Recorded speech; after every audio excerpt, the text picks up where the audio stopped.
I should have known you'd find yourself here, despite all my efforts. It appears you are guided here by fate. What a fascinating concept.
So, I think it's a giant Pringles can inside of that tower.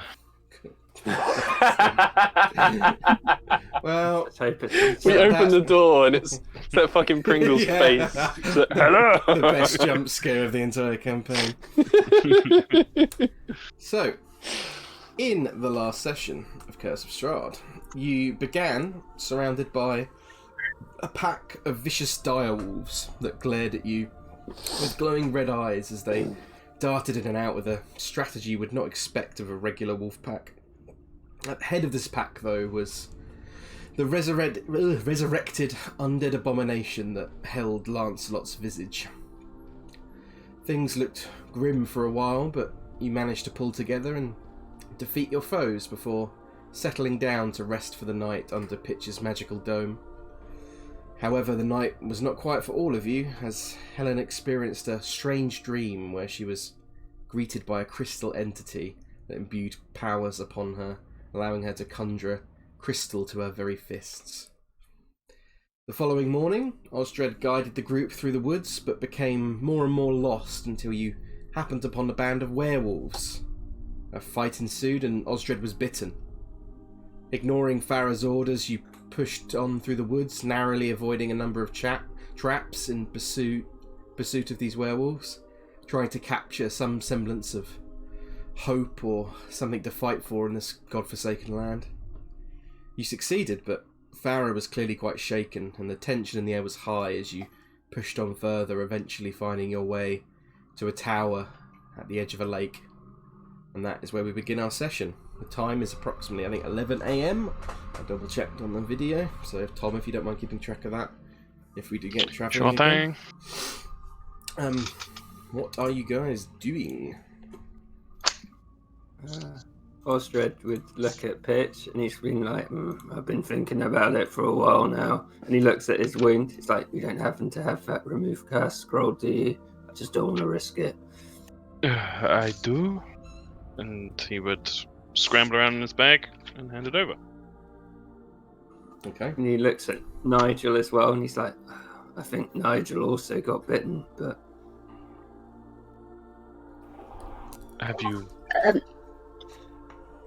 Sorry. Have you checked him over? I thought he could heal himself. He's got his healing hands.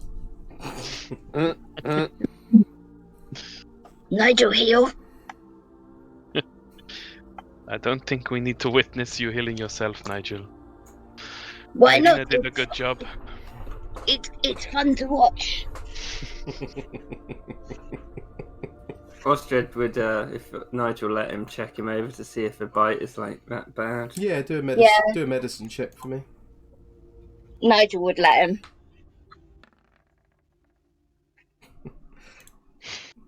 You're pretty sure he's badly cursed and infected by some kind of disease. Woohoo! Osdred looks at Nigel and he's like, I assume you don't want to be a werewolf, Nigel. Not really. It not sound fun. You better use your remove curse scroll, or I can cast it on you. Might be safer if I do that. Do I have a remove curse scroll? Oh yeah, of course I do. Yeah, you were given one at the beginning of the campaign. Yeah. Might be an idea. Would Nigel have the know-how to cast a scroll? Certainly not, but you can still try if you'd like, unless you want Osdred to just do it, because he certainly does have the know-how. But that's Nigel's prerogative. That seems like a safer idea. Yeah. Yes, please, Osdred. Make me not werewolf. Osdred would cast the scroll on Nigel, and then he'd do Pitch's one on himself. Both seem to take effect. You're not sure if Nigel was actually cursed or not, but the spell goes through. So you think if he was cursed, that he's definitely not anymore. And same for you. He's just like, well, it's better to be safe than sorry. I love it when Nat 1's drain your resources.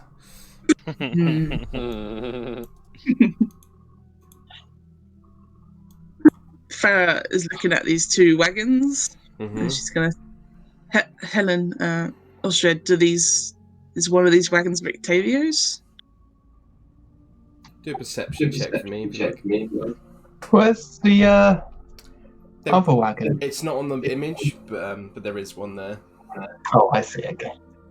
Well, I was going to ask whether or not do they bear any resemblance to the Vistani wagons. Do a perception check for me, Neville. Sure. Helen, you can see that there is a wagon behind the one in the picture that looks very much like the one you saw in the Arasek stockyard in Vistani, in Valaki. And Neville, you with the 14, not really, no. It doesn't particularly look like one of the Vistani ones. It doesn't have the same barrel-toppedness to it. Sure, okay. Looks pretty similar to me. Hopefully he's here then. I don't know who the other wagon belongs to though, so maybe we should be cautious.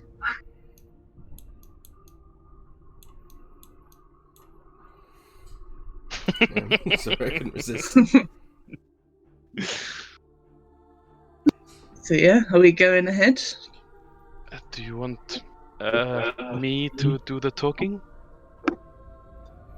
Yeah. Alright. If it's Rictavio that answers, for sure. Okay. Okay. So if You you're definitely seem like his best friend here. Give me 1 second while I grab your tokens and put them on the other map.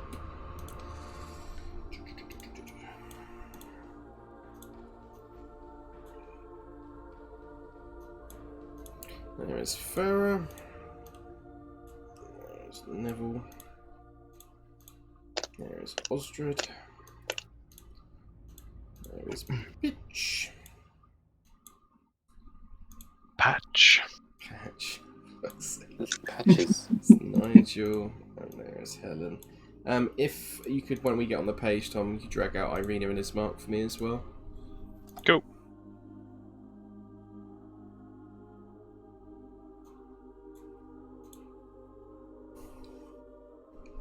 Just need to quickly grab and check something. Won't be a second. Come here, my Curse of Strahd book.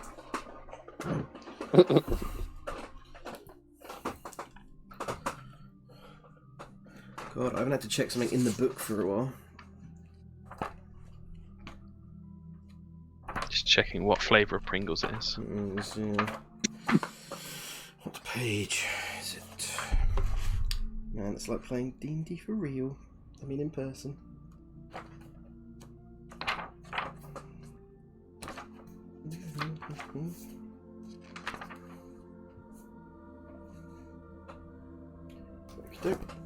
As much as thought. Okie doke. So, you begin approaching the tower. You should be able to see yourselves at the bottom of the map. Yeah. Fantastic. So, please tell me what you're doing. Looking Pitches. forward, I think. Walking up to the door. Okay, as you approach Pitch, first thing that stands out to you is these wagons, and you can see the wagon closest to you. And under layers of what appears to be mud, this wagon sports what looks like a fresh coat of purple paint, and its wheels have this fancy gold trim to it. A brass lantern hangs from each corner. They're currently not lit, though. And you see red drapes cover what appears to be like a tombstone-shaped window on each side. A steel padlock secures the back door, and hanging from which is a cheap wooden sign that reads "Keep Out."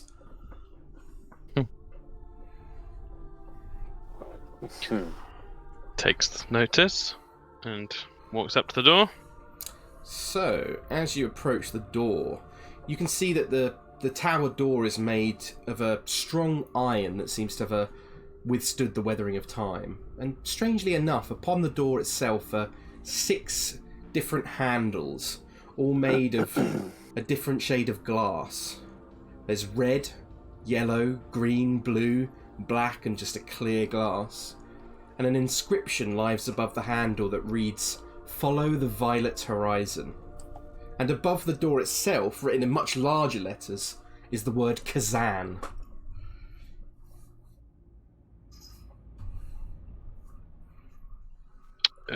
Kazan.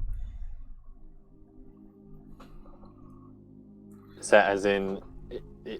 Is it a name or is it another language? Should we not know? It's written what appears to be in common, but you don't know. Okay. You don't know if it's a name Pitch. or if you don't know if it's... Will knock on the door. You knock, and there's no response. But something you do notice, Pitch, with your passive perception, is you look down, as you do, sort of like your eye sort of glances down to your rapier, and you notice you sort of like glance by, and usually when you touch it, you get this magical feeling from it, but not at all in here. As you stepped closer to the tower, and all of you, any magical items or any magical effects, the closer you get to this tower, just suddenly they go from being on to not. Ooh. Can I have a quick look at our surroundings? Indeed, what are you looking for? Can I see if I can find any big cat footprint? Do a perception check for me. Okay. Oh, Does not. I forgot to open my eyes. Great rolling so far, guys. Does not appear to be Neville. No, you cannot see what appears to be a big cat footprint anywhere nearby. Thank goodness for that. What were the colour of the door handles again? There was one that was clear. They were red, yellow, green, blue, black, and clear.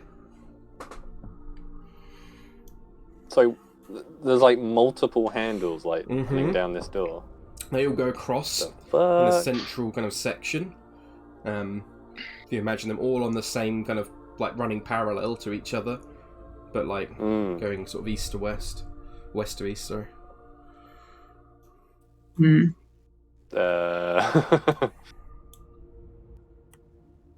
Go on, Pitch. Give one a try. You want me to choose a random handle? Yeah, I've got faith in you. He looks at Farrah. she doesn't really know. For what reason would somebody have multiple handles? There must be something to it. I suppose it could be some kind of a password-like thing. If you know the order to do them, then you can enter, but otherwise you're locked out. You would have also noticed approaching Pitch that there seems to be like scaffolding on the left. I assume you can see in the picture. Yeah, I did, walking up. I think I can see the edge a little bit there. Yeah. If you think that's the case, then Pitch, maybe we should find clues. Perhaps they'll be on these wagons. Well, maybe we could rough up the wagons a bit. I bet they're watching us at the moment, and they'll come out when we start toying with them. Do you want to start on a bad foot like that, Osdred? We're already on a bad foot with that idiot. No, we're not. I don't think. Hopefully not, anyway. Well, I don't like him. Don't like anyone, Osdred. I like me. Sometimes. No, he doesn't like him. True. He's just going to go up to a cart and like rap on the door really hard. As you rap on this door, much like you felt before back in Valaki, Osdred, you feel the massive weight of something inside crash against the wall and a growling from within. Looks at Farrah. He's like, well, if you want to talk to a cat, it's in there. Well, that's a good start at least. Osdred folds his arm and she's like, yeah.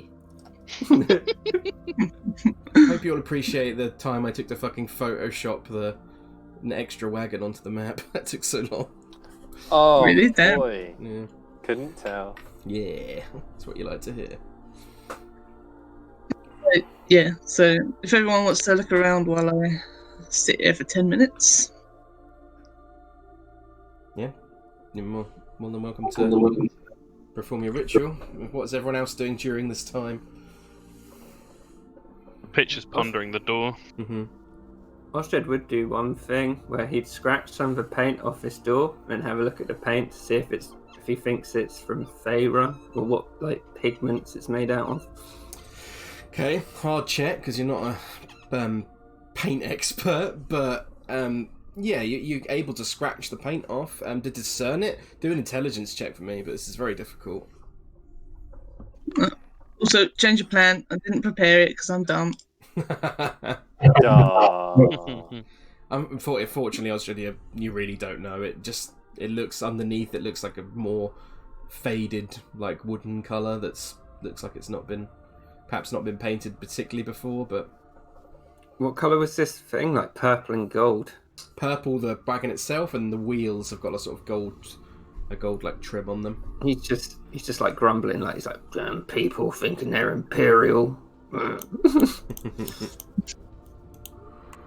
Am I right in thinking this scaffolding is here because there's some sort of damage to the tower? Certainly, you can see that from the tower heading up, Neville, that there is like a massive hole about almost. Let me just see how tall. I think it was 90 feet tall. The tower. Let me double check.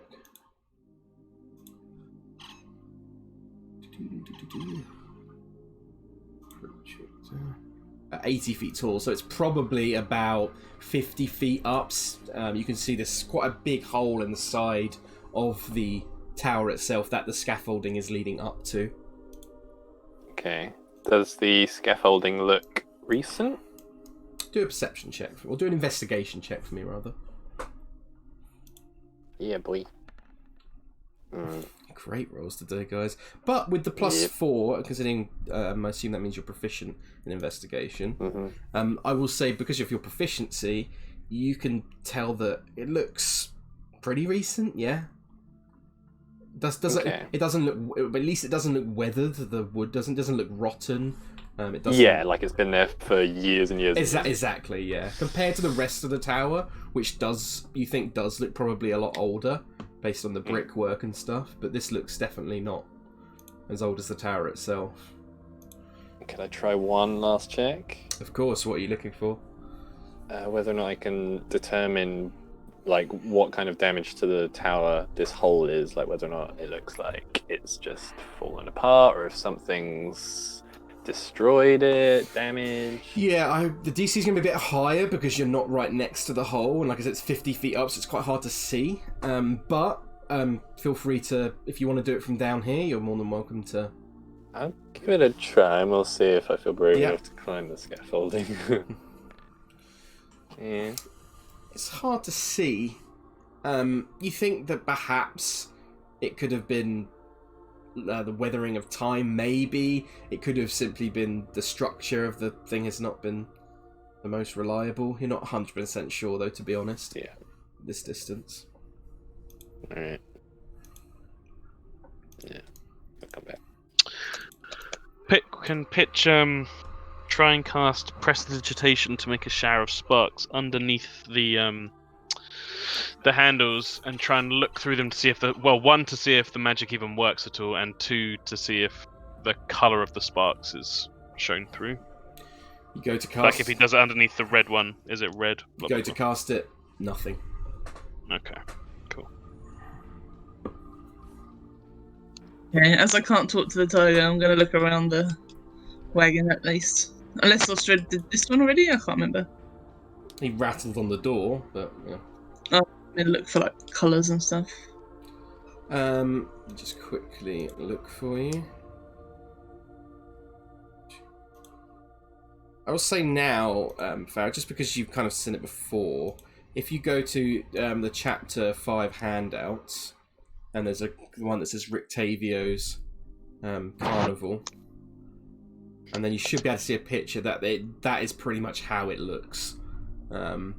There's nothing new to it from what you can see. I can read out a description if you'd like, though. No, I can see it. It's like red and green. Yeah, there's nothing. It does look different from the other wagon.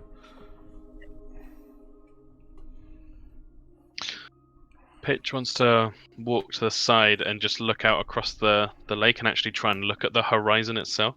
Mm-hmm. What exactly are you looking for? He's got some ideas around the colourful things. Like, what time of day is it now? It's about you said it was like 11. 11 a.m., yeah. So the sky, I assume, is Barovia grey. Mm-hmm. Very much. And so. the lake, does the lake look very dark? Does the water look clear? Looks fairly clear, yeah. It's dark considering obviously the clouds that constantly cover the Barovian sun. It's not as clear as a lake you might expect to see at this time of day, but it's about as clear as you'd expect to see on a Barovian day. And the horizon itself is broken by tree line, like mountains more than most anything else. Okay. Is that Ladder then? It is indeed, yeah. Yeah, I was just going to go up it. He's like, yeah, boy. Okie doke. Osdred, can you please tell me how much your stuff weighs? 205 pounds. Okay.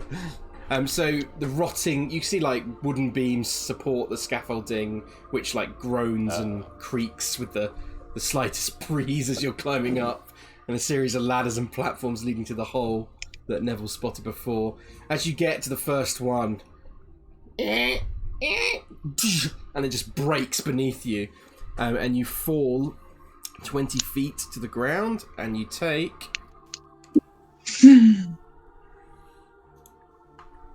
Very elegant, Osdred.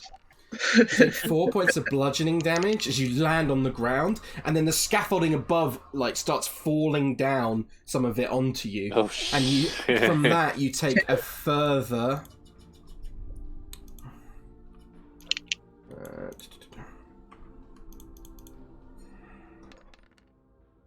Oof. A further 14 points of damage as plenty of this wood and stuff starts falling onto you, hitting you in the head, across the body. So you land flat on your back. Just lies there. Neville's like run over sort of to help out. Bloody hell, you're right there, mate. Well, I tried. Dwarves aren't meant to go up, only down. And he just stays on the floor. He sounded like fucking Eeyore then. Well, Neville will just start like clearing this crap off of him and helping him up if he can. Yeah, of course. Just lying on the floor. He doesn't want to get up. Farrah, come over. You climbing stuff again, Osdred? He just looks there and he's like, apparently not. Did you see anything up there while you were there anyway? He got 20 feet up. Yeah. So Nothing on the walls. did he see anything? No. Okay. Yeah, just old brickwork from what you can tell. There was a hole, but that's about it. Yeah, I don't know. Pitch is going to reach out and grab the red handle. Yeah. Does it do anything when he grabs it? He's not turning it yet. He just Nope, wants to touch it and see if it's going to Not when you burn him. No, not when you grab it. He's going to try turning it. Okay. Just that one, yeah? Just turning that handle. The red one. Yeah. Okay, Pitch, as you do, you hear a lightning crackle in the sky above you. And then suddenly, Farrah, Osdred, Neville, Helen, Nigel, you all look round and see Pitch as this lightning bolt strikes down, striking him. Pitch, can you please do a dexterity saving throw for me? Fuck. Okay, you take half of this. It's been nice knowing you, Tom. Ooh, Oh, Lord. Fuck, you could have died if you hadn't dodged it. Oh, no, you couldn't. No, I wouldn't have died straight away. I was But yeah. thinking the Ow. dice is double.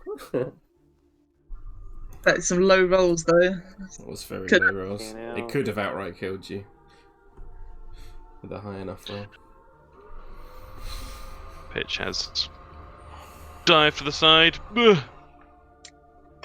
Alright, that's a serious door. Ow! Oh, Bloody hell, mate. Nigel would run over. You okay, Pitchy boy? I'm okay. I Nigel, smell heal. like food. Sure. Heal me, That was a Nigel. bad idea. Alright. Oh, shit. Okie doke. What do I need to do? I will say Arena is going to help you. Because she is. Okay. So you need to -1 on your old healer's kit to begin with. And then I believe Nigel's healing hand is God, I don't know. If you look on your feet, it should say how much you have to roll. Oh, yeah. Sorry, I was I looking think, at the wrong I bit. think it's something like 1d6 plus 4 or something like that. Healing, action. Sorry. That's alright. Yeah, 1d6 plus 4. Yeah, so if you roll that. Okay, so 5 points of healing, but oh, in fact, you can re-roll that to see if you want to do more with Irina helping you. Because the way this will work is that the lower number will be the damage. If it is, nope, you're good. So 10 points of healing to you, Pitch. Thank you, Nigel. You're welcome. Okay. yes. Nobody should be touching that tower then. Osdred says, well, there's one quick way out, Barovia. Yes. Oh my god, he's becoming more and more like Eeyore by the second. Yours, Strahd. Well, I had some ideas about the clue, follow the violet horizon, but I am not sure now. Mm. So what, you tried one of the handles? Which one? The red one, Well, like think the they'll start do of a rainbow. Then you'd go red, yellow, green, blue, following to the violet. I wasn't sure about clear or black. Another option might be red and blue together to make purple, which is kind of like violet. It could be the colour spectrum, I suppose, and it could wind down from colourless all the way to black. Maybe. I don't think I want to test these theories, though. I'd rather know the answer. I don't know if anyone else has noticed the anti-magic on the door. There must be a source. I don't know if your detect magic would work, Nigel. Ooh, yes. Nigel, try. Might Detect just get- magic. So you cast Detect Magic, doesn't work. Oh, Not What? while she gets close to the tower. Maybe try further back, Nigel? which direction? From the tower, so like over there maybe. Oh, yeah. So once you get back, let me just double check something. Yeah, once you get back that far, Nigel, Mm-hmm. if you cast Detect Magic again, there is Yep.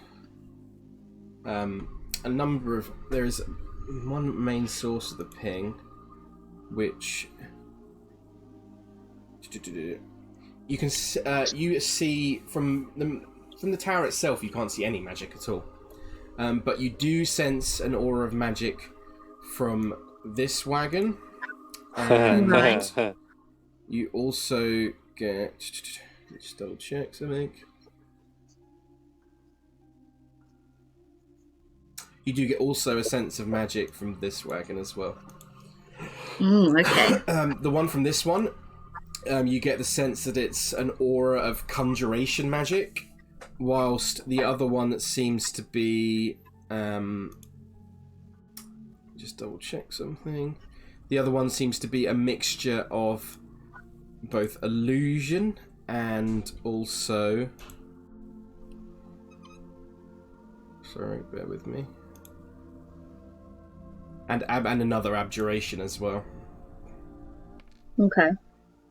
You would explain that to the group? Hmm. I was going to say, whilst Nigel wandered off to do that, I'm guessing this wagon doesn't have any like windows. It has. Let me just double check again. It has red drapes covering a tombstone-shaped window on each side of it. But there's you can see through, but there's clearly red drapes behind. Osdred would just say out loud, if this place, like, maybe it's a safe hold against Strahd. Maybe that's why we're here, and that could imply Rictavio knows a lot more than he's letting on. Hey? Well, hello? Hello, can everyone? I can hear everyone. Yep. Hi, sorry. Maybe Osdred, but we don't know for sure. I think it's a definite. I mean, have you ever seen? He just points at the tower. Such a powerful blast and something that negates magic so efficiently. Well, whoever's in here will be powerful, probably, if you consider the door, and maybe useful in the fight against Strahd. We don't want to piss them off. Osdred's gonna... You know that hole? Mm-hmm. Is it like on the side? Yeah, on the side of the tower, yeah. So on this It's side, gonna get... like up here. It's gonna pick stones up and try and lob them in. Okay. Make a dexterity check, I guess. I have a question. Theoretically speaking, if Pitch were to use his mage hand, could he get that inside the wagon without opening it, or would he? Is that not possible? Would you have to open It has to it be to in a get the hand? place you can see, I believe.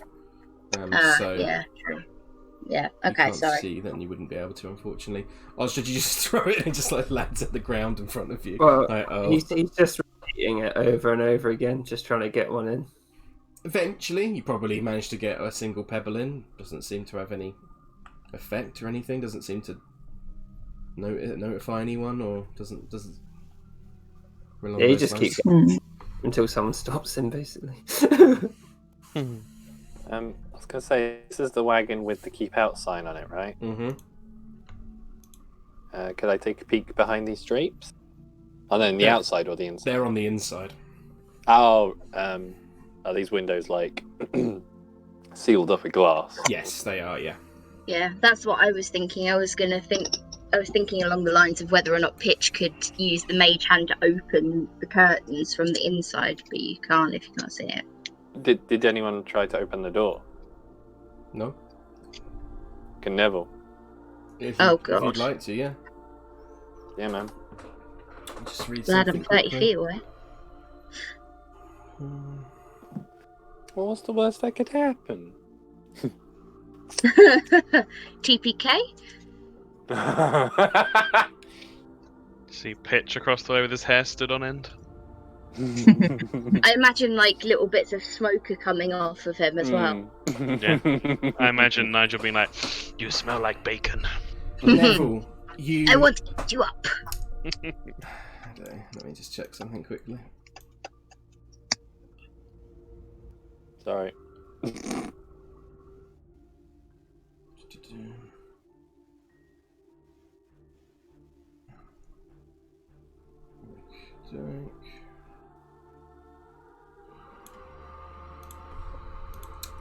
Neville, you pull the door open, and in front of you, you see hanging from the ceiling what appears to be a small flask filled with like oil. And as you do, you pull it, and it drops.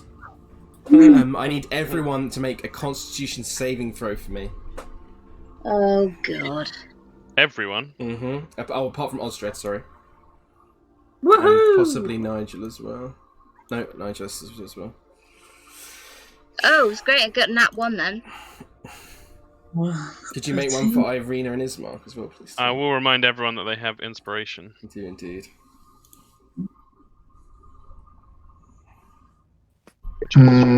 Fully prepared to use for the lightning attack. I've already used mine, but that's bad. Ismark, the boss. Anja, did you want to use your inspiration? No, I won't. I'll save it for later. Okay. I get the feeling I might need it. Might use mine. I've got 13. Yeah. I will say you can choose to use your inspiration to reroll Actually, Irina's as well. No, shit. I'm gonna use it. Oh, no. Wait, to use my inspiration or to use Irina's inspiration? To use your inspiration. Oh man. Fine. Do you know There what you I've go. accidentally done? I wasn't actually even on my character sheet when I rolled mine. So This character sheet were you on? Oh, you're on Okay, pictures. so yeah. anyone sorry. anyone who got less than a 12, you take 33 points of damage. Anyone who got more than a 12 takes half that damage.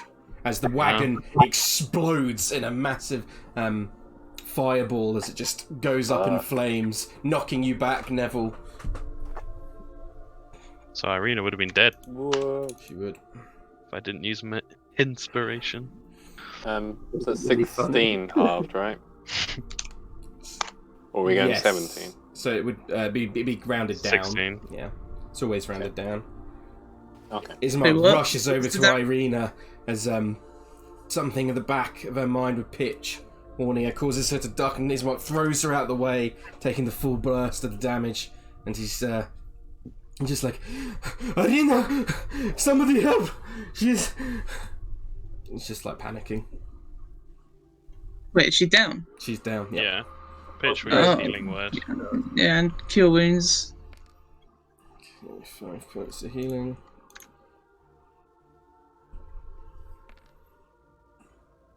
Further 5. So the cart properly Properly Exploded. exploded. Yeah, it went up in flames completely and up in the air. Michael Bay style. So what was the damage if you pass? 16. 16, 33 if you fail.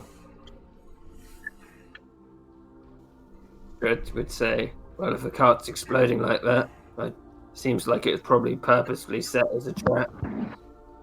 No one would want to Did this destroy wagon it. take any damage? No. It would have been scorched slightly, but it wouldn't. It would have withstood most of the blast. Need to take your damage, Nigel boy. I'm just doing it. Sorry, I was putting lipstick on. Does sound like something Nigel would be doing. Ismark like carries Irina over here and sort of sets her down. He's like, Irina, are you okay? And she's like, what happened? He's like looking around at everyone. Wagon exploded. You can see that it's just on fire now, it's crackling. There's much of the wood. Oh. Neville's like getting himself up and dusting himself up. It's like, oh, bloody hell, I'm sorry, everyone. Ugh. It's alright. I don't think anyone could have known there was a trap inside. But They keep out, Farrah.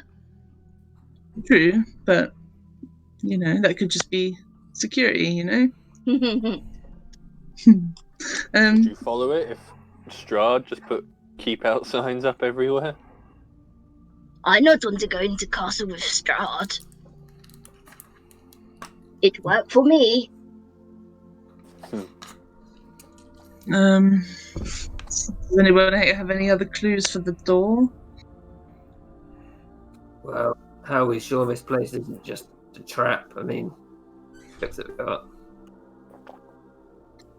Well, I mean, if I lived here, I'd put a lot of traps out as well, to be fair.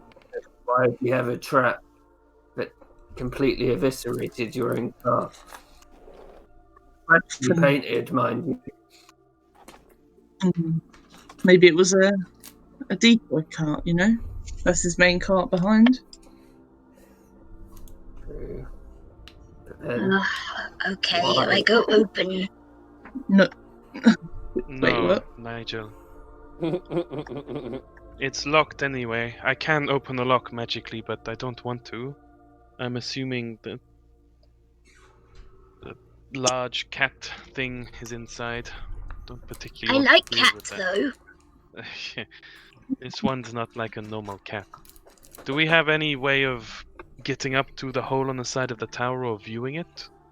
Farrah, you summoned horses before. Could you summon something that can fly? I can. Or you could turn into a bird. Yeah. I can't yet turn into something that flies, but I can summon something that flies. That could do the trick. Although, if this thing is nullifying magic, perhaps when you go near to it as the flying thing, you may just fall down. Yeah, quite possibly. Bitch's accent disappeared at the end there. Back off!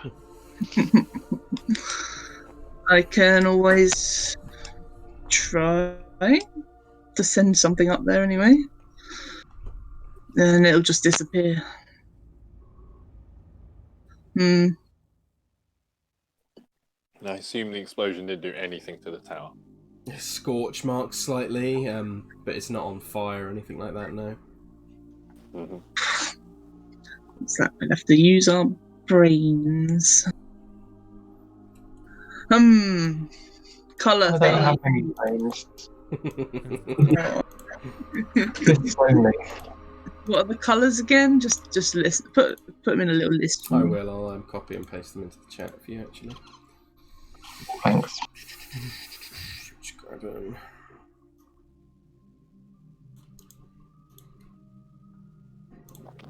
Put them in the group notes. So you've got red, yellow, green, blue, black, and clear. And the clue reads: follow the violet horizon.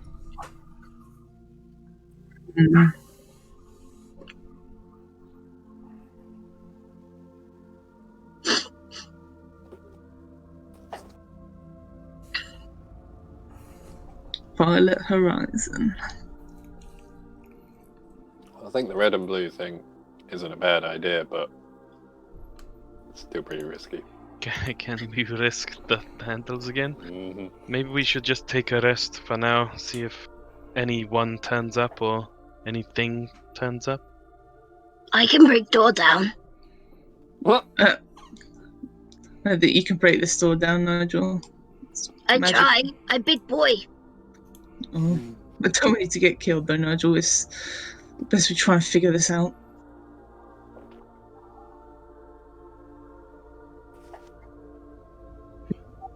If we wait, maybe someone will come out and we won't have to do any sort of puzzle. Yes. I think we That can do would the be- rest. The best that would be the best scenario, Helen. But yes, let's rest for now. We can think while we do it. What kind of a blue is it? Is it like dark or light or teal? It's more of a darker blue. Okay.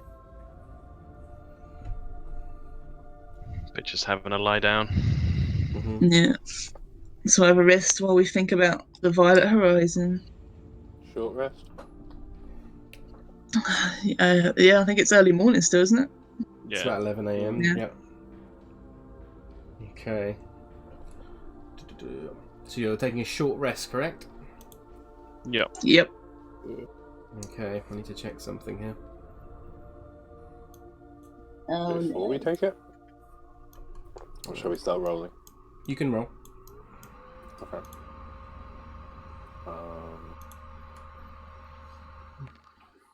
Fuck.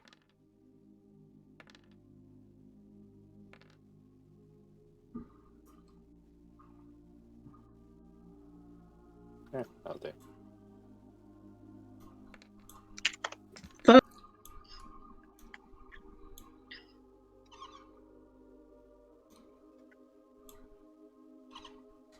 But, pardon me.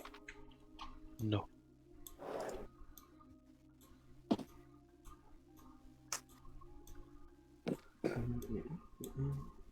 How many handles were there? 6. 6. And that's exactly how many party members we have, except these two. Yeah. Maybe we've all got a colour associated with us in Lewis's head. Maybe. What's Osdred? Don't know, like poop brown. Why would that exist in the I swear- world, though? It's a good thing to think. Yeah. Why I not? swear whenever we get a colour-based puzzle, we always go to that. Yes, indeed. As if we're members of Sailor Moon or something. It could be like the colour of their auras or something. Helen could identify with auras. Oh my god, I love it. Mm-hmm. Do Irina and Ismark have hit dice? Yes, they do. If you look at what it's got next to the formula next to their HP, that'll show you how many hit dice they've got. There's D8? What class is Ismark? D8 indeed. an NPC, so you technically do not have one. D8 plus 2. Nice. 52. Ah, too many windows. Okay, it's back to 4. Ooh, 60. Osdred would have read more of that book he got at the very beginning. Okay, you can read another hour. During that Jesus, time, Irina. you can let me just get.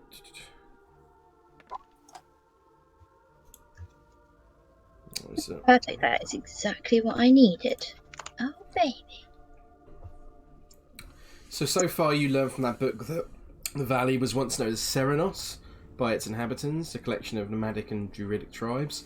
I'd say from reading the rest, reading what you can tell that these folk lived entirely off the land and were completely unsettled, and that the ancient cultures worshipped a trio of powerful archfey that, as the names have been lost to time. Okay. Nice. Bear with me. Helen gonna roll some hit dice? Oh, I should think so. That's a good idea, actually. A sliver of green's making me nervous.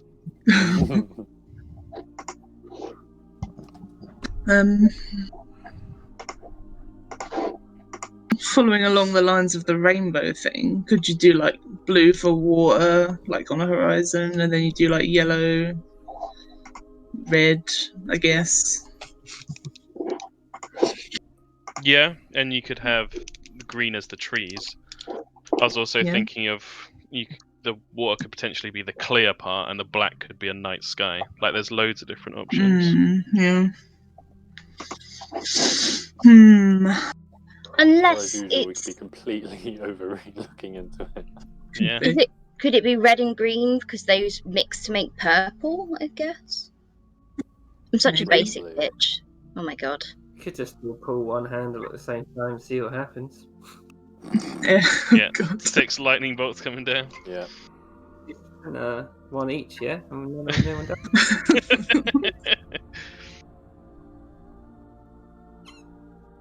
Okay. Wait, Oh wait, no, because the magic will be nullified. Okay, it doesn't matter. I was gonna say I could mage hand the handles, but no, I can't. So, you all rest for the next hour in the middle, almost like a battlefield of there's fire and wood, and the remnants of this wagon lie before you, and the scorched ground that surrounds it.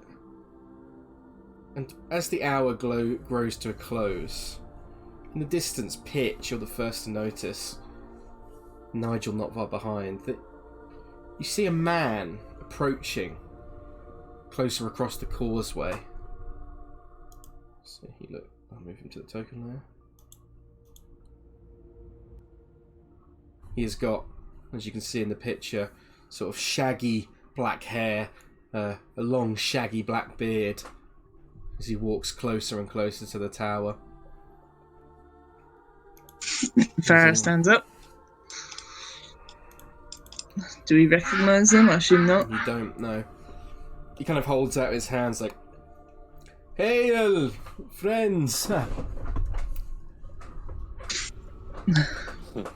Hello? Who are you? I am simply a worn and weary traveller.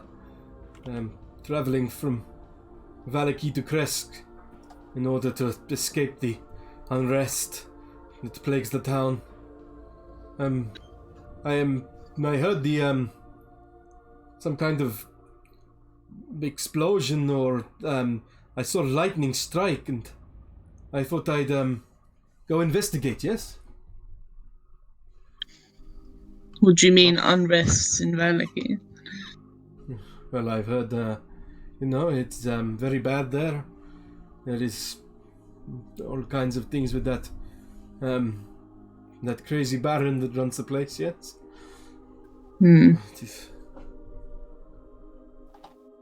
I was traveling with my my brother Emil and my sister Zulika. Emil was taken by a vampire during an attack in the night, and Zulika was wounded when they were attacked by wolves on the road. I think Zulika might have been bitten by. I think it might have been a werewolf. Do you normally head towards lightning strikes? That seems dangerous. Me and my sister Zulika were resting at a camp nearby. I thought maybe someone might be here to perhaps heal her of this curse. When did you get attacked? It was my brother was taken maybe 4 or 5 days ago now, and my sister was only maybe 12 hours ago. Osdred looks around. Oh, whoops. But he got attacked by some werewolves as well, but we destroyed them. You are fighters and warriors then, yes? That is, I guess so. Yes. Very brave of you to fight such creatures. You say she was bitten? She was, yes. She is at the camp now. I did not know if this illness would overtake her. Her fever is... She is starting to develop a fever. And I thought maybe there would be a chance that it might be possible that there might be people here, and clearly I've been proven correct if such great warriors lie here. Indeed. We're quite busy though. And you must be very brave to approach his tower. He has quite a... it is rumored to be quite dangerous, yes. The old mage's tower. What's your insight there? Can indeed, yeah. See if he's telling the truth about his, Yeah, about his sister, I assume. What's your total score? 9. You're not sure? Hard to read. As far as your cat. What else do you know about this tower? Maybe we can... She looks to everyone. We'll maybe be able to help you. Maybe you could help us. I do not know much. The legends say there was a tower built by an old mage. Apparently it is very dangerous to go near it. People do not risk it. And looking at the destruction around you, I can see that perhaps the rumors are correct, yes? Yeah, it's proven dangerous so far. The answer to your question, Mr. And he looks to you, Osdred. Asking for a name. Yeah, the answer. Mr. Fine. Oh, very well, I understand. The answer to your question is approximately maybe an hour away. I left as soon as I heard the lightning strike. So your sister's back at the camp? She is indeed, yes. Her fever is getting quite bad. On her own? I wanted to take the risk. I know what you're thinking, but I do not have any medical capabilities myself. It's...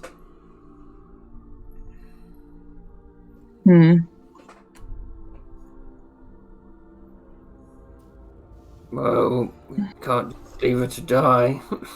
No, it's... But it'll be dangerous going an hour. It's still like midday now, though, isn't it? Right, so it's still midday. Yeah. Can I do a quick insight on him? Of course, yeah. What are you trying to determine?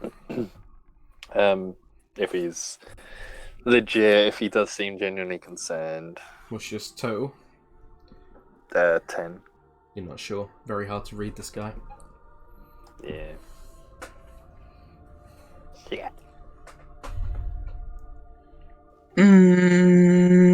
It'll be quicker if just who's medical good in this here? It's Osdred, I suppose.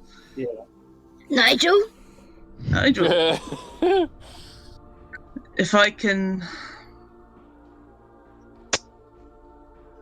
because I can turn into a warhorse, and then we could just run there real quick. But then that's quite dangerous. Quite a good idea, though. Also means we could escape if anything went weird. True. Yes, that is a good idea. If you think that you can fit both of me and whoever else on the horse, then I do not see any horse around, but you said you have one? Okay. Me and Osdred will help you. Everyone else try and figure out this puzzle, and we'll try and get information about this tower if we can.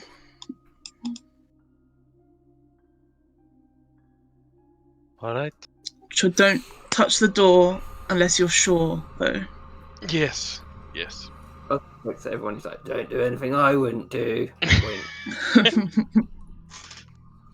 Okay. Yep, Farrah turns into a big warhorse. Let's The guy go. kind of looks back surprised. He's like, I was not expecting that. Perhaps,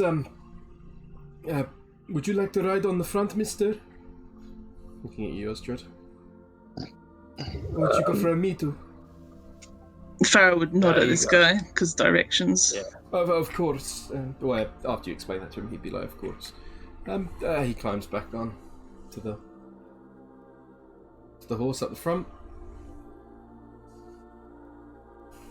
And Also jumps on the back. Okay. So you begin riding, and the direction, he starts pointing in the direction across the causeway. Yep. Off we zoom. So you start galloping across this causeway. You can see them at the very distant of your vision.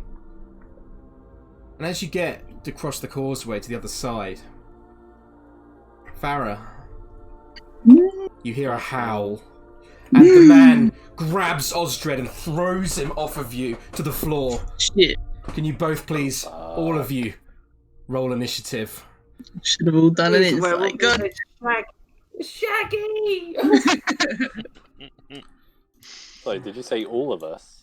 You can just about see what's going on within range, but you're rounds away. They're probably about 300 feet away. What an idiot. Why would he do that so close? Oh, I didn't do sin. No. Yeah, you're right. I'm waiting. Fuck that. Fuck you Oh, guys. sorry, apologies. Wait. Guys. Oh, it's on there anyway.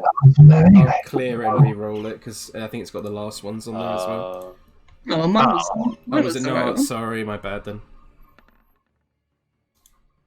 Right, I'm going to have to take you to a random map here for this. I did not quite expect it to go this way. For fuck's sake, what is it? Right, so. Where's your sister? So I'm going to quickly draw some things out quickly. Osdred just be like, "Oh, sorry, I fell off, mate. Let me just get back on." So the tower is. I do the right thing. And then you get fucked over. Yep. That's Barovia for you. 120 feet. On that statement. So you guys are off the map by 180 feet up north. So you guys would be up here. Osdred and... I'll put you guys in the middle of the map actually, so you would be... you'd still be 180 feet off the edge. You'd be further away than that, so 300 feet back from there. So just for ease of... Let's move Osdred back one more. So then 60 feet to the edge, and then the difference would be... maths is hard. 240 feet, sorry. Let me quickly grab some stuff. Didn't quite expect this to go down this way. It's very interesting.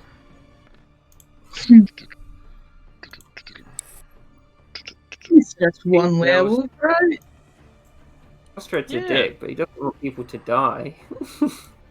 Yeah, totally.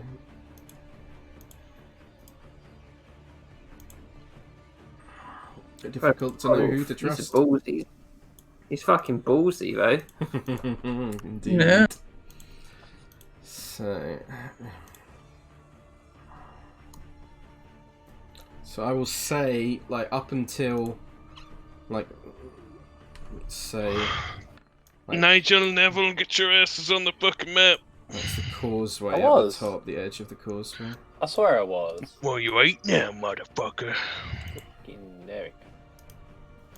Put my All Rush playlist on. Damn, man. Too much. Just saw that all appear. I was just like, yeah, okay. You better be getting back on us, good. I think Lewis is upset with us when we were like slaughtering everything a few sessions back. So Osdred, this guy would be up here. These guys. Roll your initiative, Nigel boy. Right. I already did, but I've got to do it again. Yep. Sorry, I'm really not with it today. Just really wants one of us to do it. Werewolf. Don't even have the excuse that I'm doing something else. Not. Now we need Farrah. Oh, I put my horse on. It's got warhorse form. Oh yeah. Sorry. Yeah. Derp derp derp. Changed it. Sorry guys, bear with Oh, me. now we get to watch. We get to watch Helen disappear running forward. Neville a bit behind her, and the rest of us just like at a mild jog. We're coming! Well, I don't know, like... I'm kind of thinking, like... well, yeah. Let's not get meta. Go on, I'm curious. Yeah? Yeah, go on, I'm curious. Steph's like, they're fucking dead, I ain't going out there. Oh, Neville's no, gonna run up to fucking- Terra and hammer on the door and be like, let me in! Horses are a lot fucking faster than we are, so... True. Neville just runs out to the door, like, yanks the handle 3 times. Just gets it right. I choose my own way out. Yeah. There's no place like home. There's no place like home. Where is it, Rod? Take me home, magic door. Somehow it opens. Oh, whoops. Oh god, has Roll20 crashed? Roll20 may have crashed for me. No. It's too many wolves. Take them off. Hold on. Reload the web page once again. How far are we off The the map? 240 feet, I think. Nice.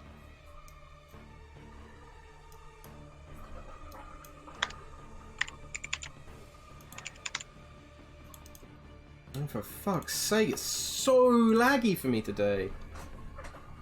Well, usually a lot of tokens do that as well. Yeah. Yeah. Worth 4, and Kirill should have 11. He does, okay, so that's 4. Rightio!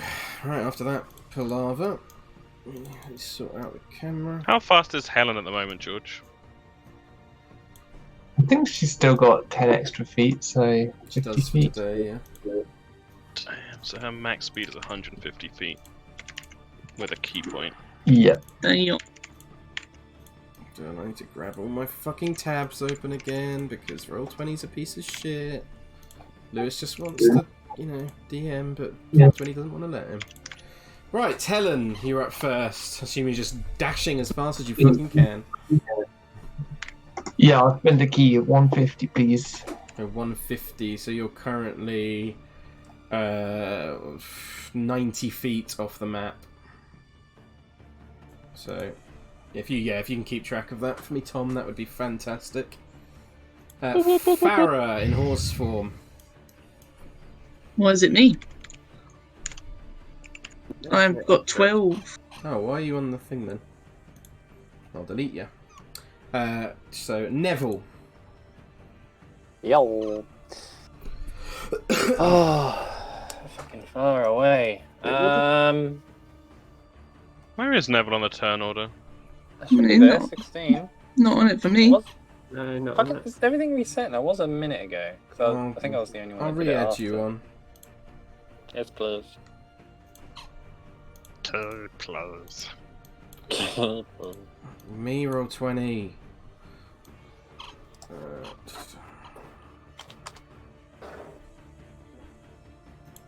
Right, descending. Why has There we Helen go. got 2 now? What the fuck is going on? Alright. There we go, Neville. Right.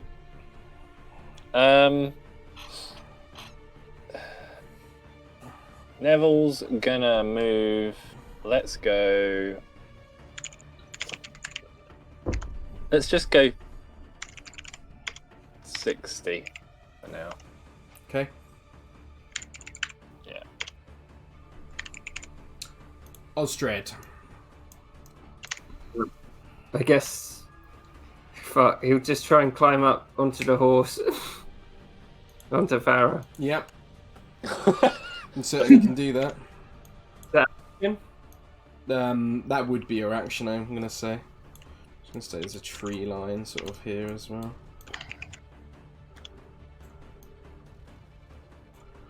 Pitch. Pitch will be running, so he can only move 60 feet. So, can I just say Ismark and Irina will do the same? Yeah, that's fine. Okay, so Don't know why it's got pitch twice on the map as well, on the turn order, but whatever. I think it's because we rolled like a million times. Yeah. It's fine. Ismark up next doing the same. Farrah in warhorse form. Yeah, let's get away from these Oh, I bastards. will Run say back. that this guy would have got an attack of opportunity on Osdred as he tried to climb up. Yes. Oh, for fuck's sake, all my tabs closed. Ah! Go on his history, and then it should have the tabs. No, it's the tabs in Roll20. It's Oh, so irritating.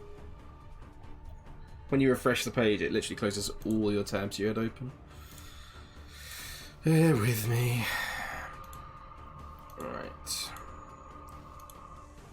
He's going to attack. Wait, there's a bear as well versus wolves. Hmm? Yeah, there's lots of bad shit.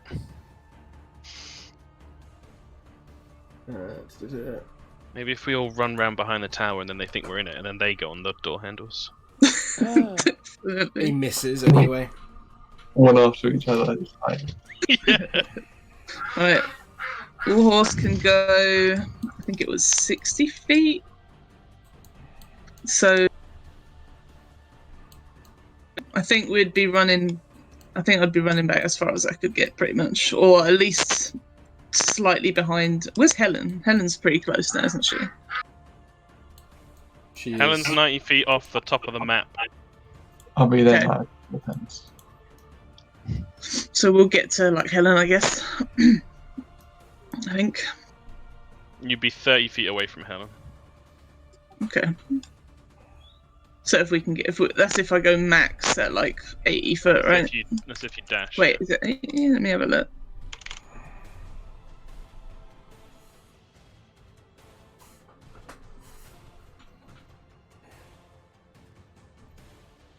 Warhorse can go 60 foot, so it's 120 foot I can go. Yeah, so you'd be 30 feet away from Helen. Okay. Because it's 60 feet to the edge of the map, and then a further 60 feet off the top of the map. Yeah. If they got to the end, Osdred would be like, fall back, reaction, fall back to the tower. Or Helen. Yeah. Ah. So move yourself to the edge of the map if you are off the map, Hannah.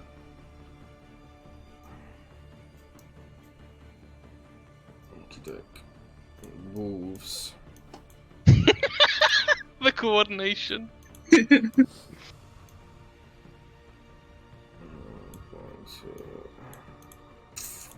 Hmm.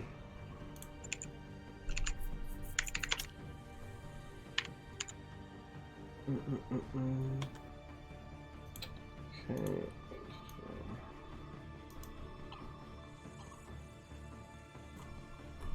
I think you might need a bigger map, Lewis. Yeah, it's fucking annoying to be honest. It's alright, we'll just move everything forward when they get closer. Yeah.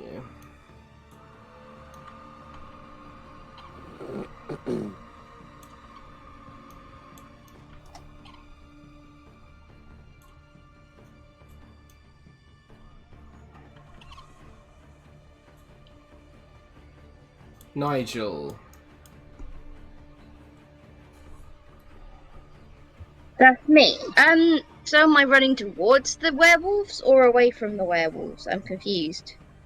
You'd have heard Osdred shout, retreat to the tower. Yeah, but is that away from the werewolves? Yes. Yeah. Alright. You're currently at the tower right now. So you Oh. don't need to do anything. Alright, well. Can I hold an action Can indeed. with my great axe? Okay, so if anyone gets within 5 feet of you, then you'll make an Yeet. attack. Okey doke. That's me.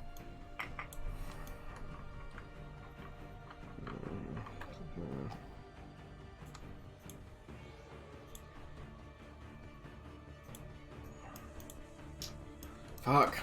Guys are too far now already. That was unlucky on initiative for me. Yeah. The guy runs forward, sees that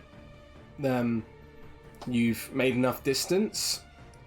He whistles, and the pack begins to retreat. Oh. So with that,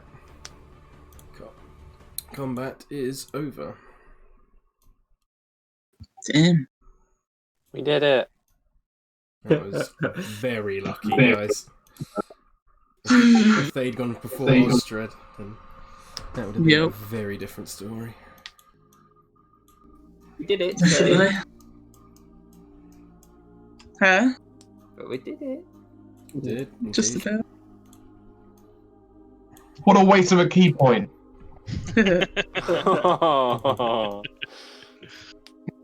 think at the point of their retreat, and Farrah would turn back to Farrah. Like, I guess we should all be untrusting more so than we just were.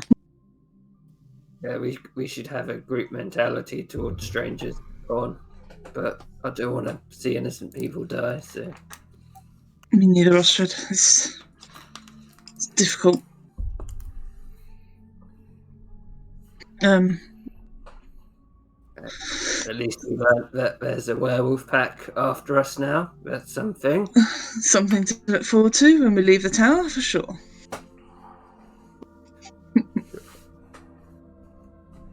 In the meantime, we still need to figure out a way to get into the tower. Anyone else got any other ideas? I think just Oh, go on, George. there you go. You go. It'd be like, did anyone get anything done while we were gone? You were gone for like 10 seconds. Yeah, that was what he asked. We got to watch Helen run really fast. Yeah, did you like it? I did. It continues to impress. Helen winks. I think we should just grab that red and blue handle and twist. We could do. I think that's the best idea we've had so far. I feel like that's risky because we don't know the answer. Yes, it is risky. Farrah, Yeah. correct me if I'm mistaken. When you are in your animal form, the form will take damage before you do, right? Yes. Why? I'm just trying to think if someone has to twist the handle, it should be those who can take the damage. If I had to dodge to the side, I would be. Oh Right, no! Just stop. I don't want 8 Farrah sitting there playing with my puzzle. I don't need that image. I was still picturing the horse. I was picturing a horse sitting there, like with hooves. Sorry to interrupt. Oh god, that's too funny. Okay, that's not a bad idea, Pitch, but I do only have one animal form left, unless we take another rest. But we can decide whether we want to try and fly into the hole, or your idea is not too bad.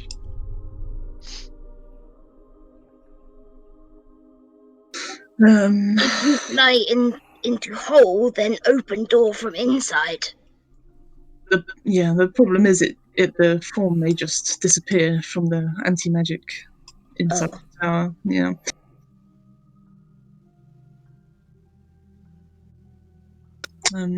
Can Pitch do some testing Yeah, sure. with cantrip? So with dancing lights, I've got the 4 orbs, and can he just try and find where the radius is of the anti-magic? Yeah, of course. He can go 120 feet up with the orbs as well. So if he can see if it goes up as well. Yep, I'll tell you now that the field appears to be about 10 feet out from the tower, and then that includes completely above it as well. Okay. The tower's about 80 feet high, so you can get your dancing lights up about. You get them to 90 feet, and then they whiz out when you try and push them down any further onto the tower. So, now we know. I stand by offer to break down door. If it zaps me just when I try and turn the handle, I'm scared of what it will do if you try and actually attack it. Well, if we've got an idea of the colours that you want me to try, then we can try your idea, Pitch. Although, will anti-magic stop a wild shape in 10 foot as well? Do an Arcana check if you want. Yeah.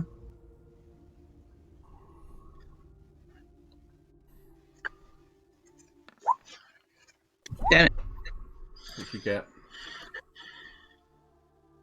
9. You're not sure, Farrah?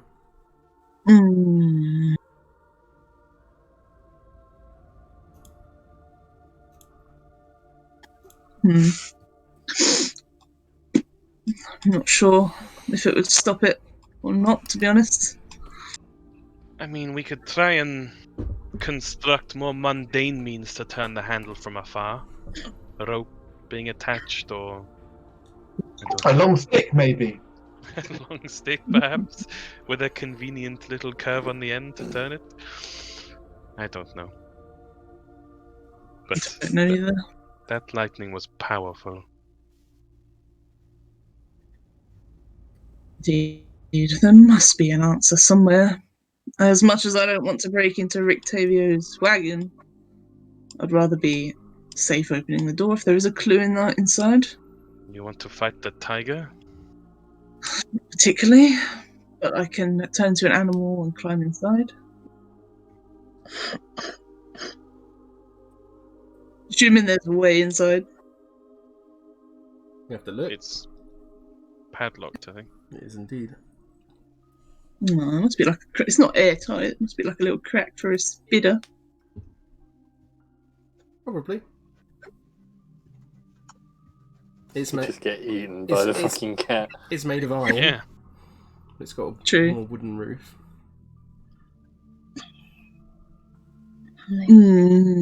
But there is certainly, you would be able to see. I'm just quickly reading.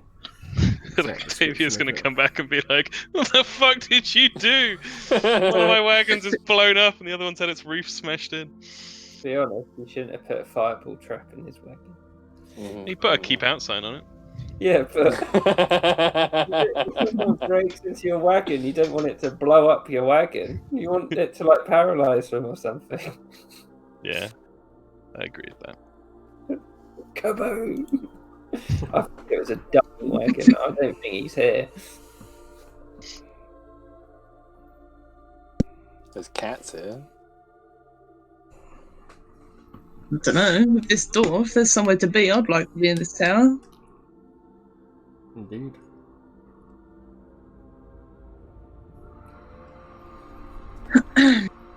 Yeah, it doesn't seem to be a hole on the wagon or anything, Farrah. What you can tell. Okay. Even as an animal, I don't think I can get in here. It's pretty shut down tight, which is annoying. I've got no idea. Violet horizon. You could do an investigation check of the wagon if you wanted to, but just the basic appearance of it you can't see.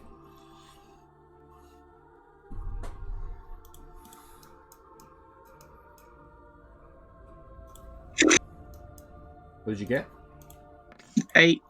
Yeah, and you don't find anything. It looks like it's pretty well sealed, as you think it would be if it was going to hold a saber-toothed tiger.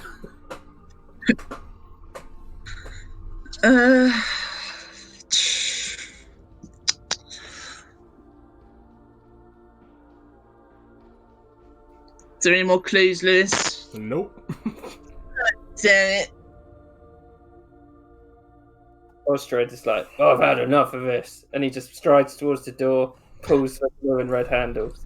At the same time. Whoa. Yay! Wolf Bada takes bang. action. Yeah. Yeah, you twist them, clicks, My boy! and the door starts to open by itself. Looks like you were right. Osdred just- well done, Helen. If it was Helen, he suggested that. Yeah. I can't remember. Okay, let me unveil. Tom originally, I think. Osdred is really surprised, but he's just like, yeah.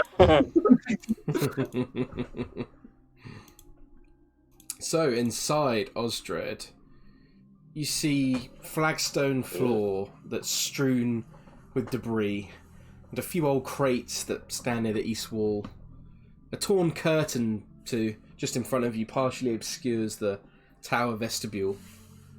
You can see a 5-foot square indentation in the centre of the floor, and that contains 4 pulleys attached to taut iron chains that stretch up through a similarly sized hole in the rotted wooden ceiling above. Standing next to the chains are 4 tall clay statues.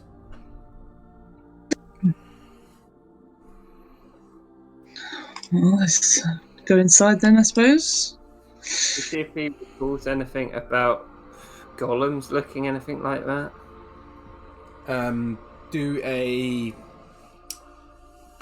Do an Arcana check for me. I think that's the correct. You're not 100% sure, I'll say. Just looks at it. Well, I've heard about clay golems guarding things, but they just look like clay golems, not a clay golem. No, but that's a good point. We should keep an eye out for other traps. Look around. Is there anywhere else to go? Doesn't appear to be. Just appears to be a hole that's heading up into the ceiling and an indentation on the floor with taut iron chains heading upwards. Lift. So this looks like a lift. Pretty much. Okay. Well, Doesn't appear to be on this floor though at the moment.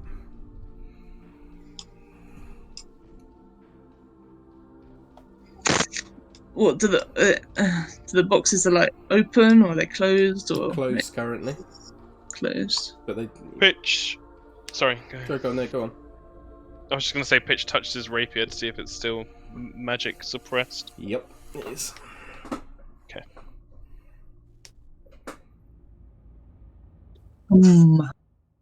Well, if you don't think that they're dangerous, Osdred, what did you say about these? I can't see any mechanism to call the lift. Maybe it's hidden in one of the statues. Maybe investigate the statues.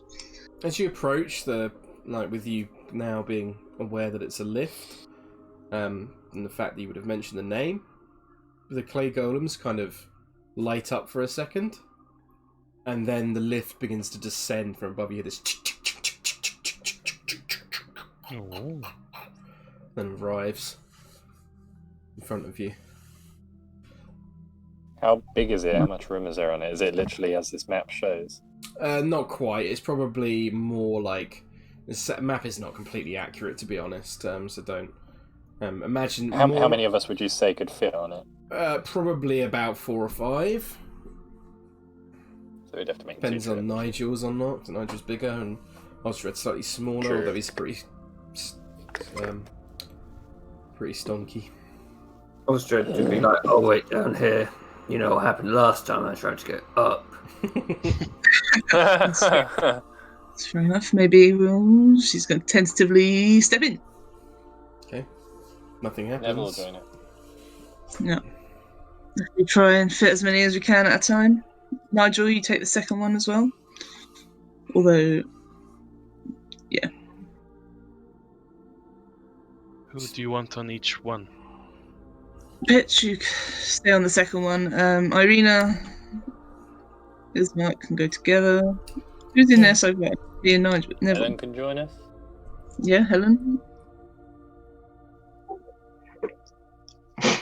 Where do I stand? On top of me, Helen. Don't worry about too much where you put in your tokens. It's pretty free form. And so, Neville, Farrah, Helen. Who's left? Ismark and Irina, I guess, can come in. And if I you don't know want if they might want to. Yeah, go on then. And then what? Osdred, Pitch, and Nigel second time. Yeah.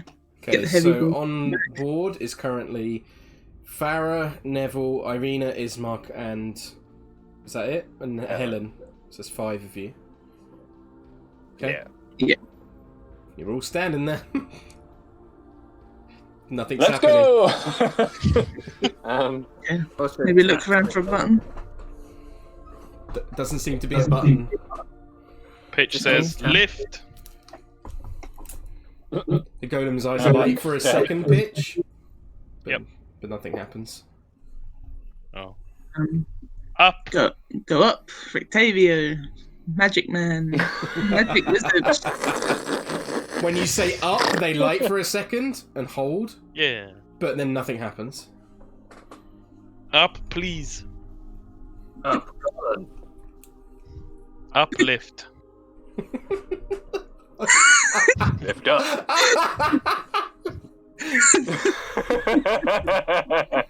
What did he say before that made it work?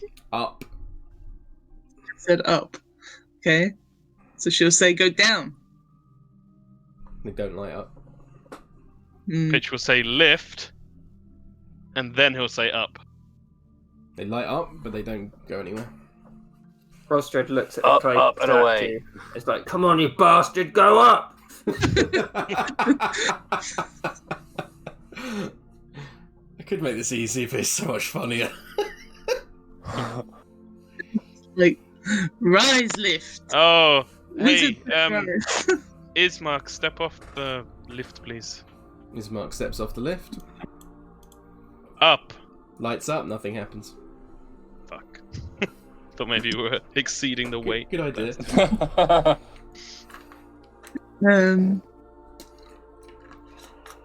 What's synonyms for up? This is great. Right.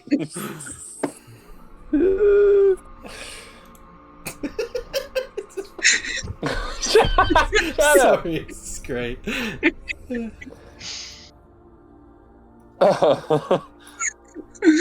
Must be a clue somewhere. Look at the columns. Yeah, alright.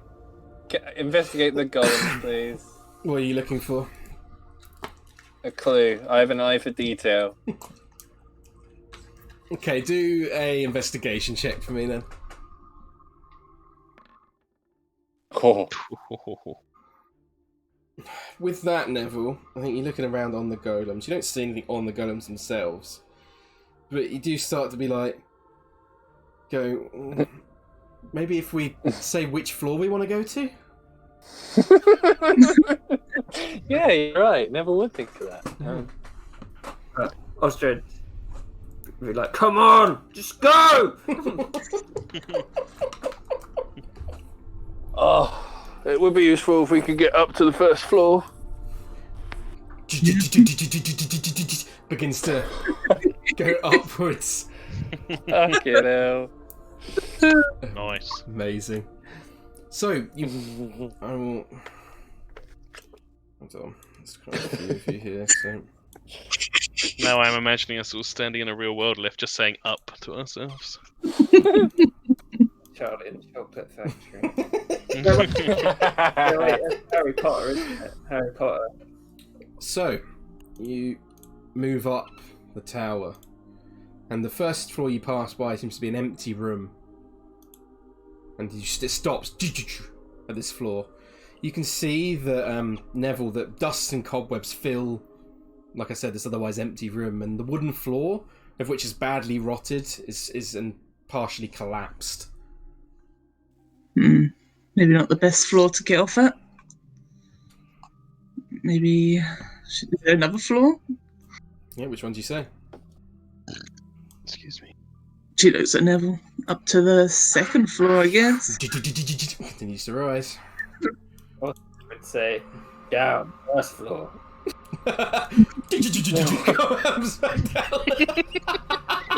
He's not on the lift. He doesn't matter. Then you go back up to the second floor. Or third floor if you're American. Osdred looks at Pitch and he's like, oh, I see how it works. Somehow that makes me more worried. So I'm guessing this is the hole. Indeed, that the so scaffolding you led can to. see that time and the elements have all but destroyed this chamber, leaving it. Do you step off the lift, Neville? Like, Well, just towards it, yeah. yeah, okay. So, let me just double check something. Okay. How much do you weigh? Fucking nothing, mate. I'm on a good diet. 106 pounds. Okay, so Neville, as you step off onto this rickety, rotten wooden flooring, it gives way completely underneath you. You fall 40 feet to the ground. And My reaction, grab it. yeah, if you want, make a, I'll say an acrobatics check to try and like reach forward and grab him before he falls. Okay. Please, I've got no inspiration. And what's Farrah's strength? Isn't she quite weak? It's weak as shit, but I'm assuming it's just like a grab and pull, because you can pull quite a lot still, even when you're weak. You could grab him, but you might not be able to pull him up. Nope, no good. He takes... Neville, you take 17 points of bludgeoning damage as you crash down through one thrall, crash down to the other, and land next to Osdred on the floor.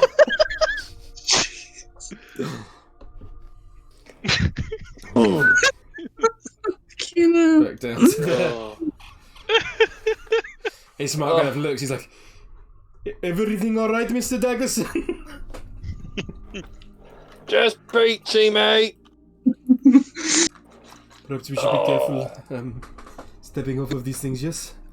Be careful, everyone stay in the middle. Check there, guys. We're gonna try and go up still. Alright, fellas.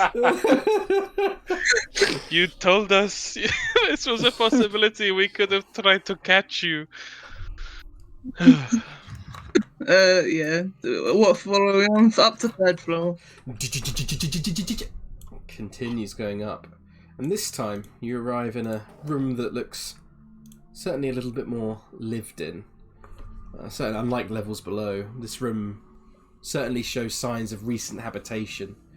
And although the place reeks of mould and mildew, it has plenty of creature comforts, including a cosy bed, a desk with matching chair, bright tapestries, and a large iron stove with plenty of wood to feed it. Light enters through arrow slits as well as through dirt-caked windows with broken shutters. Other features of the room include a standing suit of armour and a wooden chest. You can see old wooden rafters bend under the weight of the tower roof, which has somehow remained intact. Mounted to the rafters are pulleys that the iron chains are attached to support this elevator platform. So this is the top floor, there's no higher. Doesn't seem to be, no. Just gonna tentatively step on the wood, holding on to the thingy. Seems to be able to support your weight. Seems this floor is safe enough anyway. There's nobody here though. Desperate need to pee, so I'll be right back, guys. I was gonna say the same thing. Be right back. Yeah, let's all pee. Let's all pee together. Fucking hell, so funny.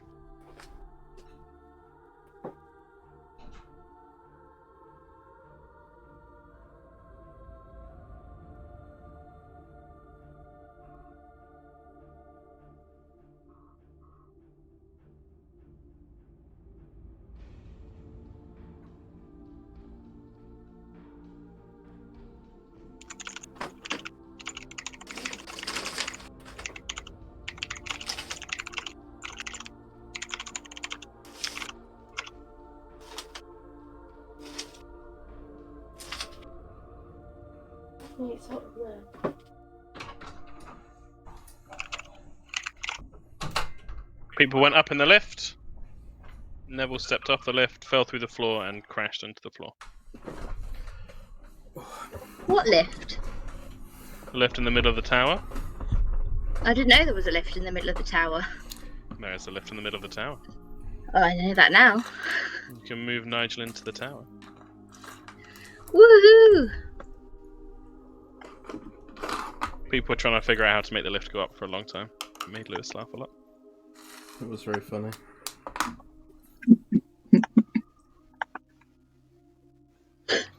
So I can just tell them, but I thought this is just too funny to sit here and see how long it takes them to realise.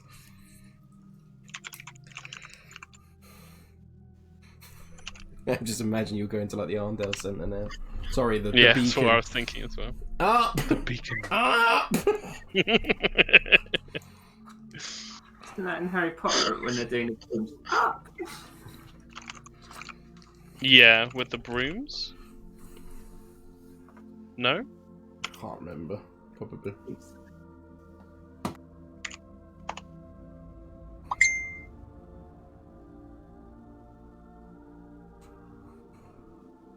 Where's this goddamn Rictavio? He's not in his room. It's not.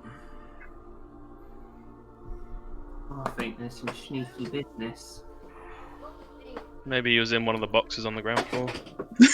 I think he probably travelled to the tower, saw that those carts were there, and was like, "Oh fuck this," and went. Yeah. There's a lot of magical shit in this tower, though. Like the door, so there must be something here. Where's the old? They've referred to it as the old Wizard's Tower, haven't they? And I'm fairly sure we've heard the name Kazan before. Pretty sure you might have, yeah. Yeah. In reference to one of the powerful wizards that was around. I don't remember any. Fine, I'll get the notes out. Jesus.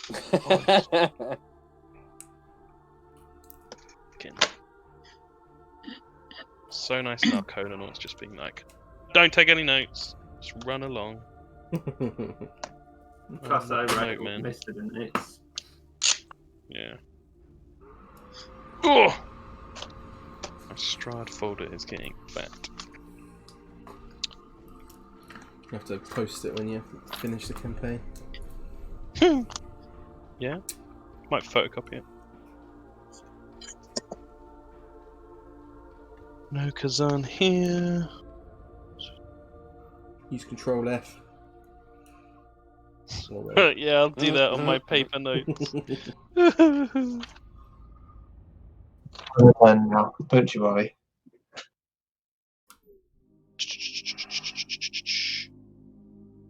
I think where you might have heard about it. Honestly, can't remember. It is for certainly possible. It's not ringing any bells. Oh, it might have been in the tomb, the Forgotten Crypt. If you look at the notes for that, you might find it. What session was that, roughly? Oh, God. Earlier? It would have been after that, I think. Let me have a look. I've got loads of session notes.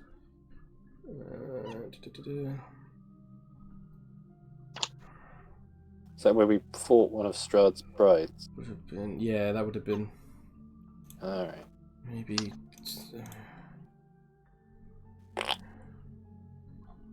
It would have been after 12, 13, maybe?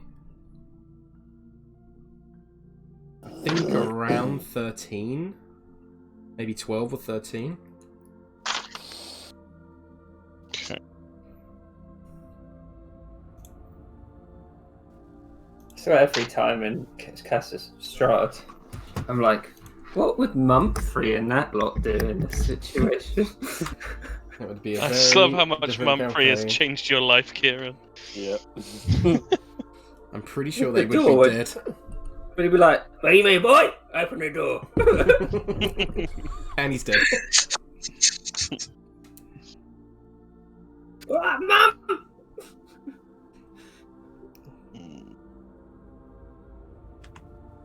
They'd 100% be dead.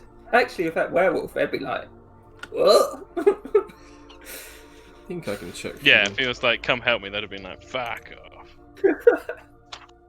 Yeah.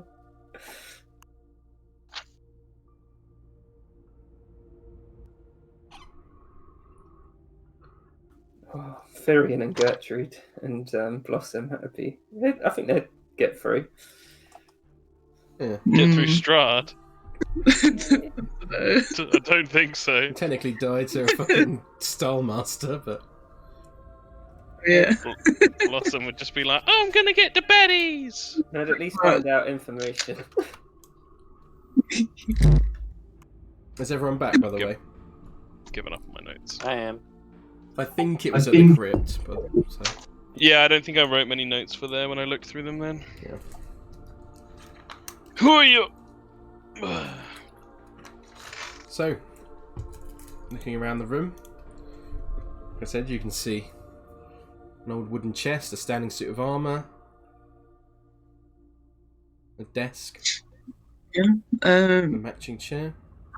She motions for everyone to like get off the lift so she can send it back down. Mark and Irina would step off. Move Helen off as well. Okay. What was it? Lift, bottom floor, first floor? Well, I'll assume that you're all coming up, so I'll start dragging you up to the top floor. Neville, his fear of lifts now fully established. Well, Rictavio's not here, but I assume this is a lived-in room of his. For any notes or I don't know, any of his personal effects? I haven't looked around yet, but we could all take a look. Let's all investigate. Investigate what I'm saying. What are you looking for? Tell me what you're looking for first. I think Pitch is looking specifically for paperwork. Paperwork. Yeah. Okay. You'd see a closed journal upon the desk. Yeah. And then you go up to grab it, and you realise all the pages have been torn out.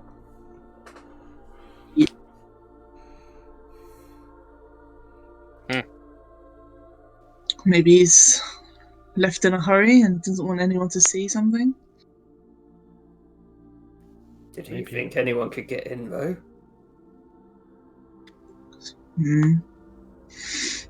Maybe somebody powerful. Ostrad's like, yeah.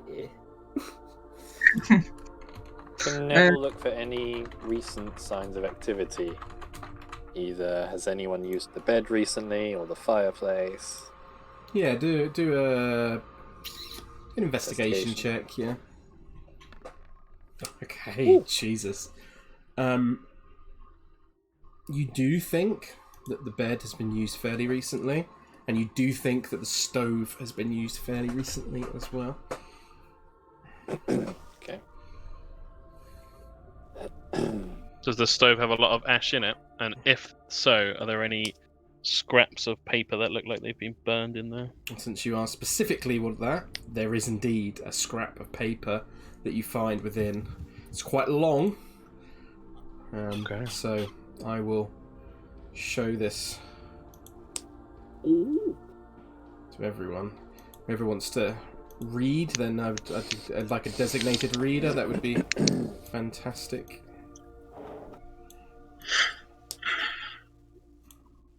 Too long for me. I nominate Anja. Somehow I knew that was coming. If she's happy to, if you're happy to. Yeah. I mean, I'm happy for someone else to do it if they want to. I don't care, but someone pick. Alright. We should do it like class where everyone has to fucking take turns. That's a good idea. No. My No, Anya's reading it. Go. Right. By my calculations, tomorrow would be harvest tide, but I cannot summon any thoughts of autumnal revels here in the perpetual gloom of Barovia. Instead, my thoughts turn to Erasmus, as they so often do. For more than 3 decades now, I have undertaken to expose the creatures of darkness to the purifying light of truth and knowledge. Some have named me a hero for these efforts. Others acclaim me a sage or a master hunter, as if any honour attached to that title. And my name is spoken with fear and loathing among my foes who are legion. That I have survived countless assaults from the supernatural is seen as a marvel among my peers, but what they hail as a virtuous and holy calling I know to be nothing more than obsession. One fruitless act of grief and vengeance has become a tedious and bleak career, littered with dead students and fallen friends. I have lived too long. Like the foul abominations that I stalk and kill, I am inexorably bound to an existence I sought out of madness and must now endure for the remainder of my days. Of course I shall die one day, but whether I shall ever rest in my grave weighs down my idle thoughts and haunts my dreams. I have sinned too much to merit the sleep of the just. I expect those who think me a hero will change their minds when they know the full scope of my crimes, and that my victims are not solely numbered among the unliving. It is the Vistani who move me to these melancholy thoughts. This land teems with them, and they are protected here as nowhere else. I must guard my secrets carefully, lest they fall upon me as one. Such a fate would not be undeserved, though rich in one particularly grim irony. Their greatest weapon holds no terror for me. They cannot curse one who is already damned. Would that they could. The tragic nature of this hex is such that I have not borne the brunt of it. Instead, it claims those around me until only I am left to mourn them. Such has always been my lot ever since I lost my Erasmus. I once fancied myself a learned scholar, a surgeon, a healer of men. My reputation was above reproach, and I believed no one's life was beyond my power to save. This folly was put to the test one rainy evening when a band of travellers brought a gravely ill member of their tribe to my home and begged me to treat him. Despite my promises, I was unable to save the young man's life, and in her grief the elder of their clan threatened to place a curse upon my house. Would that I had scoffed at her then, and accepted my punishment, but I had much to lose, and in fear of their retribution, I pleaded with them to take anything of mine if only they would withhold their terrifying maledictions. To my everlasting shame, they took me at my word. When they left town, my son was their prisoner. By the time I realised what had occurred, they were already hours gone. Incensed beyond reason, I followed their caravan into the forest, determined not to abandon my quest until my son was safe at home. That promise, at least, I have kept. I have already related the tragic story of how I tracked down the Vistani, only to learn they had sold my Erasmus to one Baron Metis, an aristocrat whose tastes were as depraved as his appetites were insatiable. Am I saying that right? Sorry? Yeah. Metis? Yeah. Metis was that most deceptive and insidious of the undead, the vampire, and my battles with him were to be my education in their foul world. I had advanced some ways in my schooling when I found my dear Erasmus, but alas, I found him too late. Metis had already slain my poor boy and turned him into a creature of the night. In some last flicker of mortal recognition, my boy begged me to end his curse. In my last moments as a father, I wept. I wept, and then I was a father no more. I wept until the tears dried, and only the desire for vengeance remained. I returned to the Vistani camp, but I did not return alone. Allies I would need to raise their camp, and allies I found, after a fashion. Disinterring a pack of the risen dead from a nearby graveyard, I led them on a merry chase straight to the Vistani wagons. They found the travellers more numerous than I, and more comestible. To conceal the hideous truth no further, the entire tribe was eaten alive, every man, woman, and child. Or so I thought. Yet the story did not end there. I lingered too long, exulting in the torment I had wrought upon my tormentors, and I caught the eye of their elder. Even as she fell under the grasping hands and gaping mouths of her killers, she cursed me. Her words are ingrained forever in my memory. Live you always among monsters, and see everyone you love die beneath their claws. Since that fateful night, my crusade has claimed the lives of trusted mentors, eager pupils, even my own dear wife. Each new death was another stake in my heart. I realised the horror of my actions almost immediately. After I put the last of the flesh-eaters to their true death, I heard a soft weeping from one of the Vistani wagons. A small child, a girl, had crawled into a chest and hidden there while her assailants devoured the rest of her family. Nor had she escaped unscarred. One of the abominations had bitten her deeply on her right leg, and the wound had festered. Given time, its sickness would have claimed her and made her one of them, as Baron Metis had my Erasmus. I knew I could spare her that final indignity as I had spared my son. I raised the hammer and the stake. Recognition flickered in the girl's eyes. She knew me as a doctor, a healer, and asked if I could heal her. Looking into the eyes of one so young, much younger than my Erasmus, I knew I could not harm her. I recalled my old vows and promised the little girl I would do everything I could to save her. Opening my bag, I returned the hammer and stake and reached for the bone saw. Ebus. As whoever was reading this in game finishes reading it aloud to the group, you begin to hear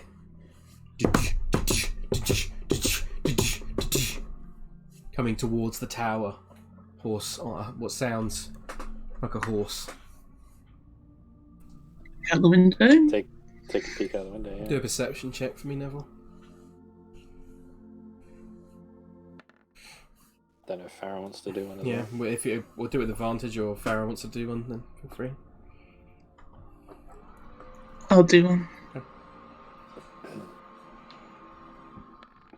Jesus, yeah, that modifier. That's 6.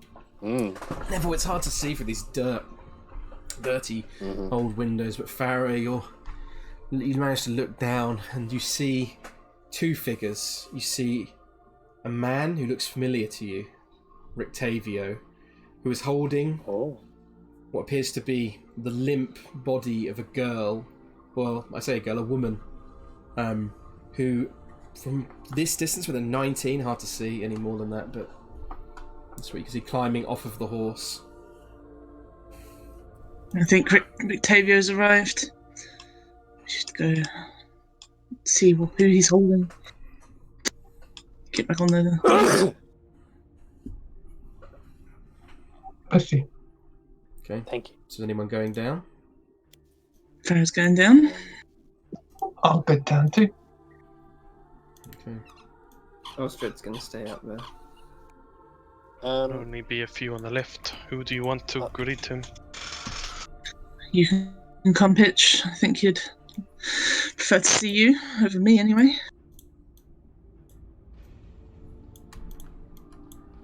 Yeah, I don't Pitch think we goes on need the too left. many though. You have got time to all head down if you want to.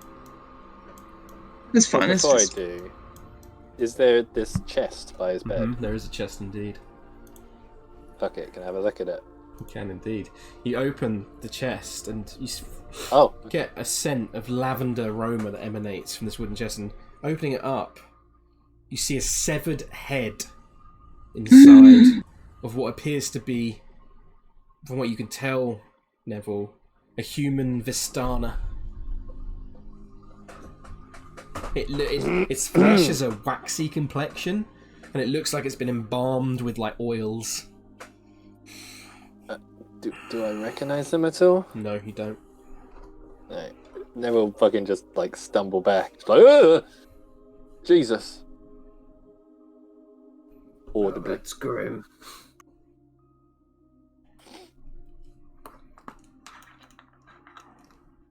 Ugh. Is it like a young girl's head, or is it like an adult It's a woman? man. Or... It's a man. Oh, a man. The severed head of a human Vistana man. Mm. Oh god. Do you think that's him? Rictavio's.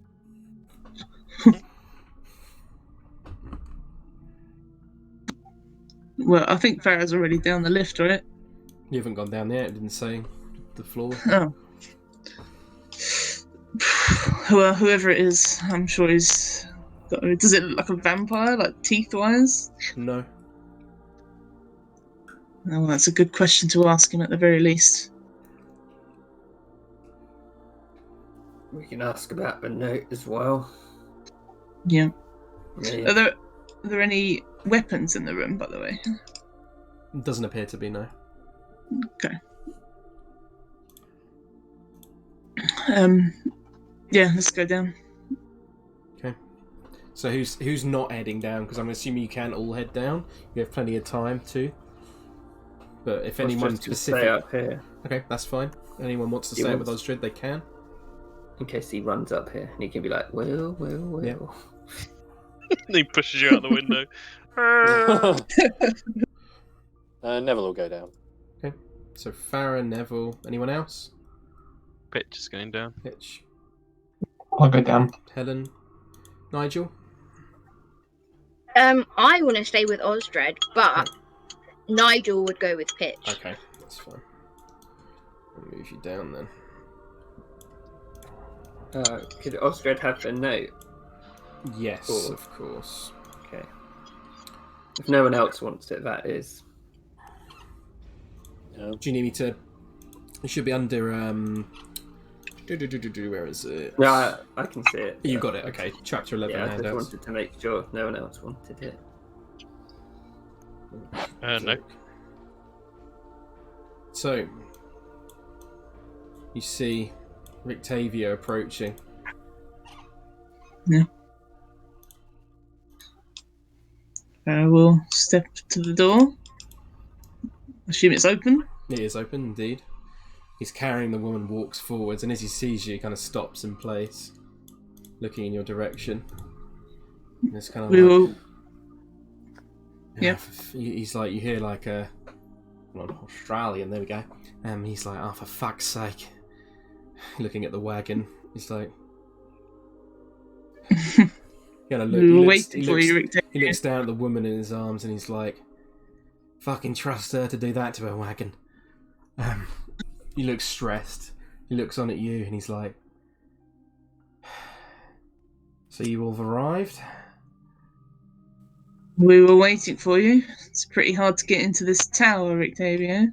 I'm surprised you managed to open the door. Easier way was... I ain't touching any of Kazan's handiwork. How did you plan on getting in, then? He looks to the scaffolding. I took the easier route, but it seems like you've damaged that as well. I'm afraid so. He looks on at all of you, like, almost expectingly. It's like, well, fuck. For fuck's sake. Kind of looks all over at you, and he's like, well, I guess the jig's up. And he kind of walks forward, it's like, I've got to get her up to the top to heal her, so out the way, please. And who is it that you're taking up there? That doesn't matter right now. As Rictavio steps within 10 feet of the tower, you see his form begin to change in front of you. What? An illusion surrounding him begins to slowly drop, revealing a man much older than the man you see in front of you. His form slowly begins to dissipate, wearing these leather sort of long leather coat, old greying white hair, a long crooked old nose, small spectacles rounded in front of his face.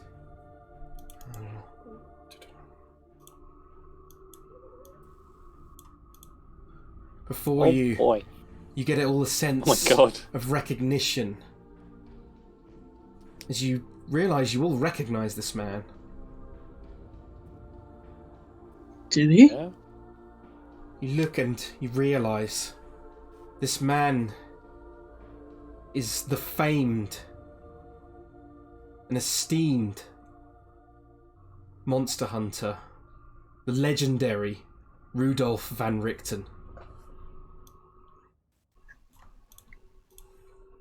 Wait, Farrah, I'm guessing. Hmm? Okay. What was that, Stefan? Famous in Farrah. Very famous.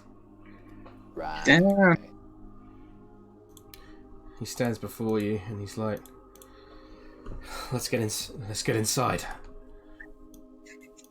It's unexpected. Your true form there. Indeed. But I've got limited time right now. Let's get her up to the tower. You see in front of you, Farrah, a woman who looks almost like a Vistani woman. She looks fairly young, maybe in her mid-20s. She, most notably about her, is that she has a prosthetic, like, almost like metal leg. Oh. What's all? But that's the girl, Yeah. I assume. Oh. So let me bring you up. He Yeah. calls to the tower and brings you up to the top floor. Osdred, you see an unfamiliar man come up with you, followed by the rest of your party members, and he places the girl on her bed and starts reaching into his bag, pulling out different bits of sort of medical equipment and such like that, and sort of tending to her. I think Farrah would help. She looks fairly battered and bruised. She does not look well at all. You see him applying more and more stuff to her.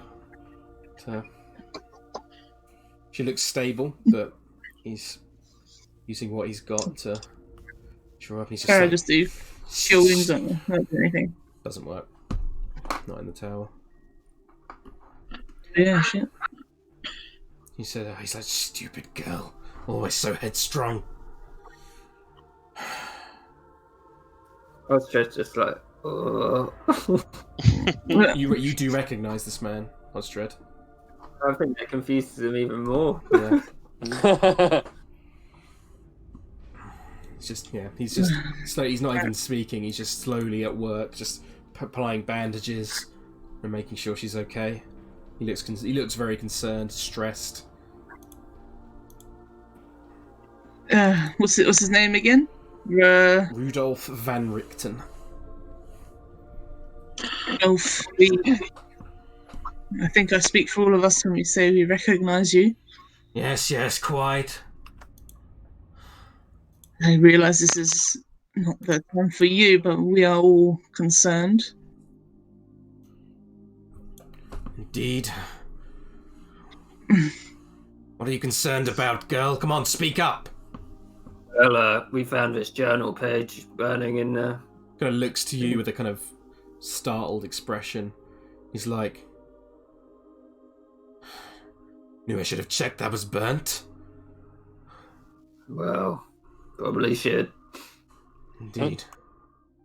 Is this the girl it speaks about in this note? Kind of sighs heavily. It does. Why are you all here? I appreciate your help in escaping that absolute shithole of a town, but you've all jeopardized my mission with your barging around Valaki, asking too many questions and making yourself far too much of a target. Farrah just looks down, sighs. And that may be true, but we should have been more discreet. Indeed, you should have. This coming from the man who let his saber-toothed tiger run around. That was not me who released him. The stupid fucking Wakta boys. Well, you seem much more in the know what's going on. We have absolutely no idea why we're here. That makes sense. Perhaps Von Zarovich has brought you here, and someone knew of his playthings. According to my research, Von Zarovich goes through long periods of inactivity. I assume it's the same situation for you, brought here by Strahd himself? No, I came here by my own volition to kill that fucking creature. Did you come to know him beforehand, out of curiosity? Rumours. Vistani mostly. Stories you pick up. Pitch, didn't you say he told you to meet us here? Yes. He did. Power to the west. Well, there you go. That's why we're here. I appreciate that.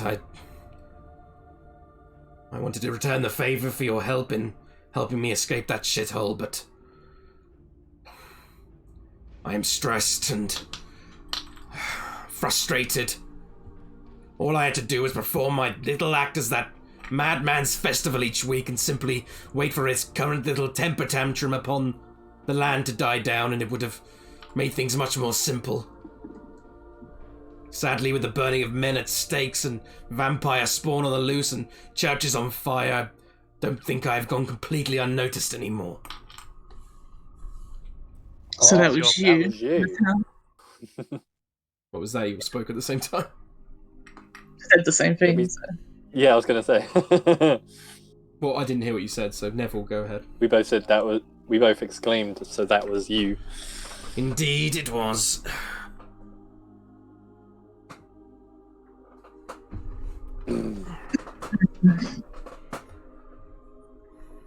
Well, You are welcome to stay the night, but then I suggest you all leave. Is that you repaying the favor? This is probably one of the safer places you're going to get within Barovia. Seems whoever this Kazan was has enforced some kind of anti-magic field around it.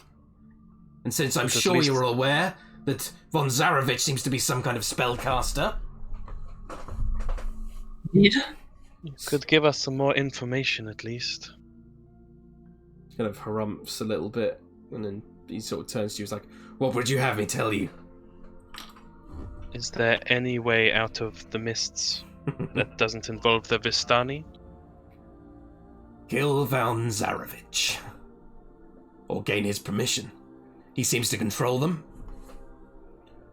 It's easy to find your way in with a Vistani, but finding your way out is practically impossible. Fair size and sort of defeat like that. I did You not... say you came here... Sorry. Go on. You say you came here to kill him. I What's did. been stopping you? Have you been biding your time, or have previous plans been foiled? Like I said, my research has confirmed that Von Zarevich goes through long periods of inactivity. Sometimes decades, where he doesn't seem to bother the denizens of this land. I was biding my time in that form, trying to stay... It's hard to hide in this place, but hiding in plain sight, I thought, was the best idea, whilst I waited for Von Zarevich to resume this period of inactivity. It seems that, however, with your arrival, that he's had other plans. Osdred asked, "Have you ever heard of Titania?" Not quite, no. Well, it seems to be an old consort of Strahd, and he seems to believe that our companion, believes her to be her. I don't know if that's pertinent or... Doesn't surprise me. Von Zarevich seems to have courted many over the years, according to my research. Perhaps this is his latest venture, and perhaps why he is not currently inactive. Kind of glares at Irina. To me, that you think the same thing, that the only way out of here is to face Strahd himself. Yes, and it seems that perhaps that your arrival may have spoiled that completely. Why did you see this period of inactivity as a point of weakness? What made you think you'd be easier to strike then? When he is inactive, then he's not on the move, he is not as observant. The bear, the predator that, after its hunt, sleeps. This predator is no different. I believe he'd be sleeping during that time. Possibly. It is the best opportunity to pursue such a thing. Regardless, I did not expect necessarily to come here to survive. This was a suicide mission. Do some deal. He seems awfully interested in us.Maybe he could lurk in the shadows and we could form some sort of plan where we're bait. He doesn't know about you. And we... I appreciate your... what's the word I'm looking for? I appreciate your belief that he still believes that you still believe that I am hidden, but with all the events that happened in Valaki, I believe that a man carrying a saber-toothed tiger around and then on the run perhaps is not as likely to avoid Von Zarevich's notice, particularly that I seem to now be in close proximity to a lot of you who have certainly seemed to enjoy his interest.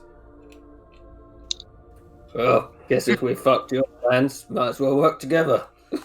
Indeed. I'd say the same thing. Seems I have little fucking choice left. Well, that works for us at least. Yeah. You spoiled my plans, so all I've got left is to rely on you lot now. My only hope of killing Von Zarevich lies in all of you. Unfortunately, Esmeralda here thought it was a good idea to go straight to the fucking castle herself and kill him. Stupid fucking girl. Fucking nomad blood. Get all racial now. You know what those What is fucking this guy? Vistani are like. Survived at all. Yeah. That's because she clearly has been following my teachings. Must have taught us something, but clearly not enough to not just run in like a foolhardy idiot. Is this guy a human, by the way? He is indeed, yes. How long have you been in Barovia, sir? 6 months. Damn, pretty fresh. Do you know anything about the Amber Temple? I've heard little bits about it. Little texts I've read. I managed to acquire a number of books from that Baron's library in Valaki. Anything you discern useful? Little bits of information. Wizards playing with gods. Demons, perhaps. Some rumours I've heard in the books that I've read seem to indicate that perhaps von Zarevich's power is tied there. I had considered going there myself, but I imagine he's got watchful eyes on it at all times, so... Like I said, I was biding my time until you lot came along. It sounds to me that Strahd may have known you were here this whole time anyway, Rudolph. If the mists are controlled by Strahd, how did you get through without his notice? The Vistani, I told you. Von Zarevich wants you to believe that he is all-powerful, that he believes he has all eyes, and clearly he's made you think that. He's not. He's just a creature of the night. He can be killed like any other creature of the night. He is not all-powerful. He is not a god that he believes him to be. He's a pathetic man-child with too much power. She smiles. We've met him enough times to know so. Is anybody else thinking that might be the description of like Boris Johnson or Donald Trump or something? Yeah, very much.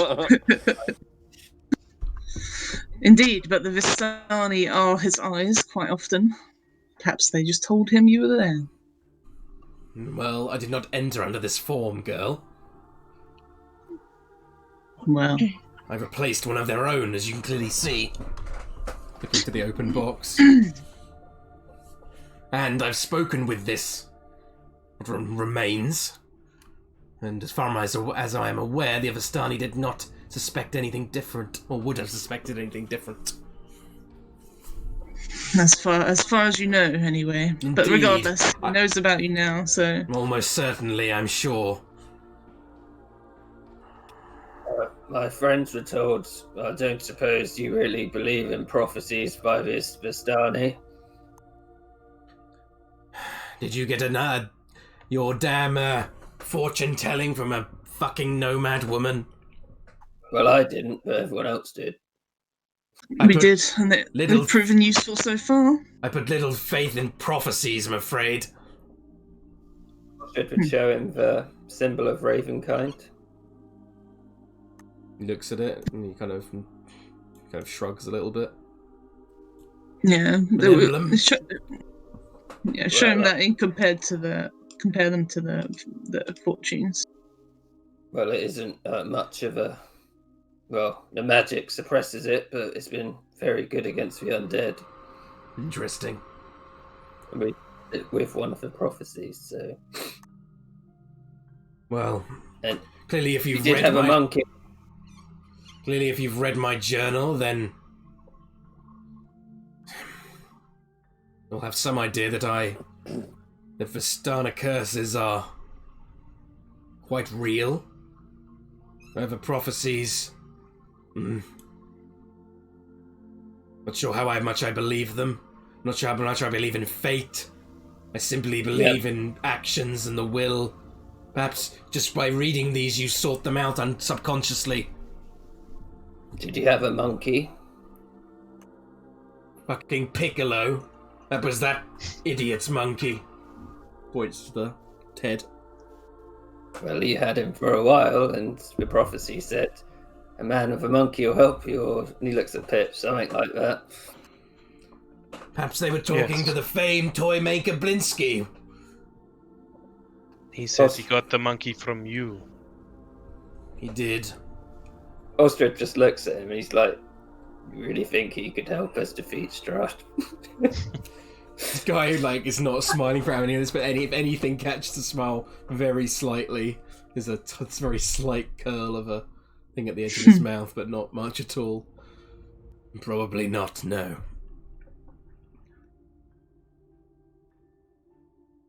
Well, regardless, you should tend to this woman. We'll be waiting. Awkwardly in the same room. Yeah.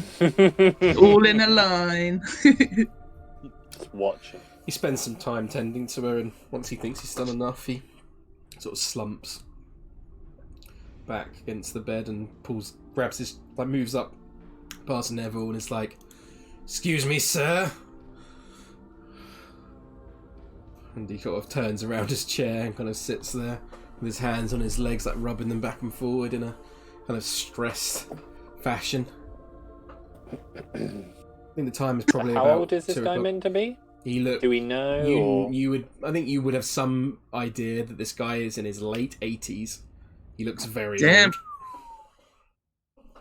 old. Look. But he's seemingly fit as a fiddle as he carried the girl. Mm-hmm. Wait, and he was able to carry her even once into the tower? Yeah, he carried her all the way up. So he doesn't... It's not like he's, I don't know, magically No. enhanced. No, definitely not. He does seem fit for his age. But, man... Guys, checked! I think Osdred would say to him, he's like, well, seeing as we've blown all of your plans, maybe we should talk about how we should progress from here to negate any... Yeah. Indeed. I'm not sure what my plan has gone completely out the window, so I suppose I should sit here and entertain what all of you think you should be doing. Well, what was your initial plan while Strahd was dormant? What do you think, girl? To sneak into his fucking eyesore on top of that hill and stab a stake through his heart? He'd die like any other creature of the night. If Strahd is any sort of cunning predator, as you say, you think he would just let you walk in? If he was dormant, it would be easier. I did not say it would be easy. Hmm. We were fighting him in church. Our weapons seemed to have no effect against him. He seemed almost incorporeal. I have heard such rumours as well. I do not know where the source of this power lies. Perhaps in this amber temple you speak of, or perhaps he's got it hauled up in that fucking eyesore. What do you know about his castle? What do you want to know? A little? Well, what's inside it? How many other vampires are inside? Does vampires spawn? Anything, really. There's little information. What's currently in there. I can give you a general idea of the layout, but this is based on hundred-of-year-old texts, so it could be completely different now. I know that the castle was named after his mother, I believe. Much as the land was named after his father. Clearly someone with parent issues.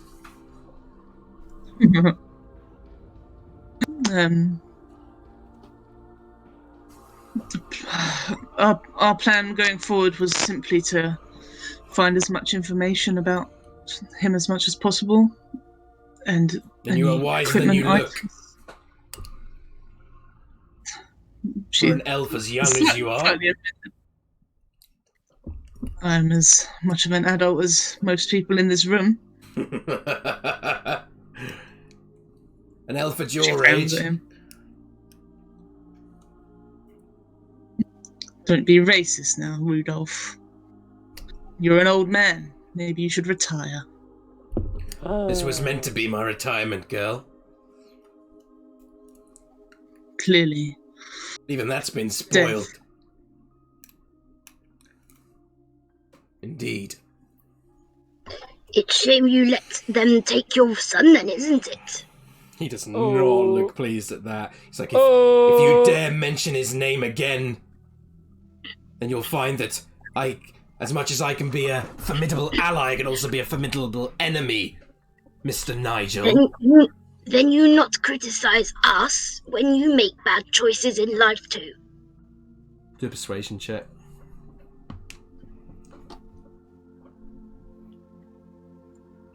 Did actually kind of mean that as a joke, but never mind. Natural one. Oh, Initiative. fuck! Oh, no, I have inspiration. Okay. Do it again. So much better. So nearly did the same thing again. It looks like a 1 or 7 does, so. He simply just frowns at you, basically. Nigel would do like an exaggerated frown back. We don't want to make an enemy out of you, Rudolph. We just want to get out of here, and it seems working together will be the best way to do that. Indeed. We need to develop a new plan. A new plan of action, a new attack. Clearly this Amber Temple is looking a more realistic Indeed. option now. If von Zarovich's power lies there, then perhaps that is where we shall go. It is. We do have to visit the winery, and we want to see what's in Kresk beforehand. Indeed, I do not have plans of marching around this fucking forsaken land more than I can. I have to conserve my energy at my age. I hope you understand. Certainly, but if we can go to the Amber Temple together at the minimum, I think it'd be useful. Possibly, but I've heard the temperatures up there reach below -10 at the very least, so... That's okay, I have cold resistance. Your Goliath blood will serve you well then. But perhaps I can accompany you. For now, Indeed. I must look after Esmeralda. Plus, of course, from the abilities I've seen of you, I do not mean offense, but I do not think you are anywhere close to being strong enough to tackle what might lie in that temple. Indeed, I think we need more information and equipment first. So your plan is to go to this winery to do what exactly? For this amulet, which is strong against the undead, we have to pay off a debt. I wouldn't want to leave it. It's not very fair. That, and there may be allies at this winery, and we'll take as many as we can get. We got to do lots of other things, and then maybe we level up before we go and... Indeed. I believe you'll have correct to get as many allies as you need at this point, since von Zarovich seems to have focused his ire upon each of you, and with this girl with you, you'd be better off just taking her to Kresk and just leaving her there. Well, if you said there was an anti-magic field here, and Strahd operates via magic, wouldn't Arena be safer here? Possibly. She is welcome to stay if she must, as long as she does not bother me. Do you know what lies at Kresk? We haven't much information about it. I've not been inside the walls. I think you will struggle to get in. I believe that they're a commune there. They're quite insular. And then there's that abbey, the abbot, who walks its halls. Supposedly some kind of miracle maker, apparently. Perhaps we can go and Irina can stay here in the meantime. She looks at his mark for this question, whether he would want to leave her here. If Irina stays here, then I must stay here as well. Fine! Fucking guests! Fucking let me just make some beds for you, shit! What would you prefer, Irina? Because I mean, we can go and look and scout ahead for Kresk if you prefer, or you can just come. I would feel safer with all of you. We said we were family. Yeah, but family look after each other, Arena, and he looks around the sort of tower and he's like, it seems like the safest place we've come across. It completely negates any magic we try. He's right, Arena. And it is something. And Van Richten here is a master, well, that monster hunter, it said, or something like that. Isn't that right? Well, that's what they like to call. That's certainly what they like to call me. Indeed, but... Well, you've read my fucking journal now. What was that, Nigel? No, that was an Anja. Sorry. Oh, okay. Just saying he has a massive ego. Farrah looks to everyone else. What do you think?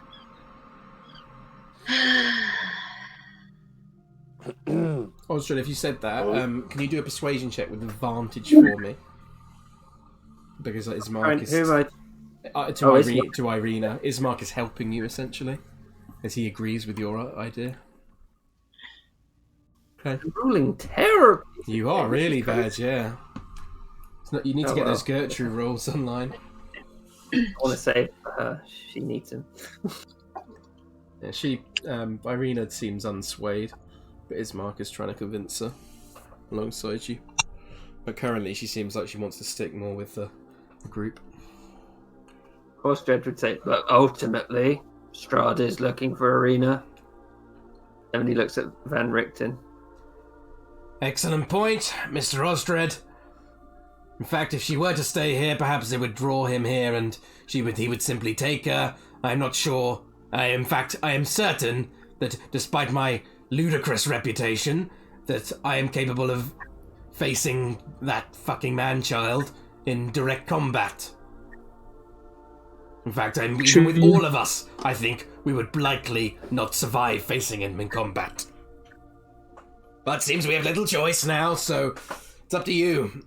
I can try and keep her here if you'd like, but it is likely to bring von Zarevich here, and he will simply take her from me and likely kill me in the process. But then it simply seems like that's not an idea. Then we'll just go. He kind of smiles sarcastically. Do not like this guy. I fucking love how much he's changed. Like the Rictavio we knew. Fucking. I much prefer him to Rictavio.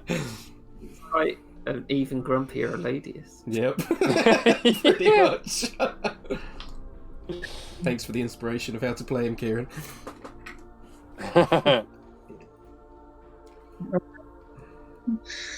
Trying to think of any more questions. You probably should rest up here for the day regardless. What time is it now? About 1, maybe nearly 2. Yeah. You're right. Pushing on further, you've got about 3 hours of light left. You ain't gonna get anywhere near Kresk. Or this winery. That's true. Those werewolves would probably hunt us down again. Indeed, there's an ambush out there for us. You should be prepared for that as well. Great, then von Zarevich certainly knows you're here if the werewolves have come. Great. Do you know what kind of connection there is between Strahd and the werewolves? He has control over all beasts within this land, it seems. Werewolves are just beasts. No different. Do not be fooled that they are still people.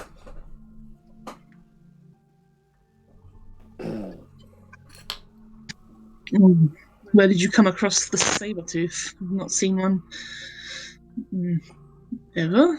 Ravi managed to tame that one back in Faerun. Bought him from a travelling merchant, Pozor Chaz. Thought it might be useful.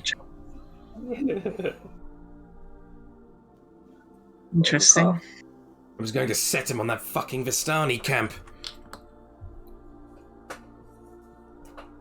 Mm. Take out his minions, and then you weaken the Predator himself. So that would be another recommendation I have to you. Don't consort with his fucking minions, with the Vistani. Do not consort with any of these beasts or other creatures that he has under his control. Kill first, ask questions later. That doesn't seem like a good way of getting information there, Rudolph. There's other ways of getting information. He looks to the head. Mm. If you possess... What In is... the chest. Yeah. You ask the questions of the dead. Indeed, I have the capabilities. Does Osdred react at all? He's a bit surprised, but not really surprised. Osdred, as being a cleric, would be very aware of the magic capable of speaking to the dead. He's more thinking of the moral implications, but Yeah. Yeah, indeed. doesn't know where he stands. In my lifetime, girl, I've learnt one thing, and that is, you want to kill something as evil and as long-lived and egotistical as von Zarevich, then you need to have no mercy for those around him, gain no attachments. You need him to simply Noted. survive. As we've seen. Noted.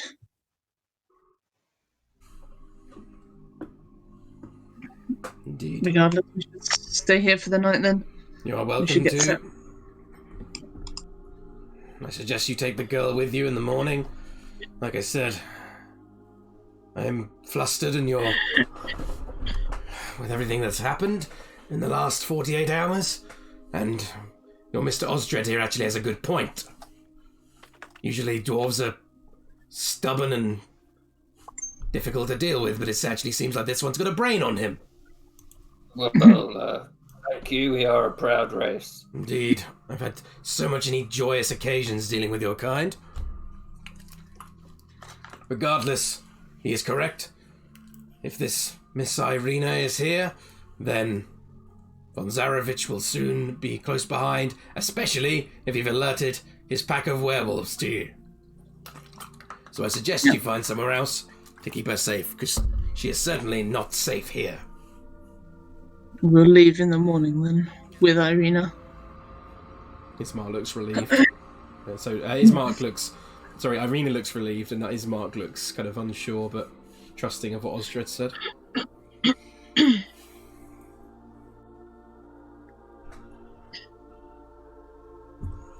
So, Okay, are you guys going to rest up the rest of the evening? looks like it. I think so. Yeah. Okie doke. So, I'm going to quickly... There's a lot of downtime, I'm assuming now. So Yeah, you have some downtime to do stuff. So, sorry, I'm really gassy. You have some time to do stuff. It's about 2 o'clock now, and you don't really have to go to bed until about 8 p.m. So, gonna Thanks, start Mom. making my potions. yes, you can indeed. How much? How have you got all the materials now? Yeah. So I think you need. I think it's 8 hours of work on it. So you could get. You could work through to 10 o'clock and then finish making it if you wanted to. I mean, I had 1 hour on it already, so Yeah, so you yeah. definitely have enough time to 7 hours Yeah. left to finish on it. So is that one healing That is potion? one healing potion you can add to Farrah's Yeah. inventory over the course of these hours. Does anyone else want to do anything in this time? Ask any questions of Van Richten, or have any talks amongst yourselves? Feel free to if you'd like. Work something out. I need to go pee quickly anyway, so feel free to discuss out of game.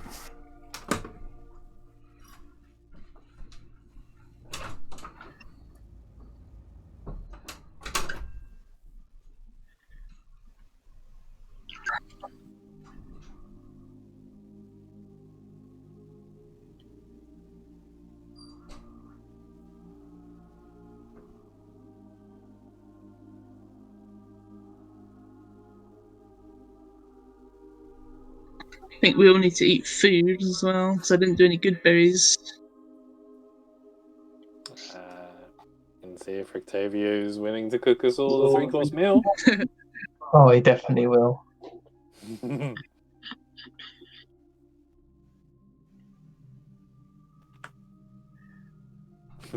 Just like, fine, fucking stay out of the kitchen. Shit.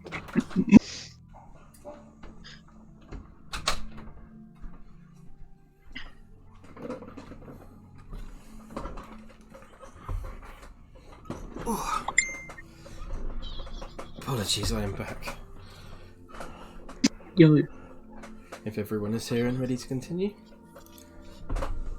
Is Rictavio willing to cook us all a meal?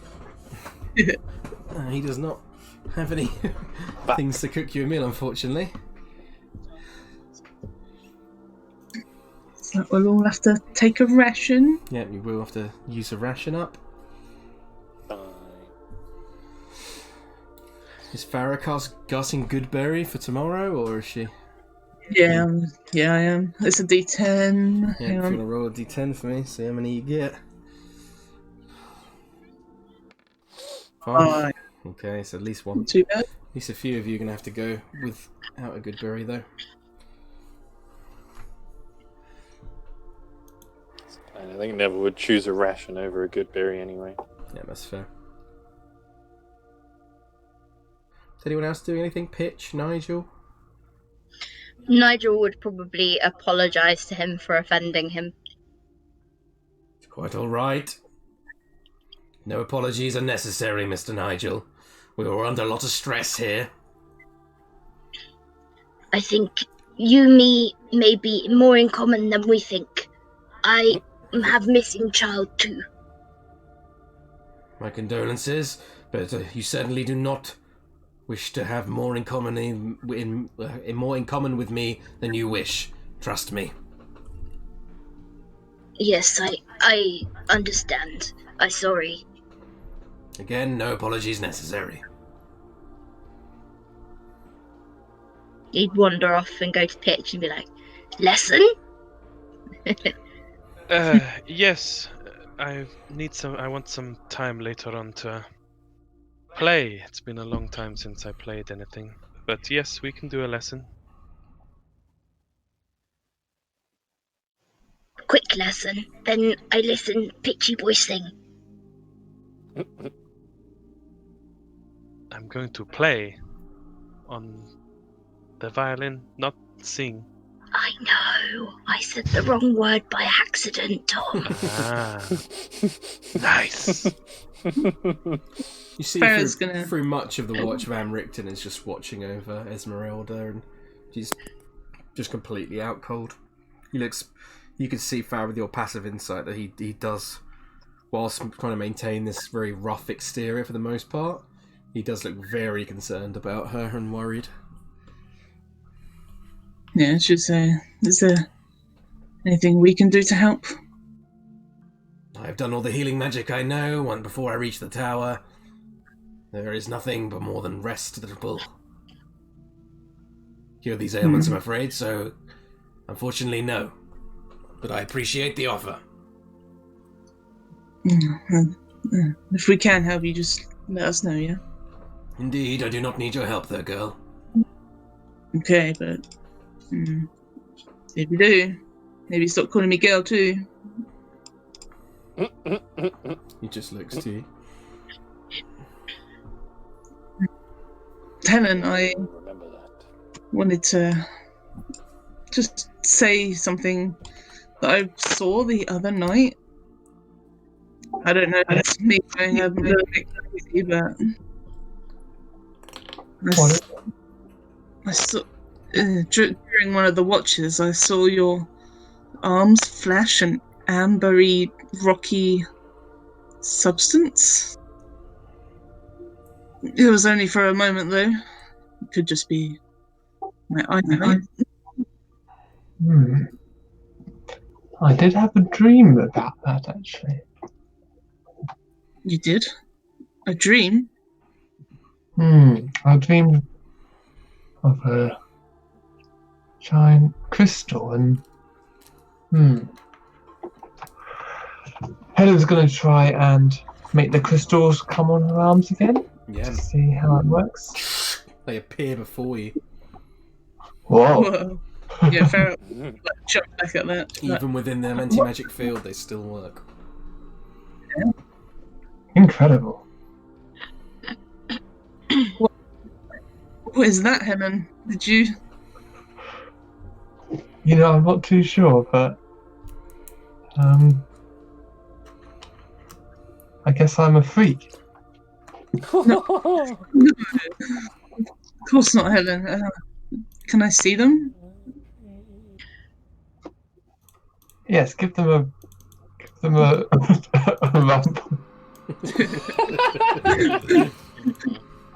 They feel rough, Farrah. They feel very hard. They feel like if someone were to be punched with these, it would do quite a lot of damage. Whatever it is, Helen, I think your punches just got stronger. Yeah, it could come in handy, couldn't it, actually? Yeah, just keep an eye out, though. You don't want it to spread. No, I'll keep an eye on it. I don't think you'd be much good to us having rocky feet there, Helen. We like you as nimble and fragile. Not fragile. What's the word? What's the word that's not Robot? Yeah, that one, I think. Oh, jeez, it's kind of creepy, isn't it? And she's gonna shake her arms and try and get it off again. Yeah, and they disappear as you shake them. Oh, that's reassuring. At least we can get rid of them. Should definitely look into that, though. I don't know what magic that is. Van Richten is looking very carefully at Helen. Almost like he's studying something. Helen's trying not to make eye contact with him. Yeah. Can you do it at will, Helen? Helen tries it again. Comes back. But you do feel your energy is getting drained each time you do it. I guess so, but I don't know if I'd like to do it too often. No. It was just once per day, though, wasn't it? It was. More for like RP reasons, you can kind of summon it. But once once you use them in combat, then it just drains your energy so much that you cannot use it again for the rest of the day. Yeah. Excellent, cool. Interesting. Maybe just try and use it sparingly then, Helen. Yeah, well, quite looking forward to test them out now. Yeah. I look forward to seeing you punch things with them. Smiles. Yeah. Farrah smiles as well. She sort of like nudges her a little bit with the shoulder. You did really well with your speed, Helen. You must have trained your legs really well somehow. Wish I could be that fast one day. Yeah, it's just practice. Yeah? Practice does make perfect, Miss Farrah. It does. Maybe you could train me one day, Helen. Of course. Not sure about the facilities here, but maybe once we're out of Barovia.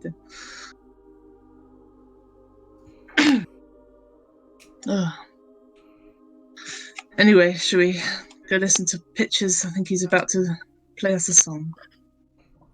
Oh yeah. Okay. So Pitch, are you gathering around everyone to play a song? Not at all. No? He wanted to go out and stand by the lake and just kind of play and have his own time. Fair enough. No, Well, you monkey, could play. give us a song first and then go and do it. He wasn't gathering people. Seems like Nigel's gathered people for you. Nigel's done it, yeah. Great.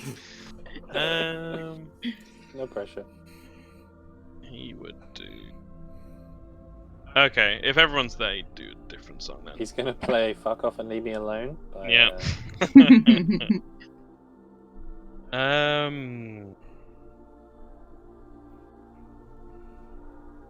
can't even remember the last ones I've done.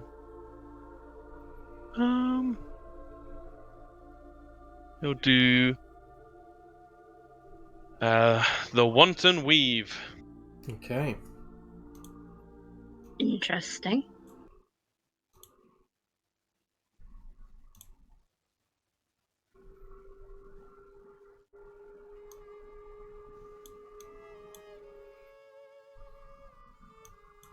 It's quite long, so probably don't want to play it all. Yeah, it's fine. If you want me to tell me when to sort of drown it out or whatever, eventually. But you all see Pitch, or Tom, if you want to describe Pitch, what he's doing in front of the group and how he's standing and etc. Well, yeah, his original intention had been to have some of his alone time, so he would have been like going up towards the edge of the lake. Yeah, But seeing Nigel or whoever gathering behind him, he would have had a little sigh and then sort of taken up the standard performance pose, stood with a straight back and facing the group, waited patiently for people to sit down, and then I don't think he would have introduced anything. He would have just gone into it and started playing. He'd probably have his eyes shut as he's doing so. Ismark and Irina look on quietly, almost mesmerised by Pitch's playing that you don't often get to hear. How are the rest of you reacting? Ostred's looking at Van Richten. He's kind of staring back at you. I think Farrah would just be watching silently. Neville would have probably stayed up in the tower, but he's like by the window, listening from a distance. I think you're all still up in the tower. Oh, all of us? I think Pitch is playing up in the tower, unless I misunderstood. Oh. No, Pitch came down. He's by the lake. Yeah. My bad. He's That's by the my lake, mistake. yeah. See, anyone who would have followed him. Otherwise, looking on at the lake as Pitch plays. Farrah would sit down, silently listen. And you can all hear the music travelling up from above. As you do.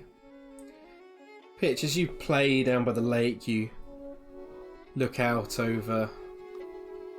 I'd like to thank Sorry. Anja for giving us the discordant double violin.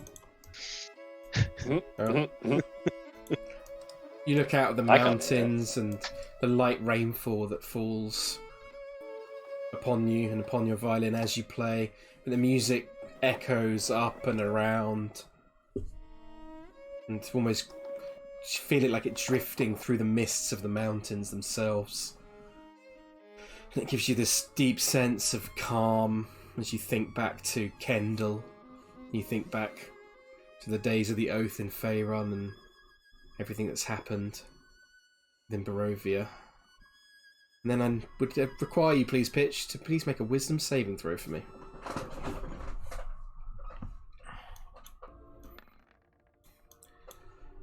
Okay. I'm going to whisper you something. You cry like a little bit. That's why he closed his eyes.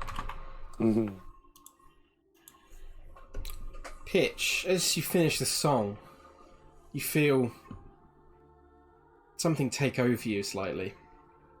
You're like, and then within your mind, you begin to hear something that sounds like words. You hear the words, "Meet me at the tree line from where you are staying. Do not tell the others and leave quietly."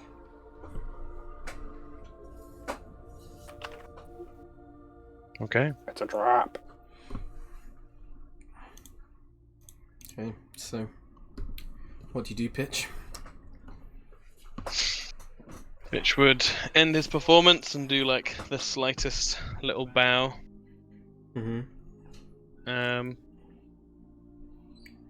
Farrah would do a little clap, just a little mild one. Yeah, he'd smile at that. Where are the trees from where Pitch is? They're probably like they're approximately where the werewolves were and the wolves were before, so approximately like 300 feet back across the walkway from the tower.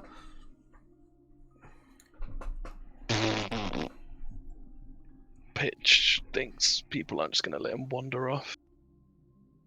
So, for now, he will pack away his violin, and he'll just have a sit by the lake. Okie doke. Bide his time. Okay. What are you waiting for in particular? A chance to do Everyone so to disappear. without being interrupted. Okay. Yeah. So once Pitch has finished his thing, Farrah will just get up, and she's gonna go. What is around? Nothing's really around the tower, is there? not really, no. I think maybe she would see that Pitch wants alone time, and she would probably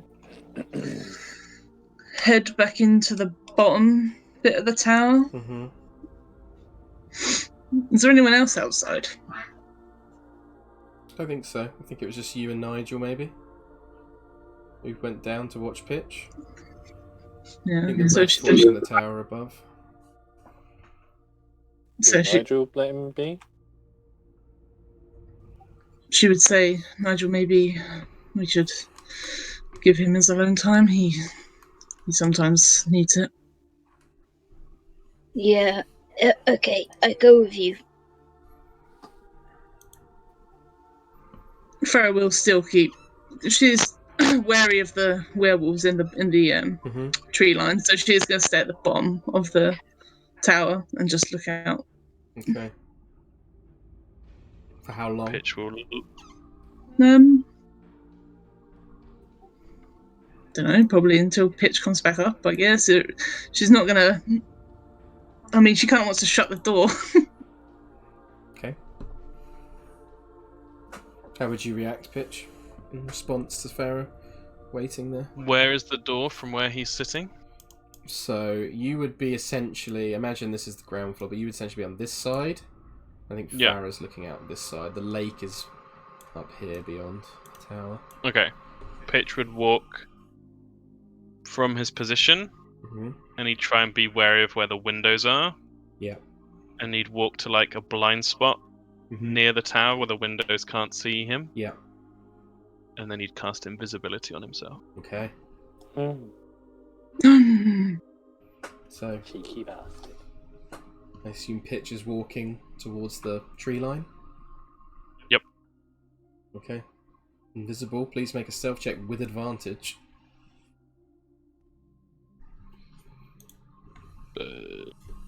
What's your passive perception, Farrah?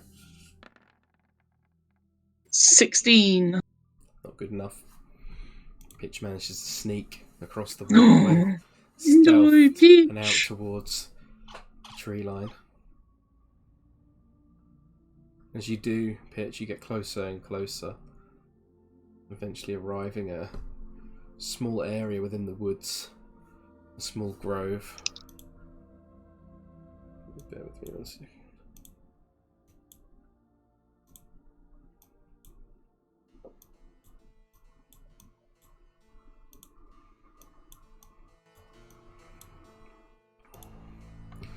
Pitch, after not before long, stepping from the tree line, you see a familiar face. Gaunt figure, the tall, broad shoulders, the noble filigree befitting of a man of royal stature. Strahd von Zarovich stands before you and beckons you towards him. Yeah, I walk up to him. Wait, Pitch is still invisible at this point. He'd drop his invisibility once he's at the tree line. Okay. He looks upon you and says, I do appreciate your quick arrival, Mr. Pantazis. It is a pleasure to use my abilities. He kind of smiles and almost but with no warmth behind the smile. Says, I see you are taking Irina in the direction of Kresk. Yes, we want to give her some safety from you and leave her there. He smiles once more. It has come to my attention that your little party has... that I do not know as much as I would like. So, if you would be most generous, Mr. Pantazis, to answer my questions. Of course, I will do my best. Who leads your group amongst the Iron Oath? Farrah, Is that your opinion, or is that officially? she leads us. It is my opinion, just as it is all of us. Very We work well. together. And how do you feel about the oath? I think we are struggling. We are not what we were under Kendall. This land is breaking us, slowly, but surely.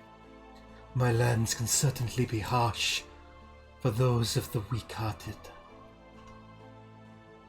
Is anyone under a lot of pressure within your group at the moment? I would say we all are struggling with the strain of it all. I think Farrah, who leads us, is struggling with the burden of leadership. Interesting. Have you found any allies within my domain? Those who wish to take what is not theirs? We are working to secure an alliance with people in Valaki. They are shapeshifters. Their names? Tom's memory's going to struggle, but Pitch would give the information. So, the Martikov family. Yeah. And we have just met a famed monster hunter. You probably know him already. Rudolf van Richten. How interesting. I did not realize this Van Richten had come to my domain. He is. That is where he resides. And Pitch points to the tower. He kind of holds in thought for a moment. Just checking something quickly. Fuck's going on? Wait, sorry, I must have completely had a little brain fart. Who is this guy that you're talking to? Is it Strahd? Yeah. Yes, Yep. it Yeah, is. some guy. Just some lad. Strahd or something. Why are you just telling him things? It's a good question. I think we know why. Because Pitch is in league with the devil. No, but He kind of looks on with thought and he's like, seems this Van Richten has avoided my eyes for now. But the greatest gift he could have within my domain is my inattention. So I do appreciate your information, Mr. Pantazis. He was deceiving you as a carnival man, Rictavio. Interesting. I had heard of this man within Valaki. Seems I should have paid more attention. Tell me about these Martakovs. How have they helped you? They gave us a powerful relic which we've used to fight back your minions. Osdred currently carries it. It's a holy symbol of their order. Most interesting. An item that you should not possess because it does not belong to you.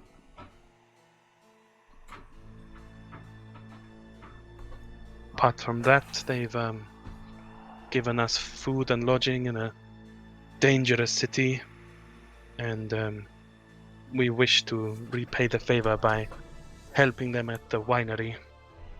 So you are headed to the Wizards of Wines next, are you? I think we have yet to make a firm decision. This is Tom saying this. Mm-hmm. Because I'm not entirely sure what decision we came to. We don't think we've completely decided on whether we're going to be taking Arena to Kresk or going to the winery first. But they are in a similar direction, I believe. Interesting. It seems this item you carry, this holy symbol,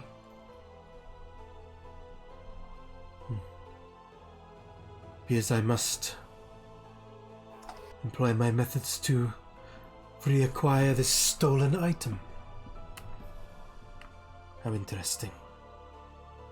Tell me, Mr. Pantazis, what do you value most in this world?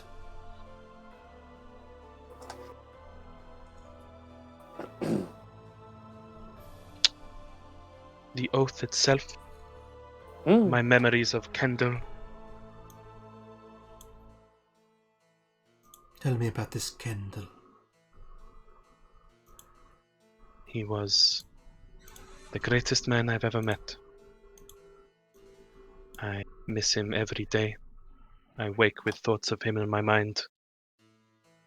And I dream of him whenever I can. He smiles and says, if I have learned anything in this long life of mine, Mr. Pantazis, it is this. In love we find out who we want to be. But in war, we find out who we are. Pitch kind of tears up a bit. He says, I fear that every day we stray further and further from what Kendall wanted us to be. All I am surrounded by is fear and dead men. I appreciate your candor, Mr. Pantazis. But remember, fear is not real. It is simply the products of the thoughts you create. Danger is very real, but fear is a choice. I do hope you will remember that. And as he says that, can you please make another wisdom saving throw for me? Yep. I need to check something. Yeah, it's wisdom. Okay, no. Pitch. As your mind suddenly begins to kind of falter, and you look around, and your memories seem to be reshaped before you, and suddenly you don't seem to. All you seem to remember the last 10 minutes is simply walking here and waiting. And then Strahd coming forward from the trees and arriving before you. He's like, I do appreciate your swift arrival, Mr. Pantazis. It is good to use my abilities. I am simply here to tell you that I wish your group no harm, and I hope there are no hard feelings for what happened, for what Irina made happen in Vallaki. It is good to hear. May I tell them this? Of course. I do hope you realize that Irina is denying a destiny that lies long before she was born. And because of this, she is putting all of you in danger. I have no wish to harm any of you. Does she know of this destiny? I have told her, and her soul inside her, feels the pull. She knows. I see. I will try to speak to her. I appreciate it. As a token of my goodwill, I come bearing a gift for you, Mr. Pantazis. Your music is quite beautiful. It has certainly moved me. And he hands you, he presents to you this cloak before you and holds it forward. He says, a cloak of displacement. Feel free to look up what that does. I'm very grateful, thank you. Hopefully this should ensure your journey to this winery goes forward safely, yes? I can only imagine it will help. I am grateful, it's beautiful. Stands back and he's like, very well, Mr. Pantazis. Do tell your friends what we have spoken about. I will. And I'm sure I shall see you again soon. And as he begins to coalesce, sorry, it's the opposite of coalescing. It begins to dissipate, evaporate into this form of mist in front of you, and then he's gone. Okay. Pitch would start heading back. Good chap, that fella. Do you recast invisibility, or do you simply walk back? I was still watching. What were his instructions exactly? Beforehand, he told you to make sure nobody realises, essentially, is what he said. That you're gone. Okay. Then yeah, he'd recast invisibility. Okay. So, I assume you return to your spot that you previously were, drop the invisibility, and then Farrah, you see Pitch. In fact, do another stealth check with advantage, just in case Farrah notices something of you coming back. Nope. Too stealthy. Pitch manages to make his way across the cobblestones, back around to the back of the tower, drops the invisibility, and then walks back round. While he's still invisible, he'll shove the cloak into his bag. Mm-hmm. Okay. Okay. So you rejoin Farrah in the lift, and you head back up to the top of the tower. Thank you for giving me some time alone. Everyone needs some alone time sometimes, Pitch. Yeah. It helped a lot. The lake is quite beautiful. Indeed, I assume we can see moonlight on this lake, and it's actually quite nice. Definitely, it's very beautiful. Well, little bits of moonlight that get through the clouds, but it's quite a beautiful sight. It definitely fills you with a feeling of beauty. It's almost like looking at a beautiful piece of art and a painting where it just fills you with different emotions. It fills you with hope and inspiration, but then also it almost drags back down as the feeling of anxiety, the feeling of anger that you felt the day before. Farrah kind of sits at the bottom of your stomach, even though you don't feel that anger so strongly. it still sits there and dwells and worries you and threatens to overwhelm the rest of the feelings you have.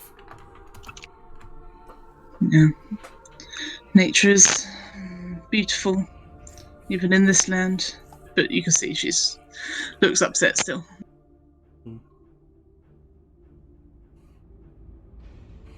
What's Neville and Osdred been doing in this time?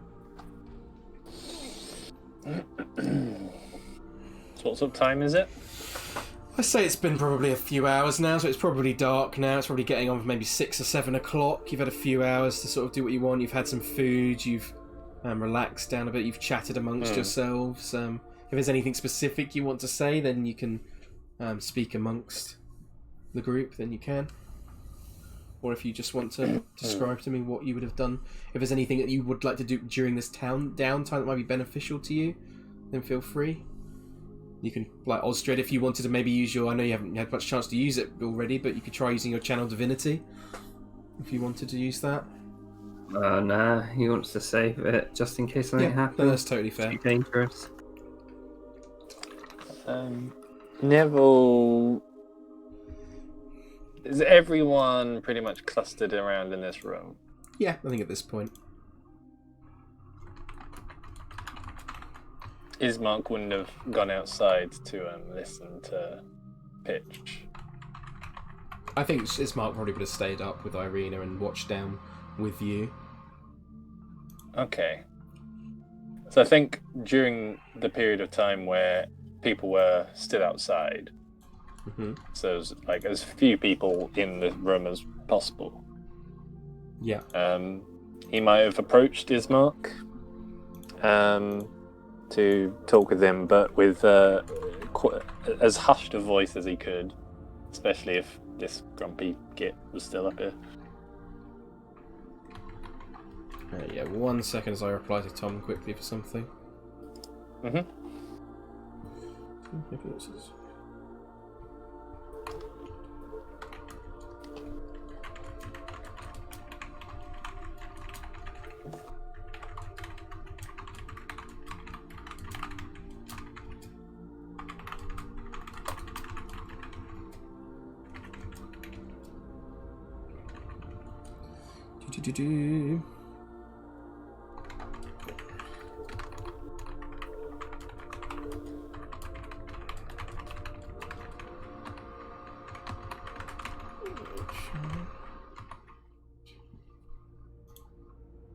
Sorry, I know this is boring for everyone, but just clarifying some stuff with that. Right.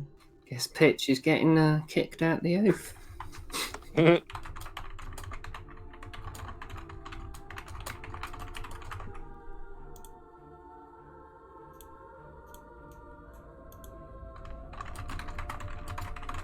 Cool. Okay. Cool. Right, so Neville, you're approaching in a hushed tone towards Ismark, you said? Yeah. He would just approach him, asking, it seems that as time goes on, we keep trying to figure out ways to get out of this bloody place. It sounds more and more like this Strahd fella's maybe beyond out of our league. Indeed. What do you propose? Sounds like... Well, I was just wondering if, however long you've been here for, it sounds like if you don't beat him, you pretty much end up joining him. Have you ever considered it? I have not. I do not wish to serve my life in service of such a man, such a monster, a devil. I believe that sometimes my faith has wavered, but especially seeing all of you and seeing what Mr. Osdred can do, my conviction grows stronger, and I think now I know that I made the right decision, and that even though the Morning Lord might not be here now, then if I were to join with the devil, then there is no hope for me of seeing him in whatever afterlife awaits us. So no, the answer to your question, Mr. Daggersen, is I have no plans of joining this devil.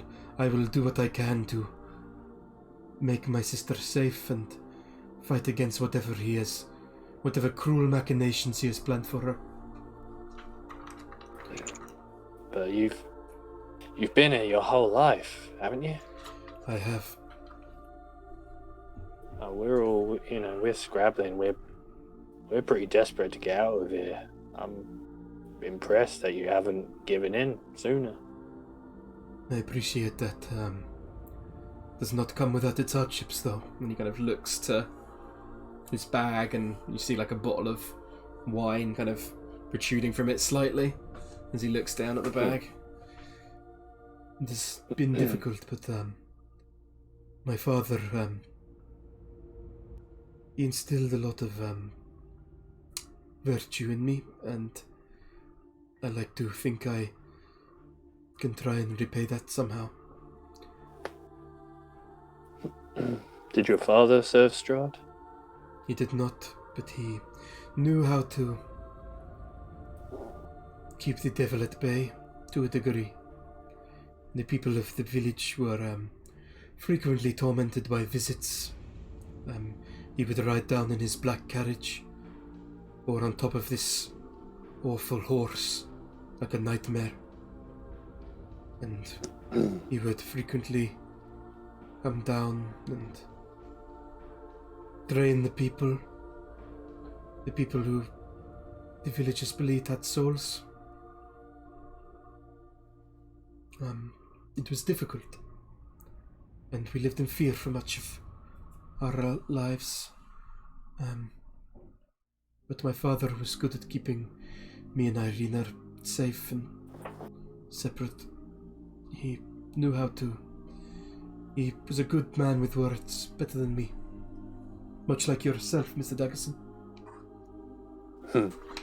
That's exactly what I'm thinking, that if me and my merry men can't beat him with our swords and our spells, then it may just come down to, having a chat, working things out. It might buy you time, Mr. Daggersen, but the devil always gets what he wants in the end.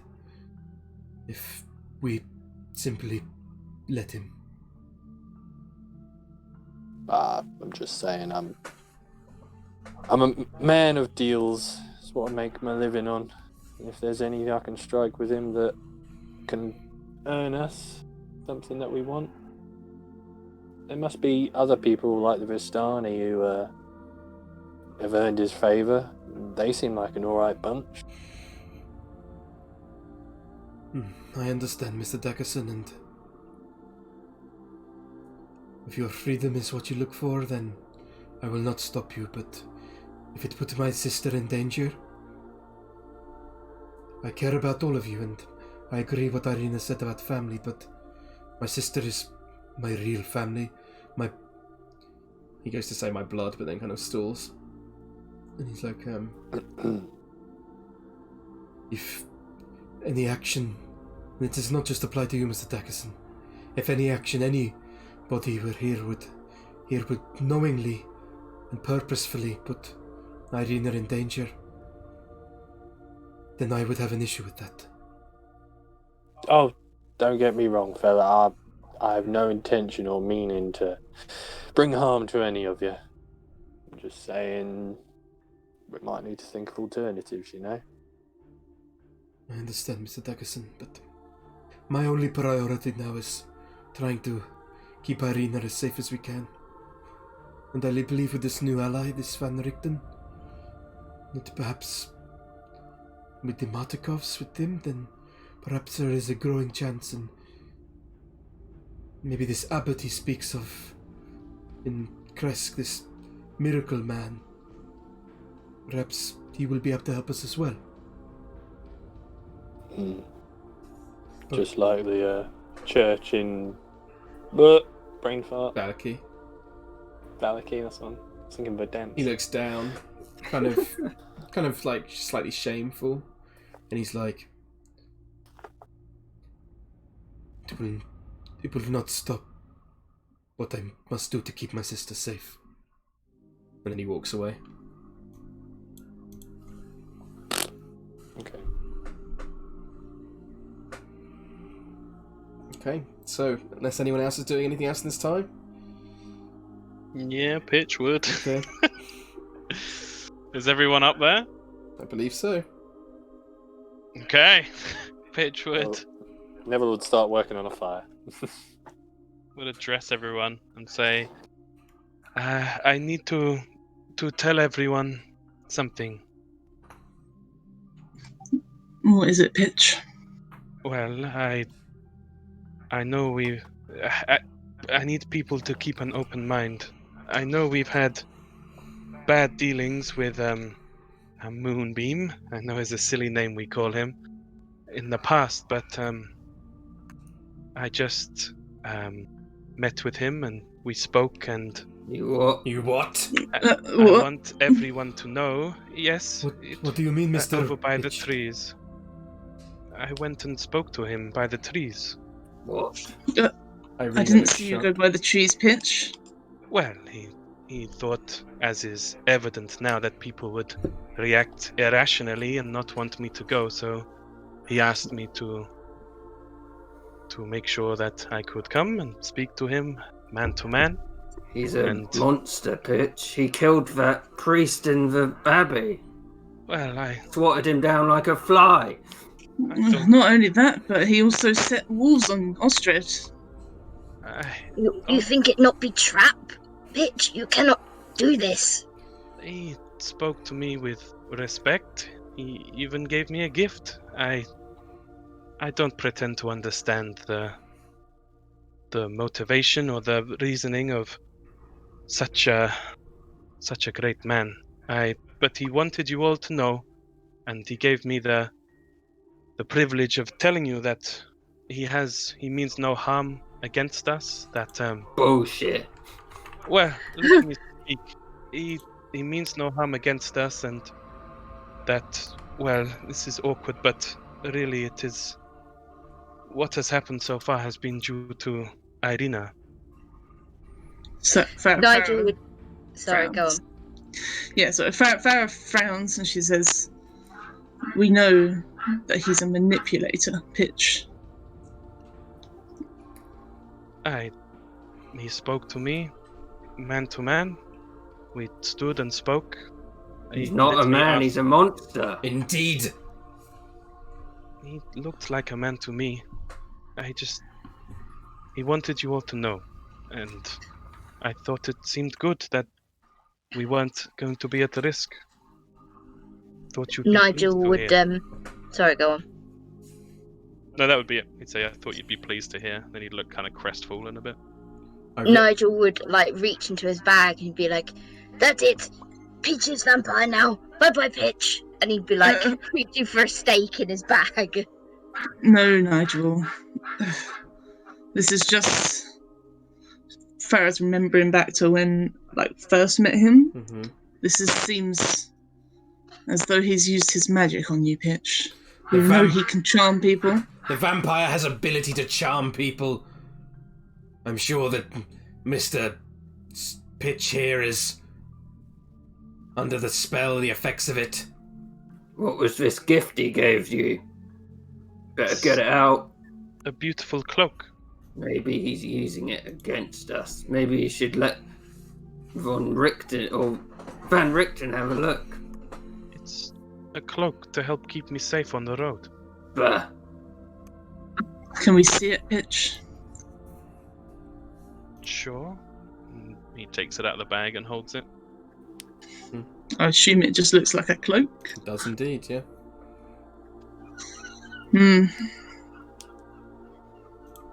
Maybe we could check this outside of the anti-magic field at some point. I am capable of looking over it if you wish. Yeah, I mean, she looks at Pitch. It's a gift to me from a friend. I want it back. But Alright. Nigel, we might as well knock him out. He's not talking sense.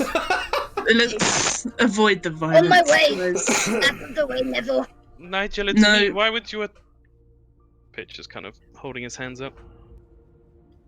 Farrah will stand in front. I'm worried.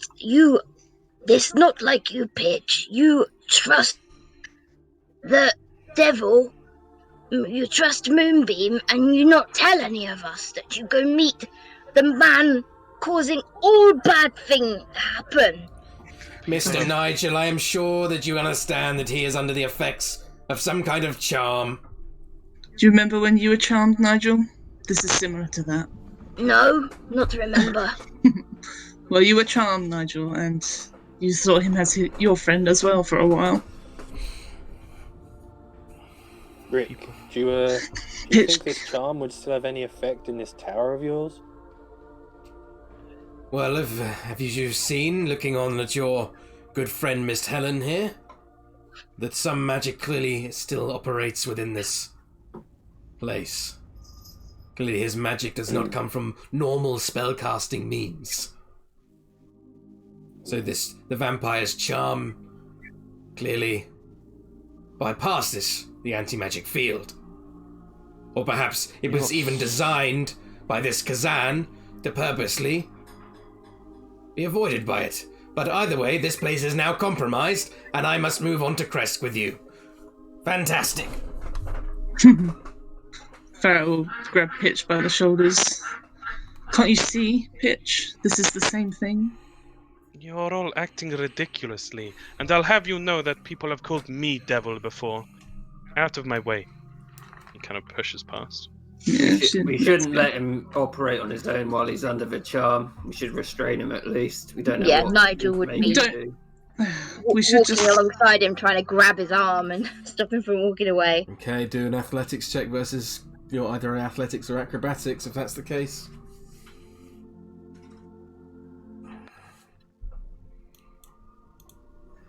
That's a pretty fucking good acrobatics check.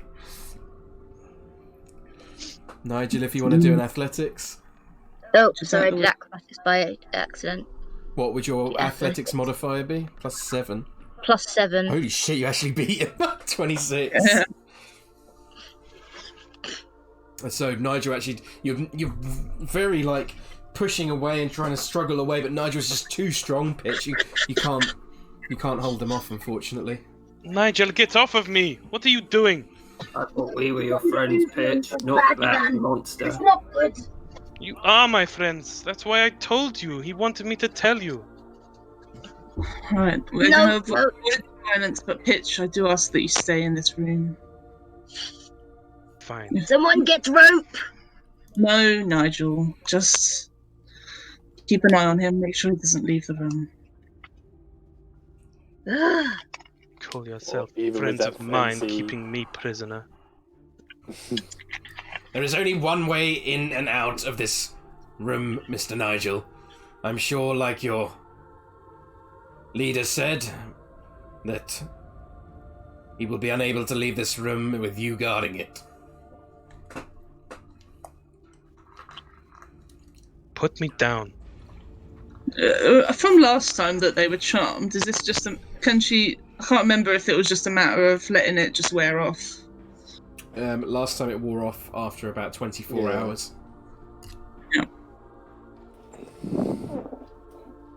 Yeah, I think we just have to wait it out.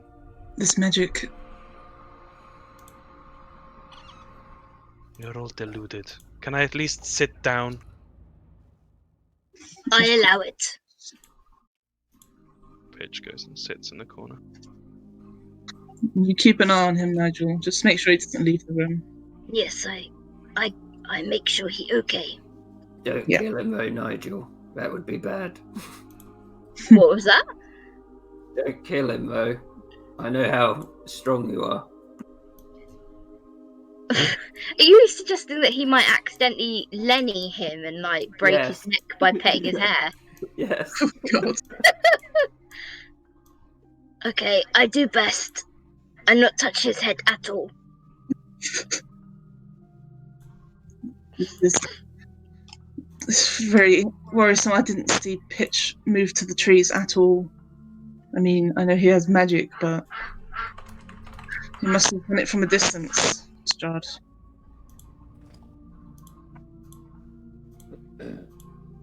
Why do you choose you, Pitch? We're friends. He wanted to speak to me. Why is it such a big deal? I speak to you all the time. Oh, he's such a lovely guy, isn't he, Pitch? Lovely. He gave me a killing cloak. People. Oh, the last thing you nice gave to little me. Osdred and Pitch get inspiration for the way, but just it's been hilarious. Osdred just throws him a bottle, not like caring. What, throws him a bottle of wine? Why? Yeah. Oh, that's your answer for everything. Pitch catches it and just calmly puts it down on the floor next to him. Well, yeah, maybe you'll talk sense if you have some of that instead of going on about your best friend. We don't I all thought have to Nigel be... was your best friend. Nigel is my best friend, but Strahd is my friend as well. Well, doesn't sound like it to me. Was he there in person, Pitch? Yes, I said we spoke at the tree line. She looks a little bit worried, but that means he's really close. Either he's been following us this whole time, or having someone else do it. The real question is, how did he manage to charm Pitch without making eye contact? The vampire does not need to make... The vampire does not need to make eye contact with you to charm you. He simply has to see you. So he has saw hat Pitch. of gentle, sir. That's it. Great reference. When would you have seen Pitch? He was in the tower. Likely he's followed you all of here.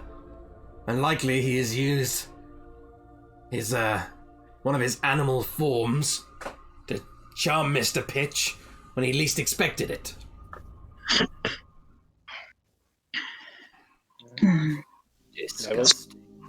Neville's just going to kind of hushly say out loud, down to ground floor.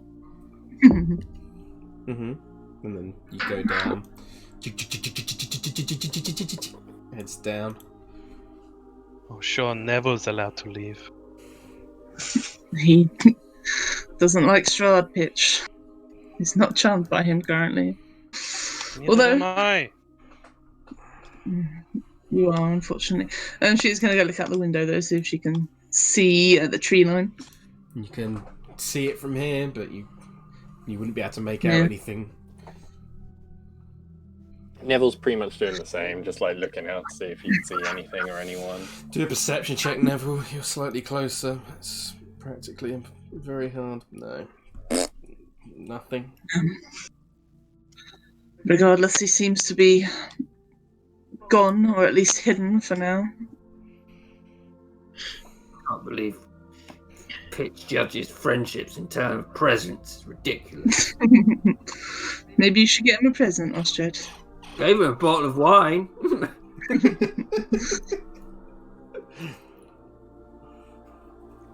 I don't think everyone's as much of a drinker as you, but it was a nice gesture.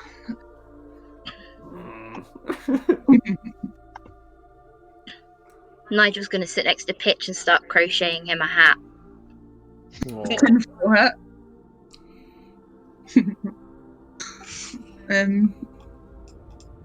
Yeah.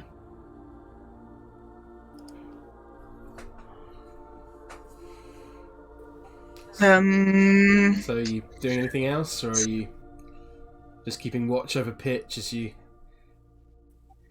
Yeah, I was going to do something, but now with Pitch, I don't think she will.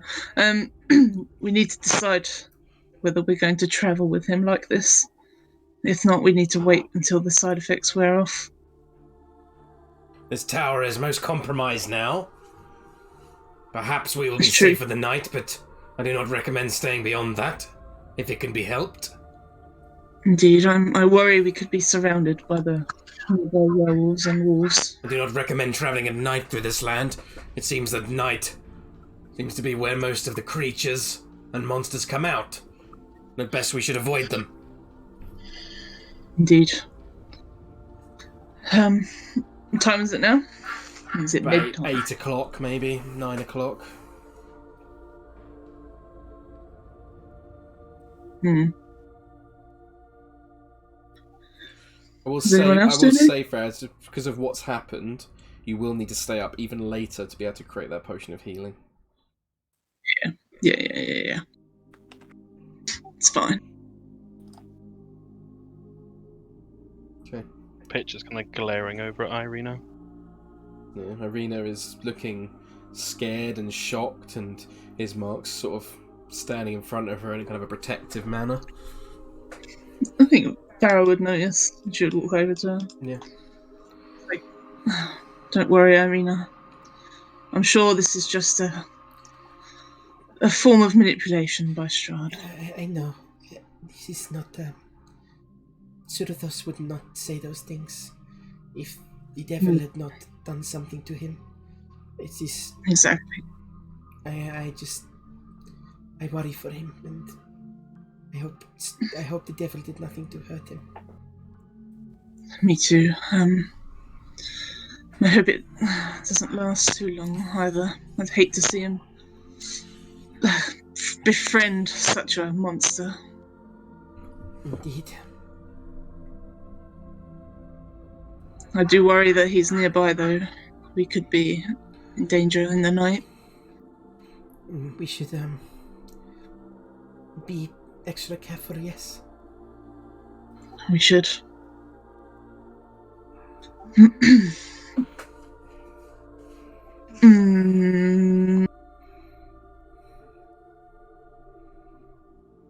What about you, Ismark? What do you think? I agree with Irina that the devil, we've certainly seen for ourselves, his power to influence and manipulate. I am quite concerned at what Mr. Van Richten said about not being able to do it unless he can make eye contact with you. That is worrying and more concerning than we realized. Definitely. That was something I had clung on to from our previous encounter with him, but obviously it's not really... It's worse than I had thought. At least this Van Richten seems to have a lot of knowledge about the vampire. This information will be helpful for our future fights and stuff, I suppose, yeah. Agreed. Can Pitch hear all of this? Yeah, All in quite a 100%. small room 100% together. you're in the same room, yeah. Pitch, at that point when you mentioned fights, Pitch would be like, he said we're not going to fight again. There's no reason to worry about that. I understand what he said, Pitch, but I don't believe him, and I don't think you should either. Why wouldn't you believe him? He's been forthright. He's even told us what the issue has been. He glares at Irina again. Quiet down, Moonbeam lover. Nigel's just measuring like the brim of the hat against him. Bitch, you interrupt me. You will know how ridiculous you sound. We'll remind you of this tomorrow, Pitch, don't you worry. Kind of huffs. We'll have to... Unfortunately, we will have to move ahead with him, even if he's like this in the morning. Which is... could be... Although, we're still your friends, aren't we, Pitch? I'd feel a bit more friendly if you didn't keep referring to me like I'm not in the room. Who? I just spoke to you, Pitch. You said, if he's like this, or if he's still that way, whatever that means. I not say that. No, but others have. Osdred's got some kind of chip on his shoulder about something. I've always got a chip on my shoulder. He's right, Pitch. He does. Just gonna go pee quickly again, sorry, carry on. Oh, I mean. Yeah, I mean, there's not much we can do about it. You just have to wait until it wears off, Pitch. Hopefully you'll be back Not liking Strahd once again. I look forward to coming back to reality where you all act rationally. Exactly.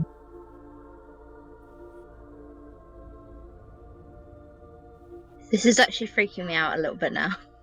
I don't Hey, like it. You wait until we wait the 24 hours and he's still like it. Oh shit. What else were you talking about, Pitch? Anyway. He told me that the reason why we fought so far and his minions have been after us is because of Irina. She refuses to accept the destiny that awaits her, and she's putting us all in danger because of it.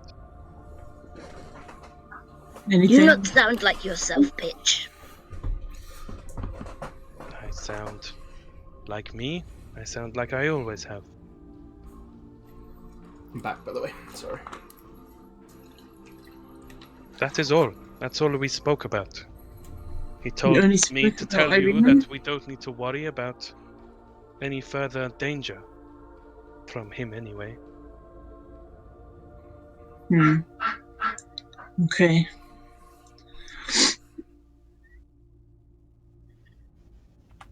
Did he tell you more about this destiny of Irina's? No, only that she denies it, and by doing so she puts us all in danger. That it is dangerous to be traveling with her. Which makes sense.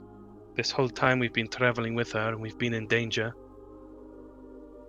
I think we were in danger before that, Pitch, as soon as we entered the mist. The only danger we had before we met Irina was the house, right? That was a bad place, but since then, we've been with her. For what purpose do you think that he brought us into the mist, if not for his own purposes? Like I said, I don't pretend to understand him. He's a complicated man. I'm sure he has his reasons for what he's done. But he met me in good faith. He told me that we weren't in danger anymore, and to tell you, I come to tell you that we're not going to be facing any danger, and everybody's in uproar about what I've done. I feel like I've gone to some crazy place where people don't trust me. Farrah just kind of looks down at that. I know the feeling, Pitch. But if once this charmed wears off, you'll be understanding. Okay, if you say so. Yeah, she Keep just gets talking about this charm, but I'm fine. That's what you'd say if you were charmed, though. Sure. But I could say the same about any of you in here. But we don't have the ability to charm. And he does, so... There is no point trying to reason with a man who is under the effects of the vampire's magic, Mr. Osdred. I'm not reasoning with him, I'm merely toying with him because I find it amusing. A more acceptable approach. Carry on. He just kind of smiles at him. I'd expect any of you to do the same to me if I was in Pitch's condition.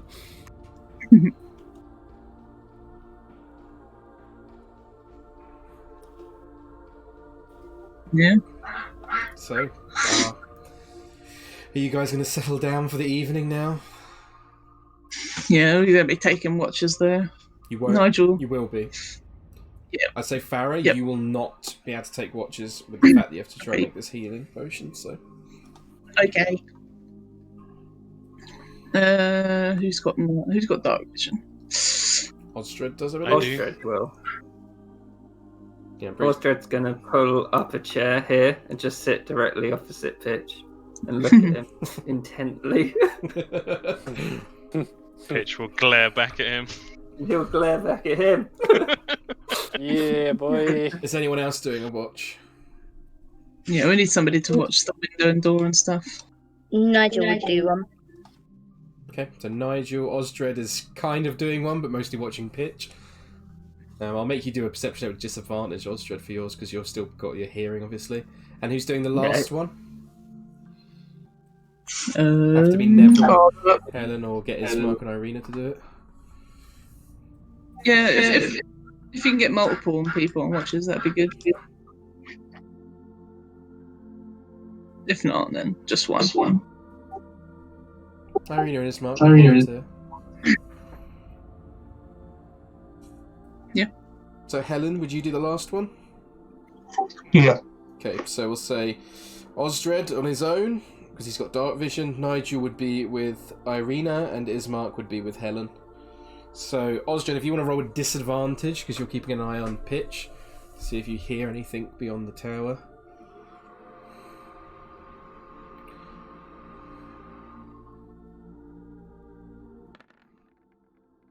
Still pretty good roll. It's quiet though. You're intently watching pitch, and occasionally you see him like slipping out of sleep and kind of watch you again, like closely, as he's kind of like, kind of taken aback by you. Just kind of like, I imagine you just leaning forward on the chair, just like, yes, I'm watching you, kind of thing. Yeah. And Very uncomfortable. yeah. You'd see Van Richten goes and kind of sits in the corner at one point and kind of just places his head in his arms and just like staring down at the floor, trying to sleep that way. Apart from that, though, it's quiet. You can hear Nigel occasionally snore, but it does creak throughout the tower, and the tower creaks in general, much as the wind picks up. But apart from that, it's quiet, and your watch passes without incident. Yeah, so he'd wake up the next person. I mean, he'd go to sleep, but he'd sleep sort of so he's facing pitch. Yeah. Behind the stove. Yeah. If you don't. So, Nigel is next, accompanied by Irina. So you can roll a perception check with advantage. Yeep.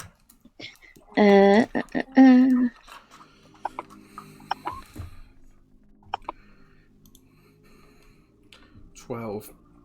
Much like Osdred's watch, it's very quiet. However, you do start to hear the sound of light rain pick up.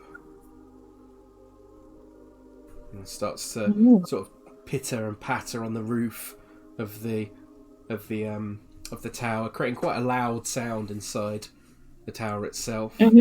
As you watch out, you try to look out over, but it's very dark. You can't make out much below. 80 feet down, it's almost impossible to see anything without any dark vision. But apart from that, your watch passes without incident. And finally, Helen, if you'd like to make a perception check with advantage as well, because Ismark's helping you.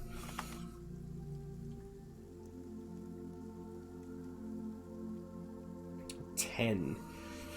Again, once more, the rain, about halfway through, picks up even more and becomes even louder as it really starts to pitter and patter. Occasionally, Neville or whoever else is kind of startled awake by any of the sounds as it pitter and patters down onto the roof. At some point throughout the night, Nigel, you certainly do hear the sound of thunder and lightning striking nearby. But apart from that, your watch passes without incident. Sorry, Helen, not Nigel. So, Well, that's good. you each can take the benefits of a long rest.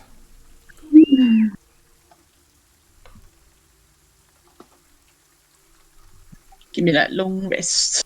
Quickly update the old calendar.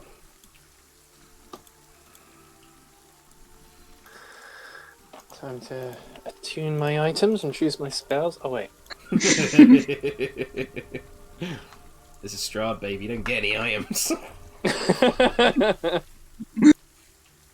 Time time to attune my fancy cloak. I get my potion. You do indeed get your potion. Yeah. Would they be able to attune if we slept in a non-magical place? Oh. Good question. Hmm.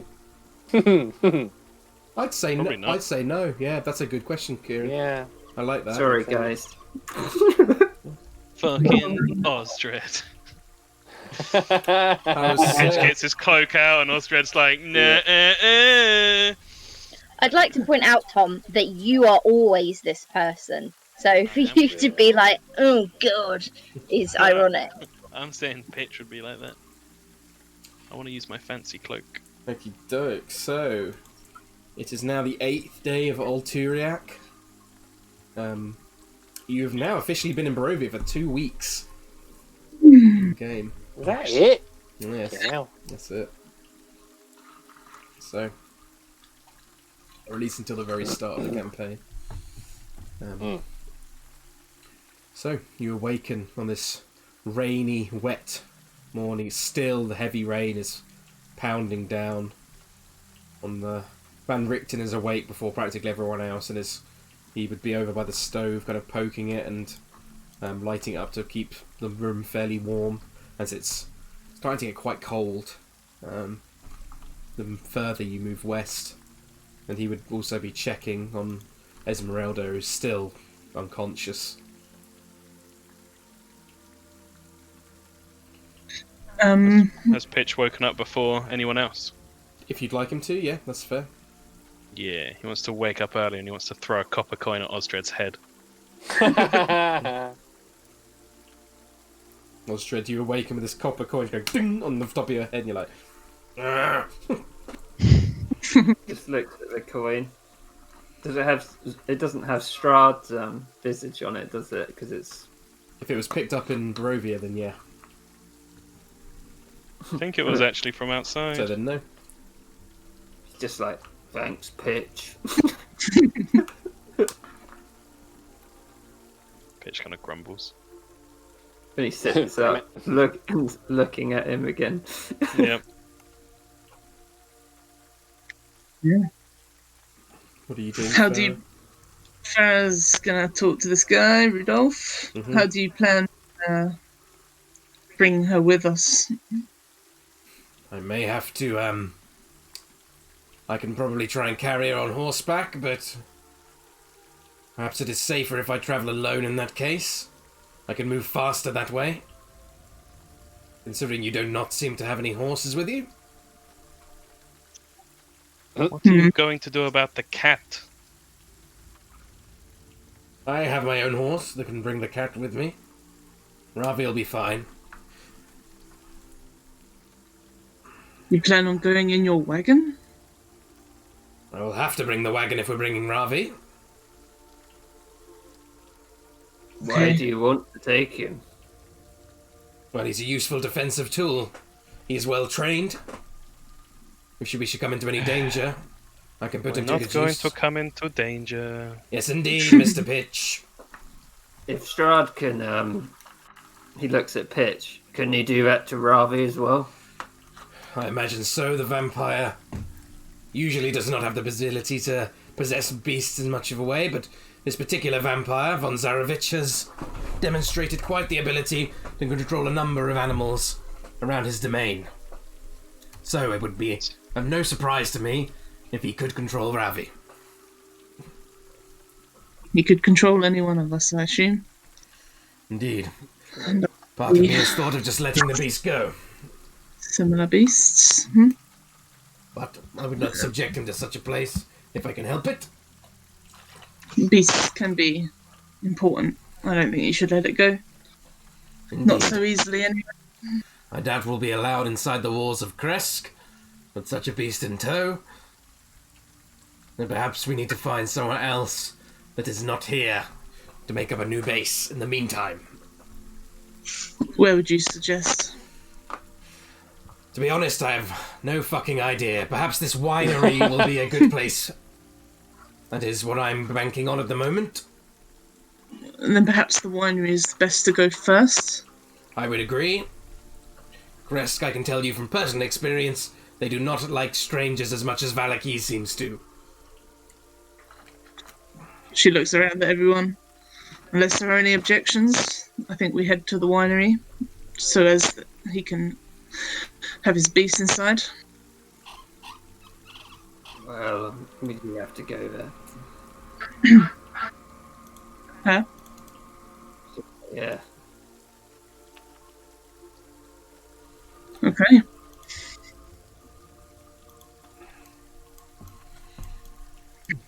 Are you going separately, Rudolph, or? I think I should wait until Esmeralda is at least somewhat more capable. I'm sure a few hours will not matter too much at this point. The position is compromised, and I imagine Von Zarevich has eyes on this place no matter what. So, if he has seen us all entering here, then... Perhaps to let less of that risk, we'll go ahead of you with Irina. I think that is probably of the best. It seems that, like you say, he is focused on this Irina, and then perhaps I will buy me some time. Yeah. Shall we go?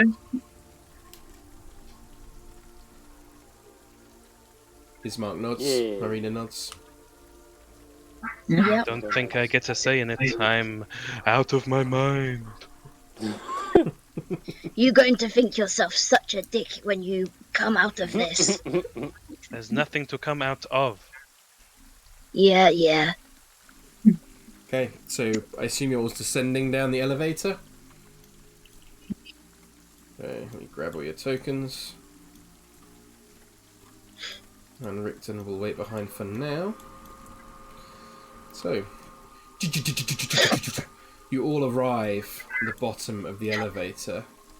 And as you do, looking out the door, as soon as you come out the door, the first thing what you see, along the middle of the pathway across to the tower, you see a figure simply sitting there, cross-legged, with hands upon his knees.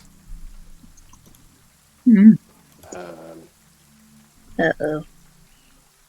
Well, Let's go back up. I will step out. And who are you? He takes a deep breath and opens his eyes, like, clearly. And Farrah, you recognise it as coming out of a trance. And he gets to his feet and slowly walks towards you. Yeah. When he speaks, he says, I come here on the orders of my master in order to parley with each of you. It seems that you have come into possession of a item that my lord believes you have stolen. What might that be? A holy symbol. I am here to collect it. I am happy to negotiate with you. My master is most generous. You can tell him we don't negotiate with monsters. I can offer a number of things. My master is willing to offer wealth, power, or he has even given me the discretion to offer you, one of you, but just one, freedom from Barovia in exchange for this item. Neville's eyes lighten. Holy shit. Yeah. It seems to me there's something Strahd wants badly. Therefore, something he can't have. It's in our possession. Tell him we refuse. It is not yours to keep. This item is his, and therefore it must be returned to him. Then it's not his to take away either. Kind of looks to you and is like, if you were to steal an object, if someone else were to steal an object from you, you would surely expect it back. I think my lord is being more than generous by offering such a deal. I think we're being more than polite just saying no. Oh. Oh shit. What have we just done? Yeah, I know. You can tell him that we refused. If this is something he wants, then clearly it's valuable. I think it's better in our hands. Very well. Do you speak for everyone? She looks back. Aren't you one of those elves? The ones, Dusk Elf? I do apologize. I should have introduced myself better. My name is Rahadin. Mm-hmm. Red shows him the symbol, and he's like, the most you'll get of it. Puts it back under under his arm. Are all of you in agreement of this, that you are refusing my lord's offer? A most generous offer, I must say. Pitch waves from the back. I'm not in agreement. They're all being You don't get ridiculous. opinion. Apparently we're thieves now. What about the rest of you? We received these from people in at the tavern. Yes, and quite clearly they have stolen it from my lord. It is his item, and he wishes to see its swift return. Got any proof? I do not need proof. I simply have the word of my lord. This is ridiculous. Sound like proof to me. Exactly. He is talking me about you. One of faith, yes? Looking at Osdred. Says, I thought that out of all of you, that you would understand faith the most. Osdred just goes up top. Yeah. Osdred, you go straight up on the lift. Anyone else who's on there as well can choose to go up with him. Bitch doesn't want to. Yeah. I'm assuming you've all stepped off, so Osdred's stepping back on. Anyone else you want to go with him, they can. No, I am where I am on the map. What does Neville? How is Neville reacting during this time? So what was it? So Osdred's going back up for what? Osdred is going back up just I think Osdred's being like, not fucking dealing with this guy. Yeah, oh, just going back to bed.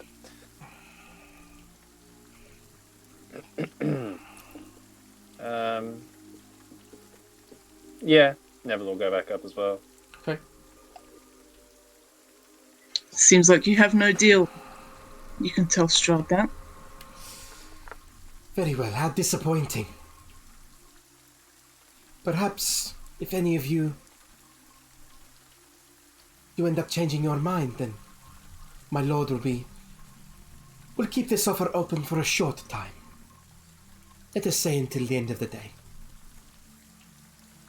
She frowns. In the meantime, I'm afraid I cannot simply allow you to participate in such a heinous act.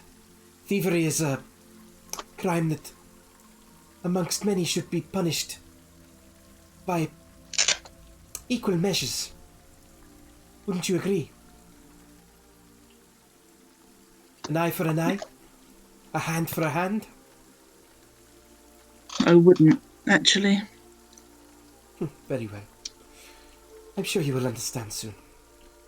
And then from behind him, you see this huge, nightmarish black horse just step out of nothing. Begins to appear before you as if it's stepping out of another plane of existence. And carrying on top of it, you see 2 vampire spawn. And then it moves backwards and disappears and carries 2 more through.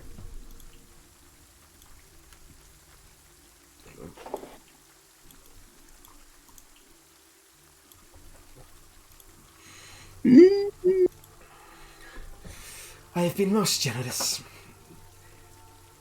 This is your last opportunity to give it now, and we shall leave in peace.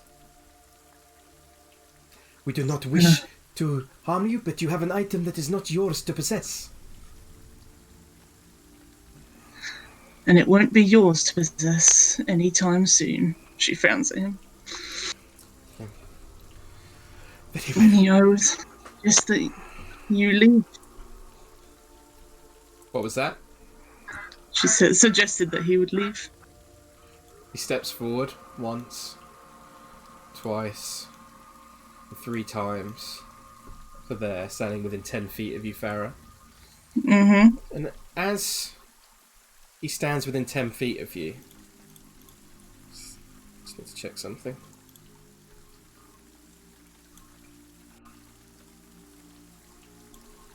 How is Pitch reacting? Or what was he doing at the moment? He's still pretty sulky, but yeah, I think he would be sort of like whispering out to Farrah and just saying, "There's no need for this. We can be out of danger." If this is out of danger for you, Pitch, then I question what you think danger is. As he We didn't know it belonged to Strahd. Just give him back what is but his. We don't know it's his, and even if it was, he can't have it. As he steps towards you, Farrah, you begin to hear this choir of screams fill your mind as he steps within 10 feet of you. Can you please make a wisdom saving throw for me?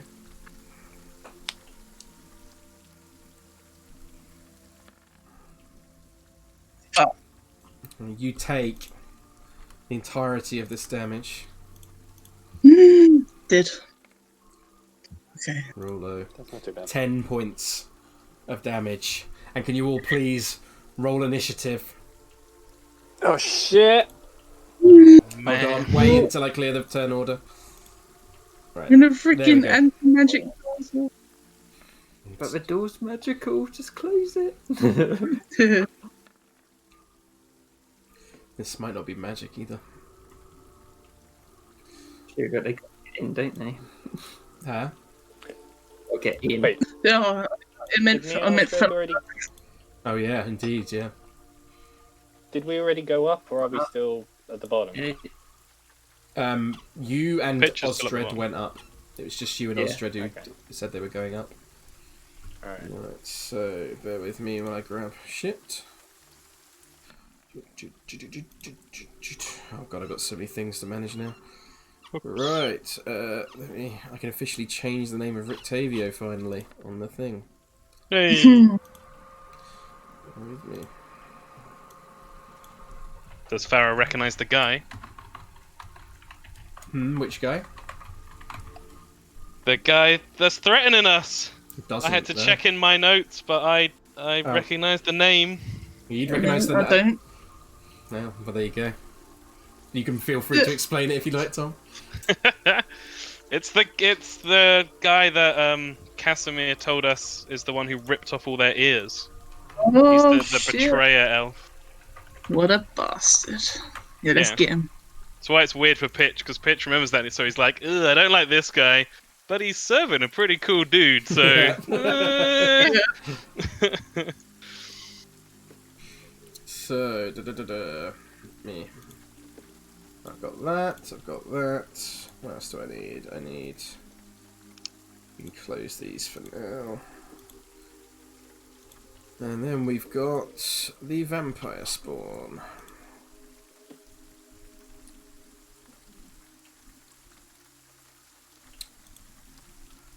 Right, and that's their one as well. So, let us... So, what is it he's asking for? It's like a symbol necklace thing. It's asking for Yeah. the pony symbol of Ravenkind that Osdred has. Alright. Pretty important thing to have. Yeah.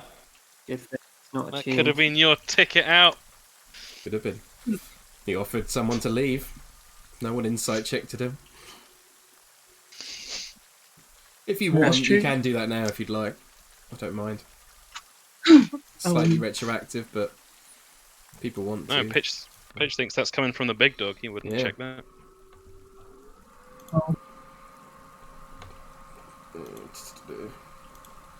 What was the DC on it? Let me just double check.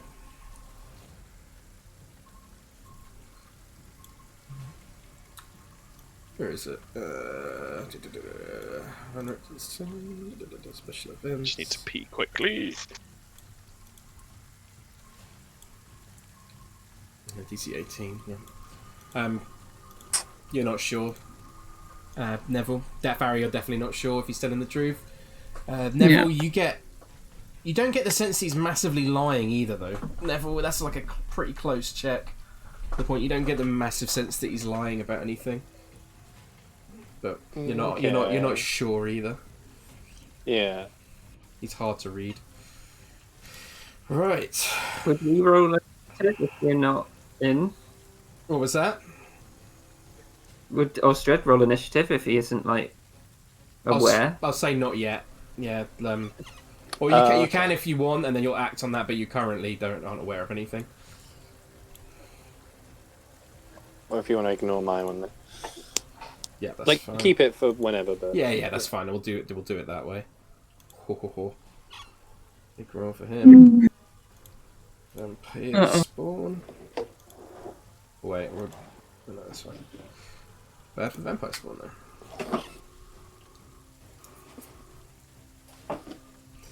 Okay, I believe that's everything for now. No, is everyone ready?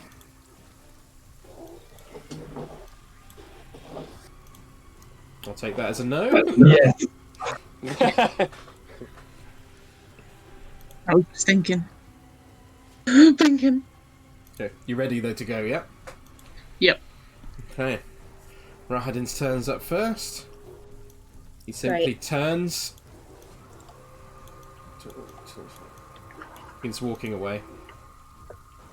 Neville is not aware because he's currently upstairs. I will quickly move you back up to the top with Osdred. Where is Osdred? I return. On the bottom floor, it looks like. Do you mind just dragging yourself to like here, Kieran? Because I can't. Because I've got a mess of shit underneath there in the GM there. Yeah, just moved it. Ooh, double Neville. Let's look at Man. that. So you are both upstairs. Ismark. Tom, you control Ismark, so feel free to do what you want. Fuck, I don't know. Has anyone shouted any plan or anything, or is shit just happening? It's because it's just happening. I think if shit's just happening, Ismark's priority would be Irina. So he'd 100%. stand by Irina and ready an attack in case. I would Actually, say no, he'd stand by the door. He'd probably try and get Irina to go up the lift. Oh, okay. Yep. Then yeah, he's doing that. Okay. Cool. You'd have to wait for it to come back down, though, wouldn't you? You would, yeah. So it takes, I believe, how many rounds does it take to go back down? Let me just double check. I do have it written down. That's what sort of speed the elevator goes. No, I can't look right now. That's no. Hold on. What did Rahadin do? He simply walked away. Shit. I can't remember how many rounds it is, but I'll just say that it takes approximately like 4 rounds. Farrah. Right. She is gonna. So the windows at the sort of medium section of the tower, are they big enough to get a body through? Can you fit through those? Just have a look. There's not really windows. There's like arrow slits going up. There's not really any windows at all. The only windows are the right at the very top. She's gonna go back in, shut the door, attack them from the windows. Dope. Irina would be waiting for the lift, I assume. Pitch. Pitch sees that Farrah was hurt, but also just thinks this is all ridiculous. So he'd shout out, "Just give them what they want!" But he will cast a healing word anything? on Farrah. Yeah. Can you cast it though in the tower? Oh yeah, you can't. Mm. Yeah. Then He wouldn't Bitch will realise just that though, right? fucking sit there. Okie doke. Vampire for one. Ooh, got shit in my mouth. Oops. Not literally shit. No. Can you not shit in your mouth, please? This vampire spawn is going to run forward and make an attack with its claws against you, Farrah. No, I shut the door. Oh, yeah, it's gonna try and break through the. Are you holding the door shut? Well, I assume it locks with the magicalness. And if it doesn't, then yeah, I'm holding it.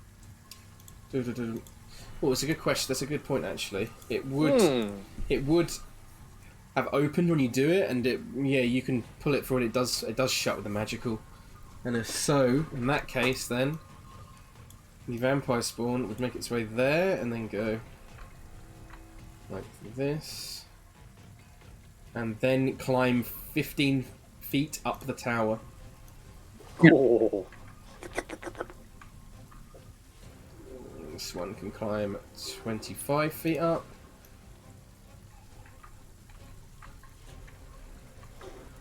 This one can also climb 25 feet up.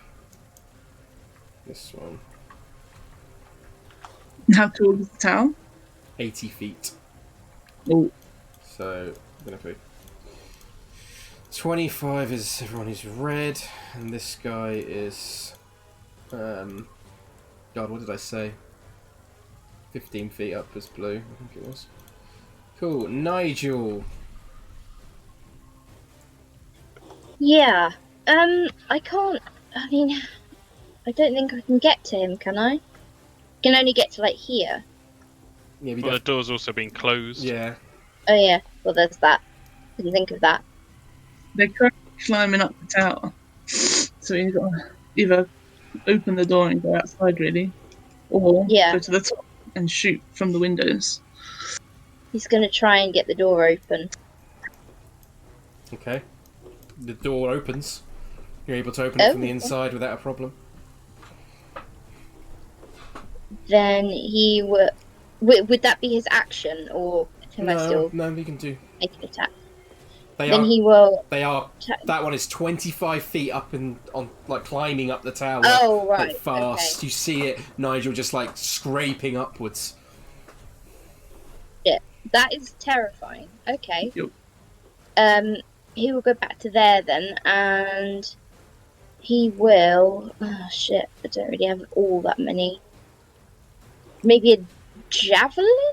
Yeah, if you want. One at each of the ones, that one and that one. Mm-hmm. The first one on the left. Misses, unfortunately. Ugh. That was so close to being in that 20. Damn it. Second one. Fuck's sake. Just lands straight into the floor. Unfortunately, you get disadvantage on your next attack. Okie doke. Red symbol on you. Oh, rage. Yep. Sorry, I forgot to say that. Rage. Tom, prepare the table. The table's always prepared.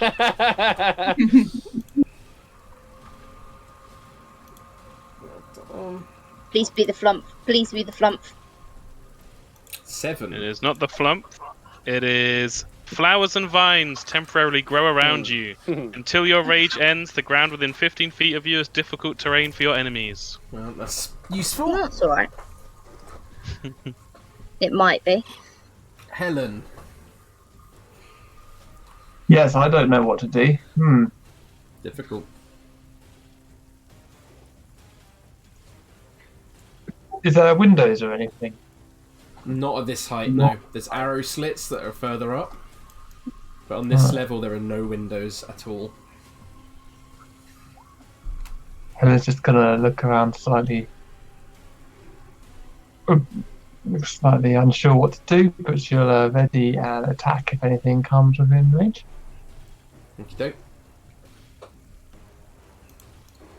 You see Rahadin continue, Nigel just walk away.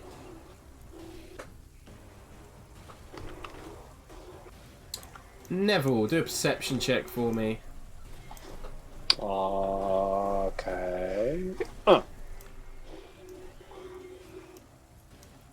12. Let me just do something. See how stealthy they're actually being. Disadvantage as well. Yeah, you don't currently hear them climbing up the side of the thing. Mm-hmm. Do we hear like any kind of battles and noises from downstairs? Not currently. Okay. They've heard Farrah be like, shoot from the windows.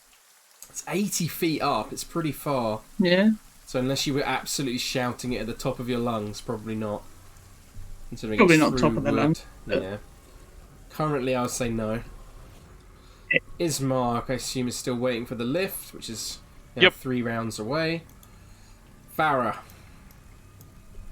Farrah sees that Nigel's ignored her again. She's gonna sigh. Just give up. Just give up. There's no. Pretty much. Giving up. And she's gonna run out. Sees they're all going up the tower. Mm-hmm. Hang on, let's get behind Nigel. She is gonna. Right. She's gonna cast. Conjure Animals. Okay. She's gonna bring out. Let me just Do see a what quick the intelligence check for me. Okay.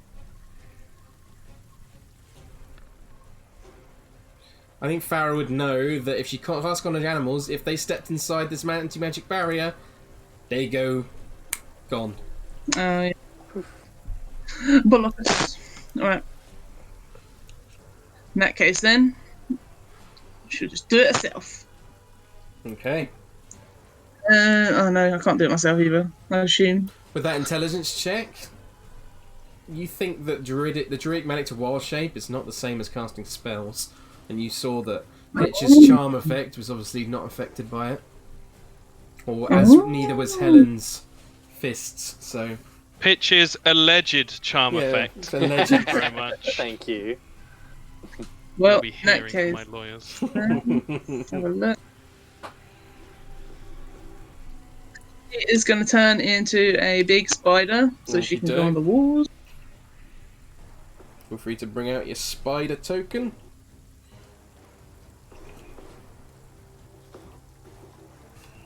But first, before she does that, she is going to cast Dark Skin. Wait, will that work as a lingering effect? No. It's a spell. It will, as soon as you step inside that anti-magic field, it will cease to function. It's negated. Right. Bunch of bugs. Where's my spider? There it is.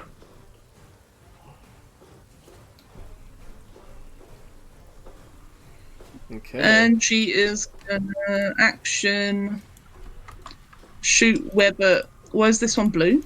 That one is only about 15 feet up. The rest of them are 25 feet up. Right, let me look at the distance of this web.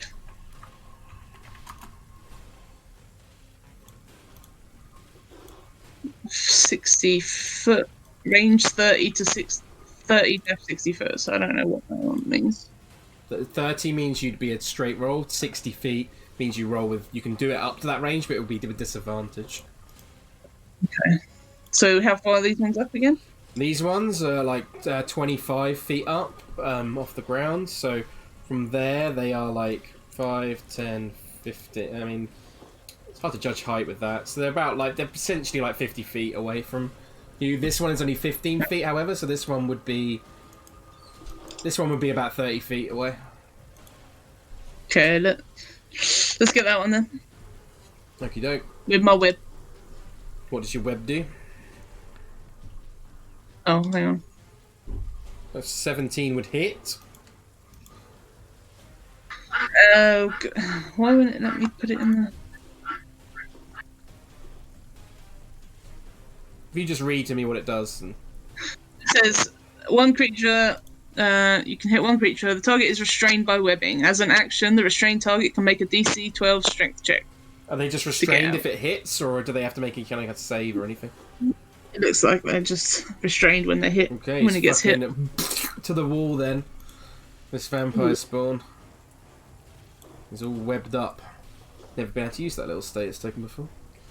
Anything else, or is that it? Rubber. Do they take any damage to that, or is that from when it sets on fire? I think that's if it's fired. Yeah. I thought so. Irina, currently still waiting for the lift. Yep. Pitch. Anything you're doing? I think he'd move outside because Nigel's out there. You'd see Farrah and be like, "Boo!" And then be like, "Oh yeah, Farrah, right." Okey-doke. 20, 30. Yeah, he'll stand behind Nige. And he's still not really keen on shooting the baddies. So he is instead... Actually, they're probably too close for a spell. Nigel's too close for any magic to work on him. He is, unfortunately. Yeah, it was within 10 feet of the tower door, so... Okay. Then...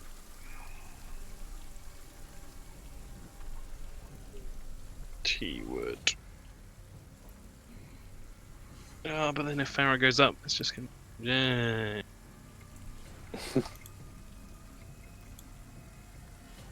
Yeah, he's just gonna fucking... He's gonna shout out, "We don't have to fight, just give him what is his."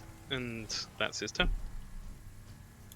Doke. The vampire spawn. This one is going to try and break free. What check does it have to make? Strength. Strength 12. What's the DC? 12. Oh, Breaks free.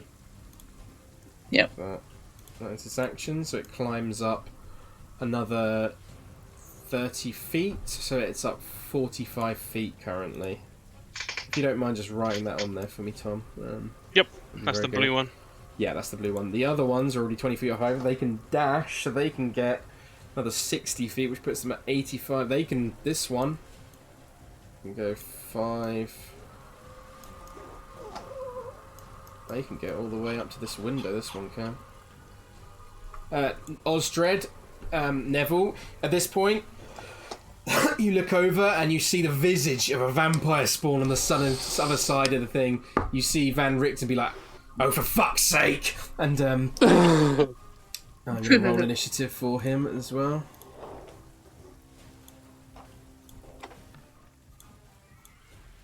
Both good roll for Van Richten. Right, sticking with his Rictavio, whatever. What's that? He would be there. I think he would be above Neville, actually, because what's your dex spell, Neville? -1. -1, his is +1. So. You've got less dex than an 88-year-old man. Yeah, man. The vampire spawn is taking its action, so it can't use its action to try and break in. These other ones are... Get 85, so this one can get about around to here and around to here, so they are both like on nearby but not quite. Actually, this one would just go up to the front, so this one would be here, and this one would just be just behind the other one out here. That is their turn because they've used their extra dash. Nigel. Yeah. Oh my god, what can I do? Pretty much nothing. How far is this guy off the map? Probably about 30 feet. No, more than that. About 45 feet off the map at this point. Hmm. He's moved to over here and attempt the same thing again. Javelins against that one. What's the range on your javelins? It's 30 feet. Does it say It's 30 not really and then do. something else after? 130, 120. So you can, but it would be at disadvantage if you want to. I suppose it's better than doing nothing. You would have to do it to maintain your rage as well. Have you got many javelins to spare in case they miss? Yeah, make sure you're keeping track of them. That is a good point. Well, I just picked up probably the 2 that I just threw on the ground. True, you could do that. Yeah. Okay, alright. Okay, to make an attack with disadvantage if you want. Disadvantage, a 12 unfortunately misses as you throw it. It bounces off the stone walls of the tower. The rage clicks down. Second one. Attack, a 10 also misses. Yeah. Damn it. Helen. Okie dokie.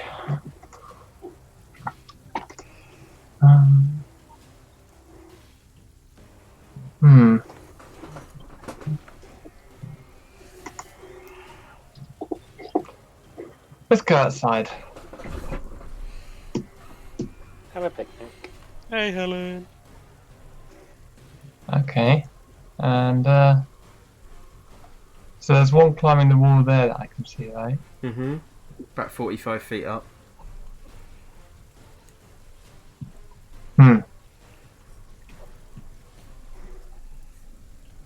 Cool.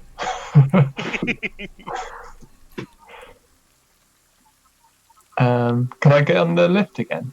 It's currently coming back down. It's got about 2 rounds to go till it gets back down. Oh, 2 rounds. Well, I'm just going to wait for the lift.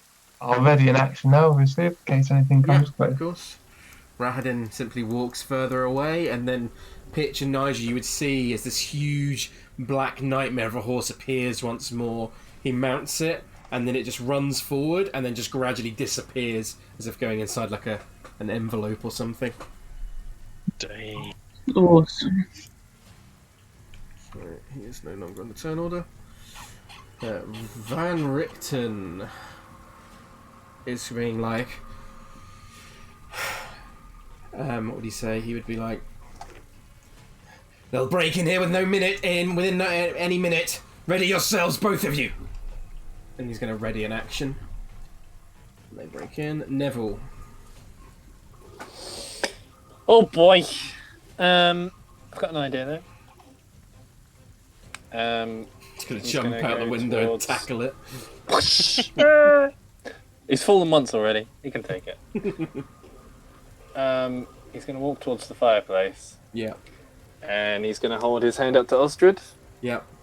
And he's going to say, quick, Ozzy, give me the symbol. I've got an idea. And that's it. Okay. Ismark. I assume he's still waiting for the lift. Yep. Yep. Farrah in giant spider form. Terra is going to go after this one that she just webbed. Yep. And I'll get behind him. What's your move speed? It's 30, but if I dash... Yep, you could get up to him with dash, I believe. That's all you can do, though. Yeah. So you're currently climbing the wall next to him. Yep. Cool, Irina's waiting for the lift. Pitch. Oh, this should be Osdred. 13. 8. Oh, yeah. Osdred's above me on the old. Oh, yeah, what the fuck? Apologies, I don't know what's happened there. Let me quickly reorganise that. Osdred. Yeah, he just hands Neville the thing, seeing as it's unattuned. Can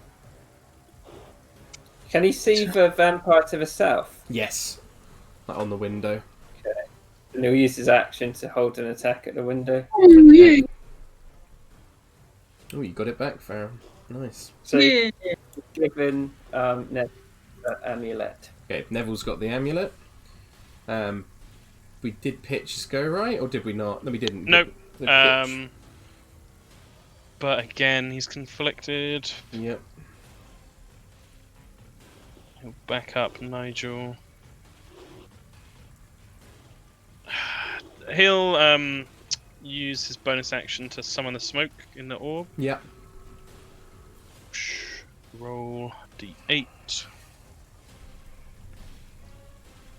6. Ooh, what does that do? 6. Is the top of the original ones. the Chad Bradwick one. Yes. The best one.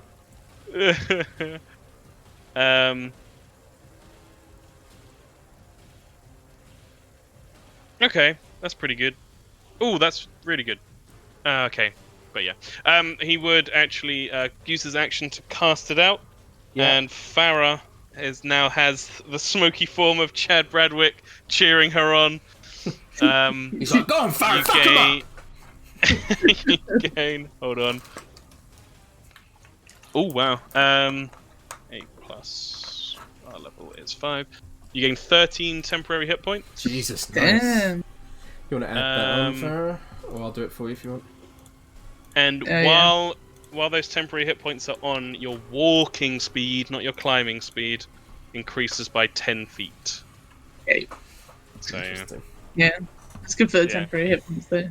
Yeah, it's something. That's Pitch's turn. Nigel. Yeah.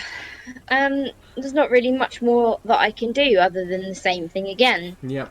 Because no magic, you know? Indeed. Disadvantage still, I'm assuming. Yeah. Yeah. First one. 9 misses, unfortunately. And second one. 23 hits. 7 points of piercing damage. 9 so because 9 of range. halved to 4 because it's not magical. So that is stuck to that. However, on the vampire spawn's turn, heals it all back up. No. Yep. That's what they do. Oh god. This one is going to try and climb away from Farrah up. So Farrah, you get attack of opportunity. Yeah.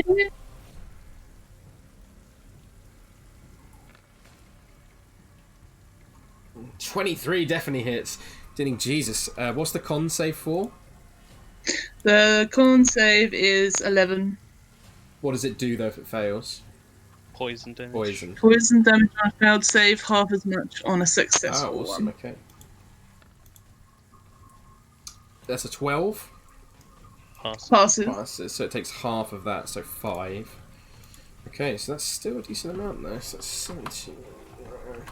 And then a further 5 from poison damage that goes all the way through to it as you sink the teeth in. However, it's climbing away, so it's now going to climb. It's going to move 30 feet up and get to 75 feet. And then it will dash to get, I will say, all the way around to here, up here. So Neville and Osdred, you see another vampire spawn at the other window up there. Fucking hell. This one is going to try and break in. It's going to do a strength check. DC's not particularly high, but we'll see. Fails. It just slams, can't get in. The one next to you, Osdred, is going to try and slam its way in as well. Also fails. Slamming on these windows. Can't quite get into them. Helen, your go. Just gonna patiently wait here, but also be ready to attack when it comes. Okay. Indeed. So the lift now is 1 round away. End of this round, it'll be down. Neville, what are you doing? We'll go to the end of this round and then we'll call it. He's going to open up the fireplace. Mm-hmm. And he's just kind of staring at the vampire things. But just in case, he's going to take action dodge. Okie doke. Action dodge. Put the little wibbly line on you. Van Richten is going to hold his action for the same thing he was doing before.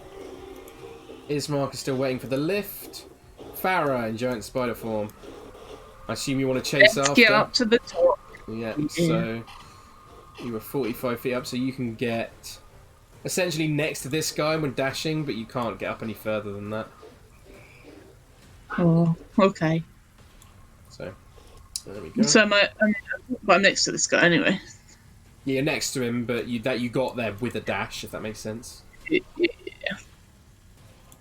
Irena's waiting for the lift. Osdred. Would Osdred's turn on work when he channels divinity? Because it's not magic. You do a quick Arcana check to see if Osdred, or a religion check. You're not honestly just not sure. Okay, seeing as it didn't break through anyway, he's going to channel to divinity and turn undead. Okay, it does work. It's not a spell. So they have to make a wisdom save, correct?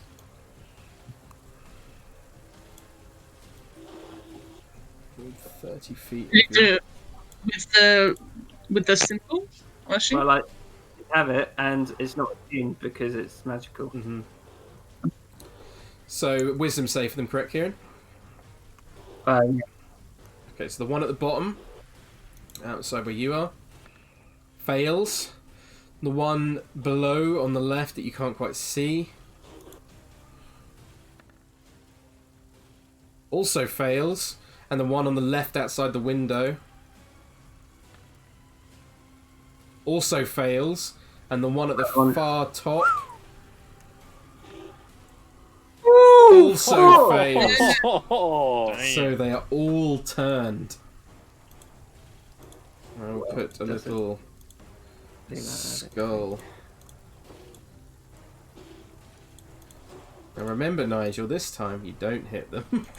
But then they don't know, do they? Don't know, yeah. Don't know, that's correct. Would Farrah know? I can't really see. I can only see a little sliver.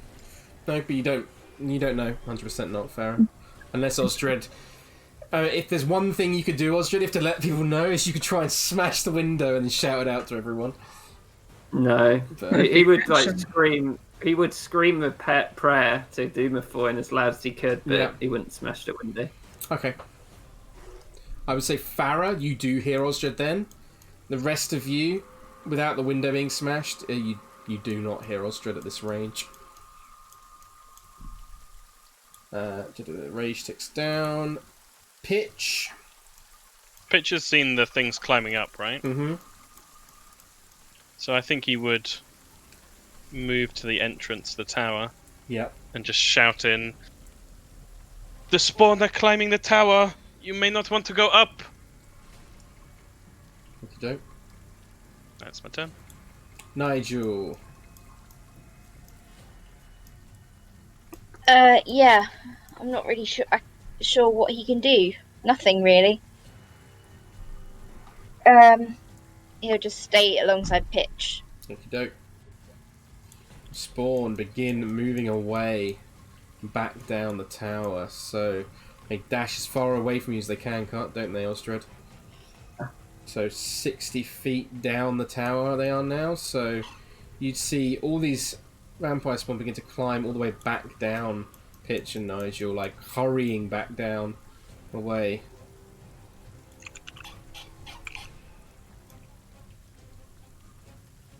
You get an attack of opportunity if you want to take it, Farrah. No, she heard him. And you did She hear won't do him, it. so yeah.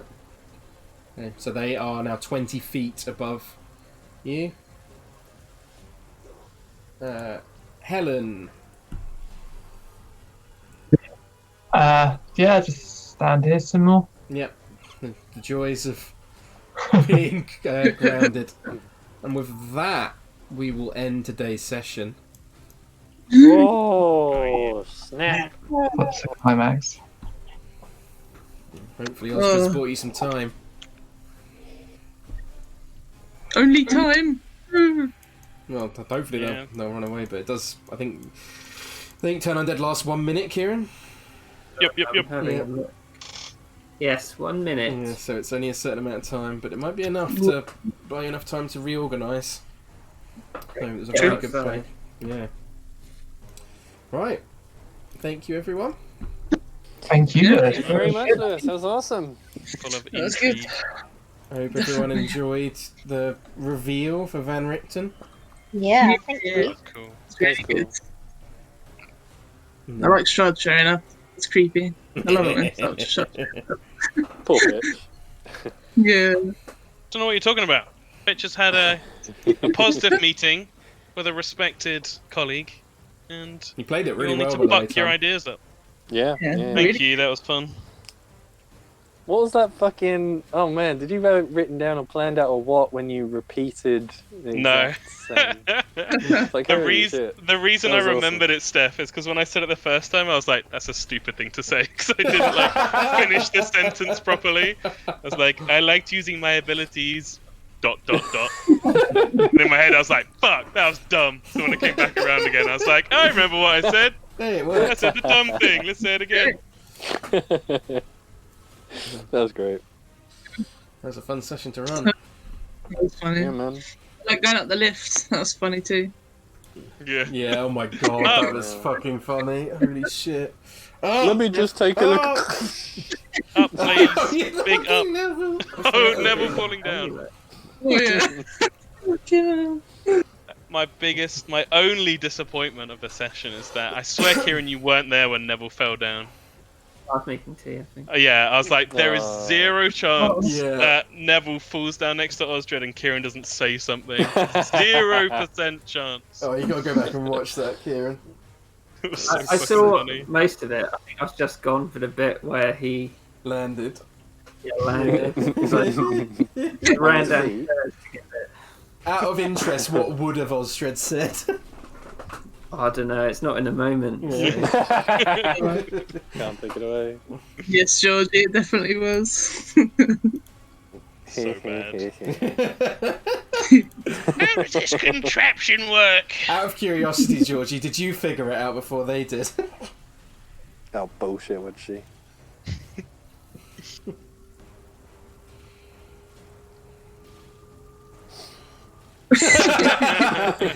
Yeah, that's what I thought. Obviously.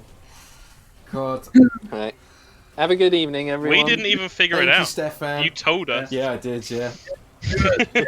Yeah. I've been... See you later. Bye, see you Stefan. later, Stefan. Thank you. Strahd's been following you for quite a while now, and I was going to try and do the charm thing initially on Neville, Yeah. but then Tom used the dome, which doesn't allow magic to pass through it, and the charm would have worked through it, but it's opaque, so I couldn't see through it. So I was like, fuck. But it ended up, when you said you were going down, I was like, well, Strahd's jumping on that opportunity. Because she was following you in bat form. So good. Yeah. Oh, that was... Yeah. I wish I had built up Van Richten a little bit more, and I know I put like a couple of things in about like with books and stuff with him, but I wish I'd seeded that a little bit better into the world with foreshadowing. But I think it's I remembered kind of who. I didn't remember the name, but I remembered from the book. I put a couple of books in that you guys found. Yeah. But I wish I'd seeded that slightly better. But nah, you live and you learn. Yeah. It was good. It's tough. I think it was still cool. It was very cool. Man, without that turn undead, oh boy, things were looking pretty bad. Yep. None of the spellcasters can do shit. Well, I wonder how strong Van Richten is. Yeah. Yeah, I'm curious. I mean, I'd say he's 88 or whatever, but then I had a whole campaign of Elodius fucking gunning things down, so... Ladies was in the 70s, so he's like 10 years longer. Yeah, true. Still had a bit, but, you know, a campaign kind of killed him. The last hurrah. Used up squeezing the last bit of toothpaste out of the tube. I'm glad you like Van Richten more than Rictavio, Kieran. Oh, I'm gonna miss Rictavio. Rictavio is just like so slimy, like, I'm not telling you anything. I'm just like, At least now you know why. Yeah. Oh, that explains how he managed to kill those vampire spawn, But then though. it's, It does. Yeah.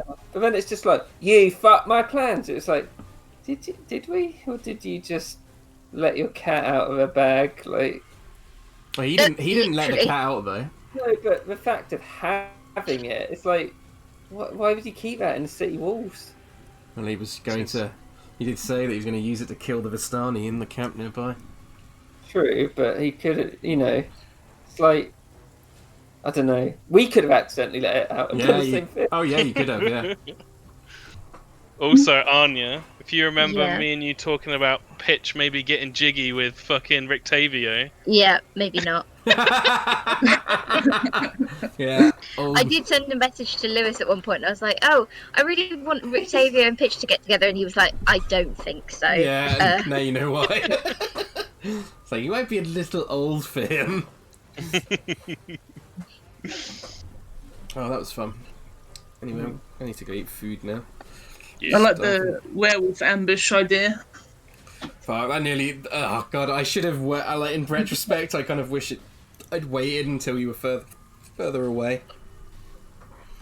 Yeah, I mean, we still probably would have been all right with the horse, but Well, yeah, it depends on the initiative, I think. If Osdred had gone down, then the campaign would have taken a very different direction. He would have been taken and captured and gone for potentially a fair amount of time. Same for Farrah. You guys might have to play different characters for a little bit. I think if they'd, because it was like Horse and Farrah here, and then the wolves and stuff were down here. Yeah. Whereas if it had been like behind them or something, and that you were forced to run away or whatever, there were so many things that could have happened with that. But yes, we got lucky with initiative anyway. Yeah. Yeah, the initiative saves. But yeah, you're right. If we were like behind on the other side, maybe have to run the longer way round, or just gone for further in the forest, which would have been bad. You got unlucky on those inside checks as well, because two of you checked it, and it's like, yeah. I can't believe you guys. When I was like, this guy seems. Maybe it's just because I know, but it was just like, this guy seems like a fucking scummy douchebag. When he said Shaggy, I was like, he's a werewolf, but Osdred wouldn't assume he's a werewolf. Yeah. Yeah, I think we're trying to do something nice, and well, I assumed it was bad, but Farrah didn't. Yeah. Yeah, you said what I thought, Hannah, which was like, so you're scared of everything and you ran away from Valaki, but you're running towards an explosion and a lightning strike. Yeah. Like, Suspicious. But yeah. Nearly worked, damn it. Yeah. I like how you triggered both the traps as well. Yeah. Oh, yeah. That was great. I was when I saw the 10d10 in the thing, I was like, fuck, this could literally one-shot a lot of them. And I was like, if it rolls high enough, like because it could do like, what's your max HP pitch? Like 36, and then it could easily do like 60, whatever it is, would be that 70 odd amount. It'd be a high roll, but still. 10d10 on average is 55, Yeah. which is already starting to look dodge. Yep. But the explosion with Irina as well. Yeah. And you were like, please use your inspiration, Tom. That would have been bad. Holy shit. She would have just been dead. Yeah. I'm so glad that whoever said the answer to that puzzle was right as well. Because Osdred is like, I'm doing it! That's great. It's going to be something crazy of like the spectrum of colours, and then It's a Which is what we always do, which is overthink everything. I had to change that puzzle based off the subreddit thing, because originally it's like this dance thing, but it only really works when you're playing in person. It's like all these different symbols are like of these things in different dance positions, so that what you're meant to do in real life if you play together is that each member of the table is meant to get up and do like a different dance position. That's amazing. But it doesn't work online, so I was like, well, I have to change it. That would have been really funny. Anyway, thank you everyone. That was really fun. Thank you, Lewis. You've been awesome. What's the spawn's move speed? Let me double check. Is it 30? Pretty sure, their move speed, so I'm just checking. I'm pretty sure their climb speed is 30 as well. Vampire spawn 5e. Yeah, they're not gonna get to. Even if climb the speed fucking 30 10 as well. undead, if the 10 undead holds for the whole minute, they're not gonna make it. Like they're still gonna be on the like land bridge bit that we were. Yeah. Like, and that's the only path out of here. Yeah, it is. So. But you might be able to put up a defense now. Oh yeah, definitely. I think with Van Richten, he'll be okay. He's got some things. Yeah. I need to make his character sheet on D&D Beyond now, because I want to put that on there to give him access to a few extra spells, and then he just gets in his stat block. He's gonna pull out his stake machine gun, just be like. laser rifle. Can you imagine Fotherington Carstairs and Strahd? Die. I feel vampire. Prepare to die. What I wanted to do with my conjure animals was I wanted to get the eagles out and like pluck them from the wall and just drop them. That would have been awesome, but unfortunately they are magical, so they would have just been like boop. Good idea. Yeah. Anyway, yeah, I'm gonna go now. Bye. Bye everyone. Bye. Bye.